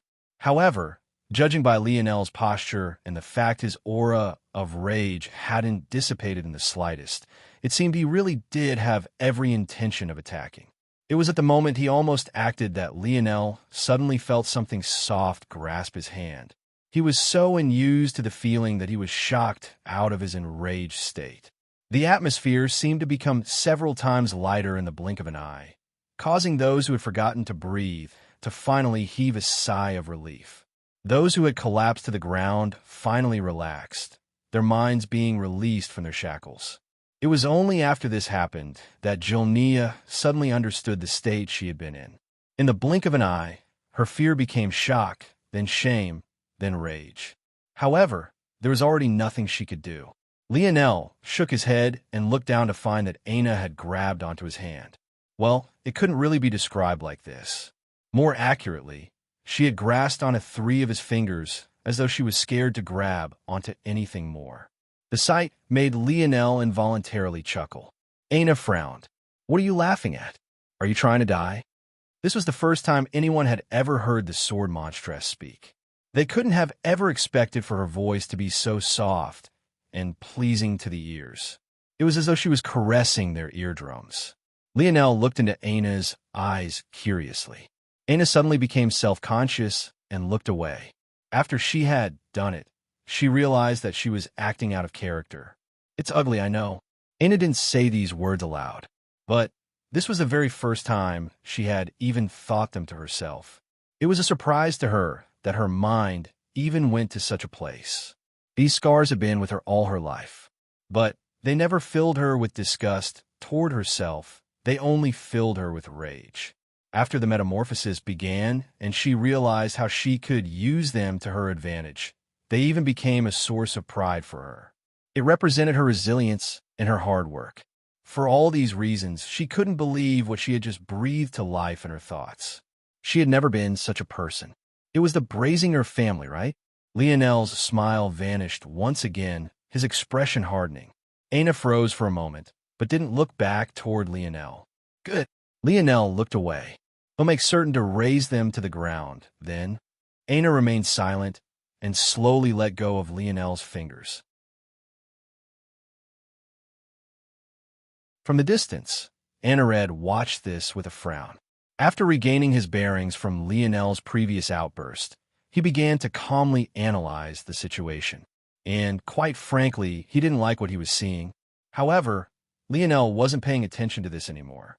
He continued to stand by Aina's side. He wasn't going to let her out of his sight again. Everything else that happened from this point on no longer mattered much to him. The first reason he had agreed to join the Kiefer family's quota was in order to find a path toward finding Aina. Beyond that, the only reason he had tried to stand out so much was also for this reason. Now, as far as Lionel was concerned, nothing else was quite so important. Of course, he would still do his part to repay the Kiefer family for their role in helping him find Aina. That was the least he could do, anyway. The three figures on the platform looked toward Lionel with a frown, wondering where such pressure came from. How could they bother to care about drama between kids? As a result, they had no idea what had happened here previously. But, looking at the sorry state most were in, they felt it had something to do with this young man. Their gazes unconsciously shifted toward the young woman by his side. By now, Aina had regained her bearing and stood there silently. Though she had let go of Lionel's hand, she at least didn't move away from him. In Lionel's book, that much was a plus. The three figures were much more experienced than the others here. While these kids only saw ugly, infected scars, they saw a curse. They raised their eyebrows. The only female among the three looked toward Aina with a gratified gaze. She had no idea who Aina was before this moment, but just the simple act of Aina standing before them all completely maskless left her feeling somewhat in awe and a bit protective of this young girl. Any anger she felt toward Lionel unleashing killing intent toward them was already forgotten. As they were observing Lionel and Aina, Lionel, too, was observing them. Their uniforms are also cool. Lionel couldn't help but think. He really hoped this wasn't a pattern. If he had to gain enmity with another organization with cool uniforms, it would be too depressing. At first, it looked as though all three of them, whether male or female, were all wearing skirts. But, upon closer inspection, Lionel realized that this wasn't the case. The first thing Lionel thought when he realized the truth was, Aladdin's pants. Lionel smiled, remembering the cartoons his father had introduced him to as a child. The uniforms of these three all involved the same harem pants Aladdin wore. The midsections of these pants swept so close to the floor that some could mistake them for skirts without looking closely. All of their harem pants were pristine white. In addition, they each had cloth waist belts of a deep black. This cloth wrapped around their waists and then dropped vertically to the ground between their legs.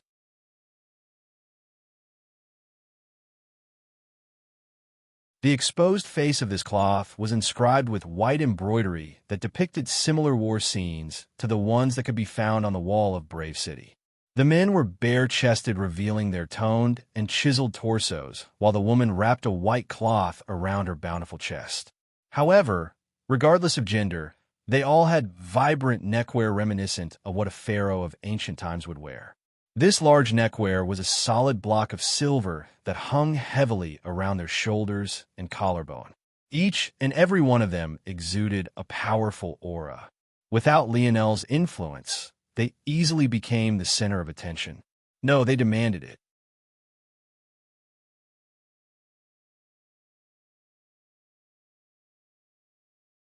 Chapter 388.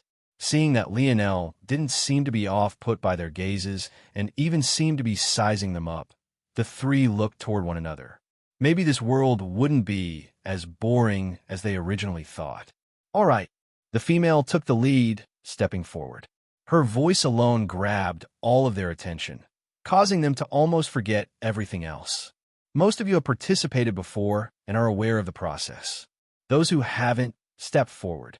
The registration process will be the same. Age, affinity, and rank will all be taken down before proceeding to the next step. The central platform flashed with a small light. When it faded, an altar had appeared before the female with a small indent within it. No one dared to test the patience of the three figures. So, those who had already participated in the past took several steps back, making way for the newbies. Among these new participants there were, of course, Lionel and Aina. But there were other easily recognizable figures. There was young Miss Swan, Syl, Jirak, and even Zyler. These four kept sweeping glances toward Lionel, but it was as though there was nothing else worth his attention after Lionel appeared. In fact, he seemed to be smiling more, leaving a curtain of warmth around him. It was hard to believe that this was the same young man that fear-inducing aura had just come from. Syl and Kyra kept looking between Lionel and Aina. As for Zyler, he had a complicated look in his eye. He still couldn't believe that Lionel had been the one to save him. Finally, Jirak didn't dare to look again after the first time. His chest still weighed heavily with guilt. The truth was that Lionel had long since forgotten about Jirac. But maybe it was exactly this that left the latter feeling so uncomfortable. It wasn't as though the two were the best of friends, but Jirac still felt like he was losing something. But how could his loyalty to Lionel already be greater than his loyalty to his own family? Though this sounded logical, Jirac knew the real reason he felt guilty. It was precisely because his actions were tantamount to going back on his own word. Since he said his life was now Lionel's, that should have been the end of the story. The fact he was still holding back only meant that he never took his word as seriously as he claimed to. Jirac Black, 31 years old. Medial grade, 4 wind, elemental affinity. Jirac took his palm away from the groove in the altar. The female nodded slightly. Jirac hesitated. Is something the matter? The female asked, slightly impatient. Jirac smiled sheepishly. Usually, this grin of his worked 4 out of 5 times on the ladies. But the female continued to glare at him, causing him to retract it just as quickly as he had deployed it. Coughing slightly, Jirac cleared his throat. What does a grade 4 affinity mean? The female didn't really want to answer. But, unfortunately, this was part of her job description. Affinity is a comparison of your skill with a type of force in comparison to your dimensional stage. The higher your affinity in comparison to your stage, the higher the score. Inferior grade 4 is the average for someone within the 4th dimension. If you had the equivalent of this affinity within the 3rd dimension, your affinity would be marked out at grade 5. A grade 5 affinity is enough to skip the preliminary rounds. Of course, what the female didn't bother say was the fact that an inferior grade 4 evaluation was only average in terms of the standards of their organization's new recruits. On a 4th dimension world like Terrain, especially one reaching the end of its potential, grade 4 was considered to be an elite amongst elites, let alone medial grade 4. Oh, I see. Jirac stepped down feeling somewhat dejected. Kyrus Snow, 29 years old. Inferior grade, 4 variant water affinity. Silkiafer, 30 years old. Medial grade, 4 empty sword embryo. Xyler Canif, 35 years old. Quasi-grade, 4 empty spear embryo. Xyler calmly accepted his evaluation, his gaze still blazing with determination. For the first time, a curious glint lit in the eyes of the female. It was quite baffling, though, that this glint would appear for the worst evaluation yet. At that moment, with the start of the 3rd phase, the audience had already chosen their seats. Of course, it was impossible for them to enter the tower, but they were now allowed to enter the city and reach the central region around the tower. There, they found a stadium of sorts where the matters occurring inside that were projected out for the viewing pleasure. Unfortunately for them, due to the fact these images only appeared at the start of the 3rd phase, these spectators had no idea what happened between Lionel and the others previously. Sister-in-law, who's that ugly girl beside that mean guy? Is he two-timing Big Sis? Ree didn't seem very happy with what she was seeing. While others were focused on the registration, she was paying attention to something completely different. Era remained silent, keeping her elegant posture. Many in the crowd couldn't help but gravitate toward her, but the banner of the Kiefer family was too strong of a barrier. Hearing Rai's words, a middle-aged man sitting beside Zemo frowned. What is this all about? This man was Syl's father, City Lord Kiefer. Hearing that his daughter was being two-timed was definitely news to him. Since when had his daughter been dating in the first place, and why didn't he know anything about it? Era smiled lightly. It's nothing, father-in-law. Ree just has an overactive imagination. Ree pouted after hearing this, but didn't go against Era. Though City Lord Kiefer raised an eyebrow, he didn't say anything more. Rai's little mental lapses were the last thing on his mind. His son needed to perform well this time. They had much more riding on this. Of course, there was someone else who needed Anared to perform well, and that was his very own wife. But her reason for wanting this was very much different from her father-in-law. Do you want to go first? Lionel asked with a smile. Aina nodded lightly and walked forward, climbing to the platform and placing her delicate palm upon the altar. The female's eyes glowed. Of all those here, she was most curious about Aina's performance since she had a good impression of the young girl. But when she read them, her eyes couldn't help but widen, her breath hitching slightly.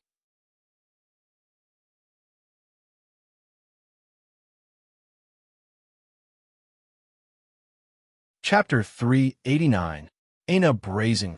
18 years old. These words alone caused many to freeze. An 18-year-old within the fourth dimension was completely unheard of on terrain. When they thought back to how long Aina had managed to battle with Jolnia, their hearts couldn't help but tremble. Would they have been able to do such a thing at such a young age? As surprised as those within the tower were, those spectating from the outside were even more so. Rhys sat completely frozen. Even Era's brows raised, a look of curiosity on her lovely features. However, her reaction didn't seem nearly as exaggerated as that of the others around her. That said, this age was meaningless to the female. Reaching the fourth dimension at such an age couldn't be said to be amazing, in her opinion. There were many who reached such a stage without even crossing into the double digits with their age. Of course, this didn't factor in the fact that the metamorphosis had only just occurred on Earth. For those as talented as Lionel and Aina, they could have reached the fourth dimension just as quickly had they been much younger when the metamorphosis occurred. Unfortunately, only those who knew they were from Earth were aware of this. However, it wasn't until now that they truly pieced together what this really meant. Earth had begun its metamorphosis barely a year ago.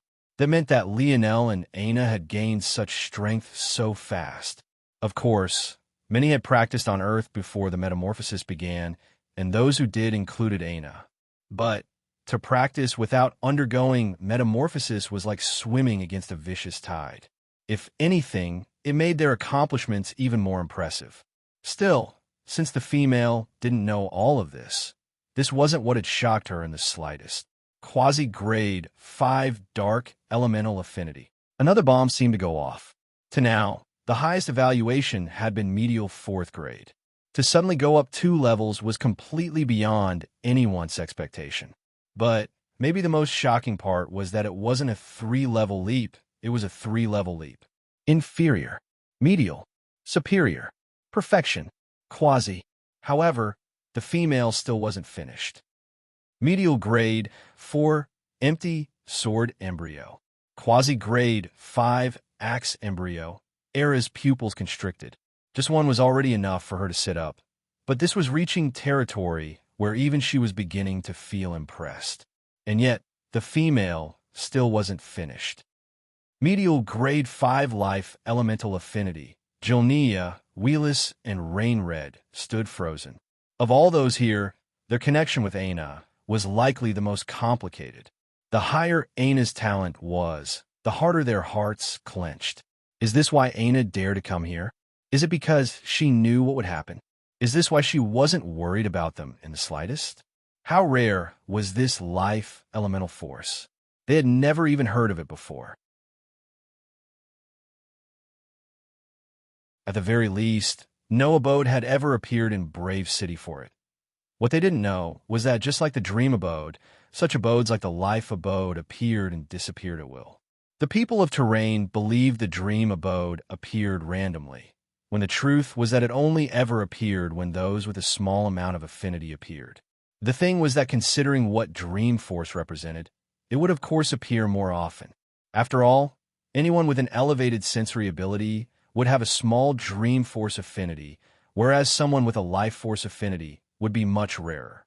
That said, the number of individuals who could use Life and Dream Force to a high level were about the same, meaning the rarity still leveled out to equal in the end. To make the complex simple, the short of it was that everyone had a consciousness and many had a stronger consciousness after undergoing metamorphosis. But while everyone had life, not everyone had an elevated amount of it, and even less had such high affinity, but somehow the female still wasn't finished. Perfect grade 5 blood elemental affinity. Silence reigned as Aina removed her palm. Her expression didn't have any fluctuations upon hearing any of this. But at that moment, there was a sudden burst of clapping. The issue was that it was only from one person. Lionel grinned and clapped enthusiastically, causing Aina to blush and glare at him. But Lionel continued to clap as though he didn't notice. The female's gaze locked onto Aina, it never leaving. In fact, the gazes of the two males seemed to have awakened at that moment. From their lazy appearances, they stood up straight, their gazes burning. It wasn't Aina's numbers alone that shocked them so much. It was the numbers in combination with the curse chaining her. If that curse was lifted on the outside, Ree was pouting. He didn't cheer like that for Big Sis. Era smiled bitterly hearing Rye's words. She could tell that Reed didn't intend anyone else to hear these words, but with their strength, how could they miss it? Once again, City Lord Kiefer sent a questioning gaze toward Era, who could only try to dodge it. City Lord Kiefer really didn't know how to deal with this daughter-in-law of his. Traditionally speaking, he should be in a higher position in comparison. Yet, he felt as though he was on an equal playing level with this daughter-in-law of his. And, worst of all, he could subtly feel that she was lowering herself to allow him such ease of mind. In the end, he could only drop the topic once again. Within the tower, Lionel grinned as he watched Aina step down. Though she kept avoiding his gaze, he didn't mind.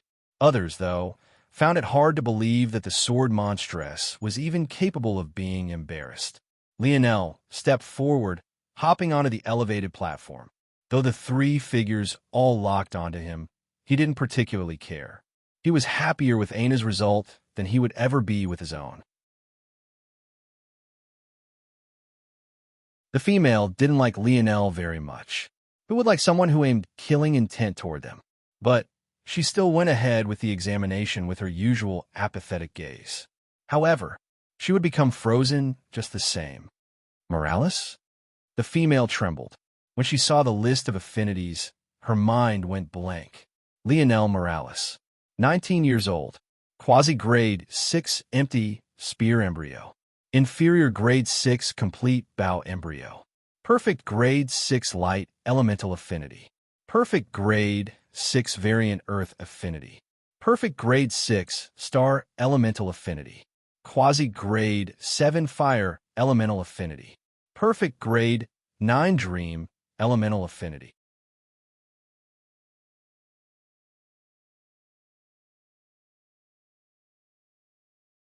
Chapter 390.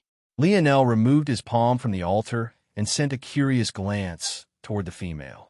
Usually, she would have begun speaking by now, but even after several moments, she had yet to. If the female knew that Lionel wanted her to hurry up, she might very well lash out in rage. At this very moment, her mind had become its own war zone. Under any other circumstances, finding such a genius was something she should be jumping around and celebrating. The kind of benefits she would receive from such a thing was endless, and that was just considering what she could gain from those old fogies. If she also considered what she could gain by simply having a connection with Lionel himself, the possibilities were endless. But that one name ruined everything. It made her tremble almost uncontrollably. Morales. Anared only had a shallow understanding of this family, but even he knew of their strength. Maybe the only reason he didn't treat Lionel any differently was because he didn't believe Lionel was a part of them. And beyond that, even if Lionel activated his metal synergy lineage factor, Anared was ignorant enough to likely not even recognize it. But for the female, it was as they said, the more powerful one became, the greater understanding and respect one had for those who were truly powerful. To have such a name, and to also have a quasi-grade 6 empty spear embryo and a perfect grade 6 variant earth affinity. There couldn't possibly be such a coincidence in this world, right? This meant that Lionel was not only a member of that family, but he was one of the only 7 in the Nova generation to awaken both lineage factors. This was the only explanation. To put this matter into proper perspective, one had to understand how the grading system worked on a deeper level. There were 2 factors that decided one's grade: one's affinity and its comparison to one's dimensional level. However, this matter still wasn't so simple. One's talent could be considered growth factor.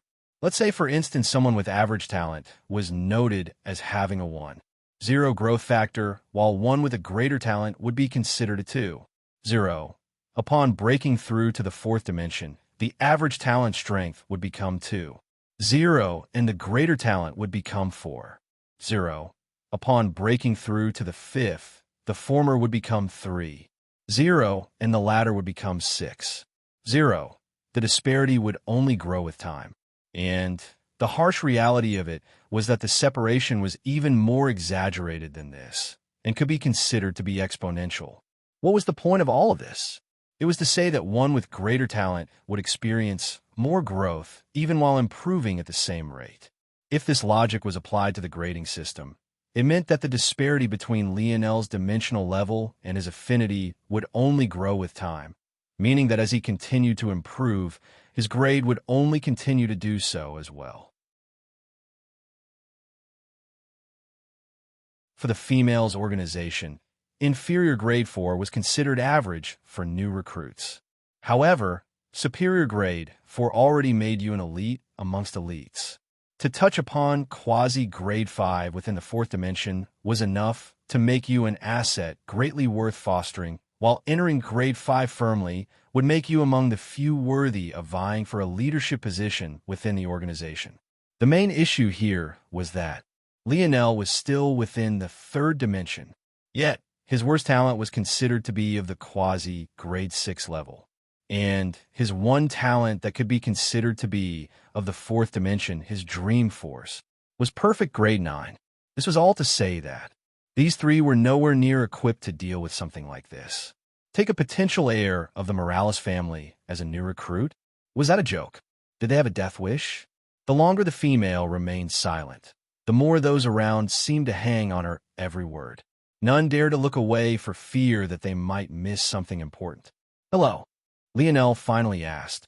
It was a shame he hadn't been paying much attention before, or else maybe he would have been able to read the results himself. That said, he might have been overthinking things. It might not be so easy to read in the first place. The female snapped out from her thoughts and almost couldn't refrain from glaring at Lionel and gnashing her teeth. Was he having fun putting her in such a situation? You know well what kind of family you come from, yet you came here to cause trouble. What for exactly? To chase women? The female thought back to how Lionel treated Aina, as though nothing else mattered in the world. But she couldn't bring herself to be too enraged. After all, the current Aina wasn't exactly considered a beauty. It would be much easier to believe that Lionel was just chasing skirts if this wasn't the case. You, the female, choked on her words before clearing her throat. Aina Brazinger and Lionel Morales will skip the preliminary rounds. The rest of you new ones, prepare yourselves. A shocked murmur spread over the crowd. She didn't read out Lionel's grades, but she also said that Lionel could skip the preliminaries. According to what she said before, that meant that Lionel had at least one grade 5 affinity. But if that was the case, why not read them aloud? Lionel raised an eyebrow, but didn't say much more. Didn't skipping the preliminaries mean that he could chat idly with Aina for a while? As long as he got to do that, nothing else really mattered. Lionel stepped down from the platform to find Aina looking back at him with a hint of curiosity. It seems that she too wondered why it was that the female hadn't read his grades aloud like she had done with everyone else. They say curiosity is the first sign of falling in love. Lionel said to no one in particular. However, when Aina registered his words, her heart skipped a beat and her face went red. It was just a shame that much of it was marred by her inflamed scars. Lionel grinned. "Let's go to the side," and Lionel's words paused. His gaze shifted to find Syl's elder brother, Anared, standing before him with a cold expression. "You're tuning in to the Romance Rendezvous YouTube channel. We're so grateful for your support, and don't forget to subscribe to join us on this incredible journey through captivating stories. Your generosity through donations truly makes a world of difference, as it's the primary source of revenue that allows me to expand and enhance this channel for you. Thank you from the bottom of my heart for being a part of this adventure.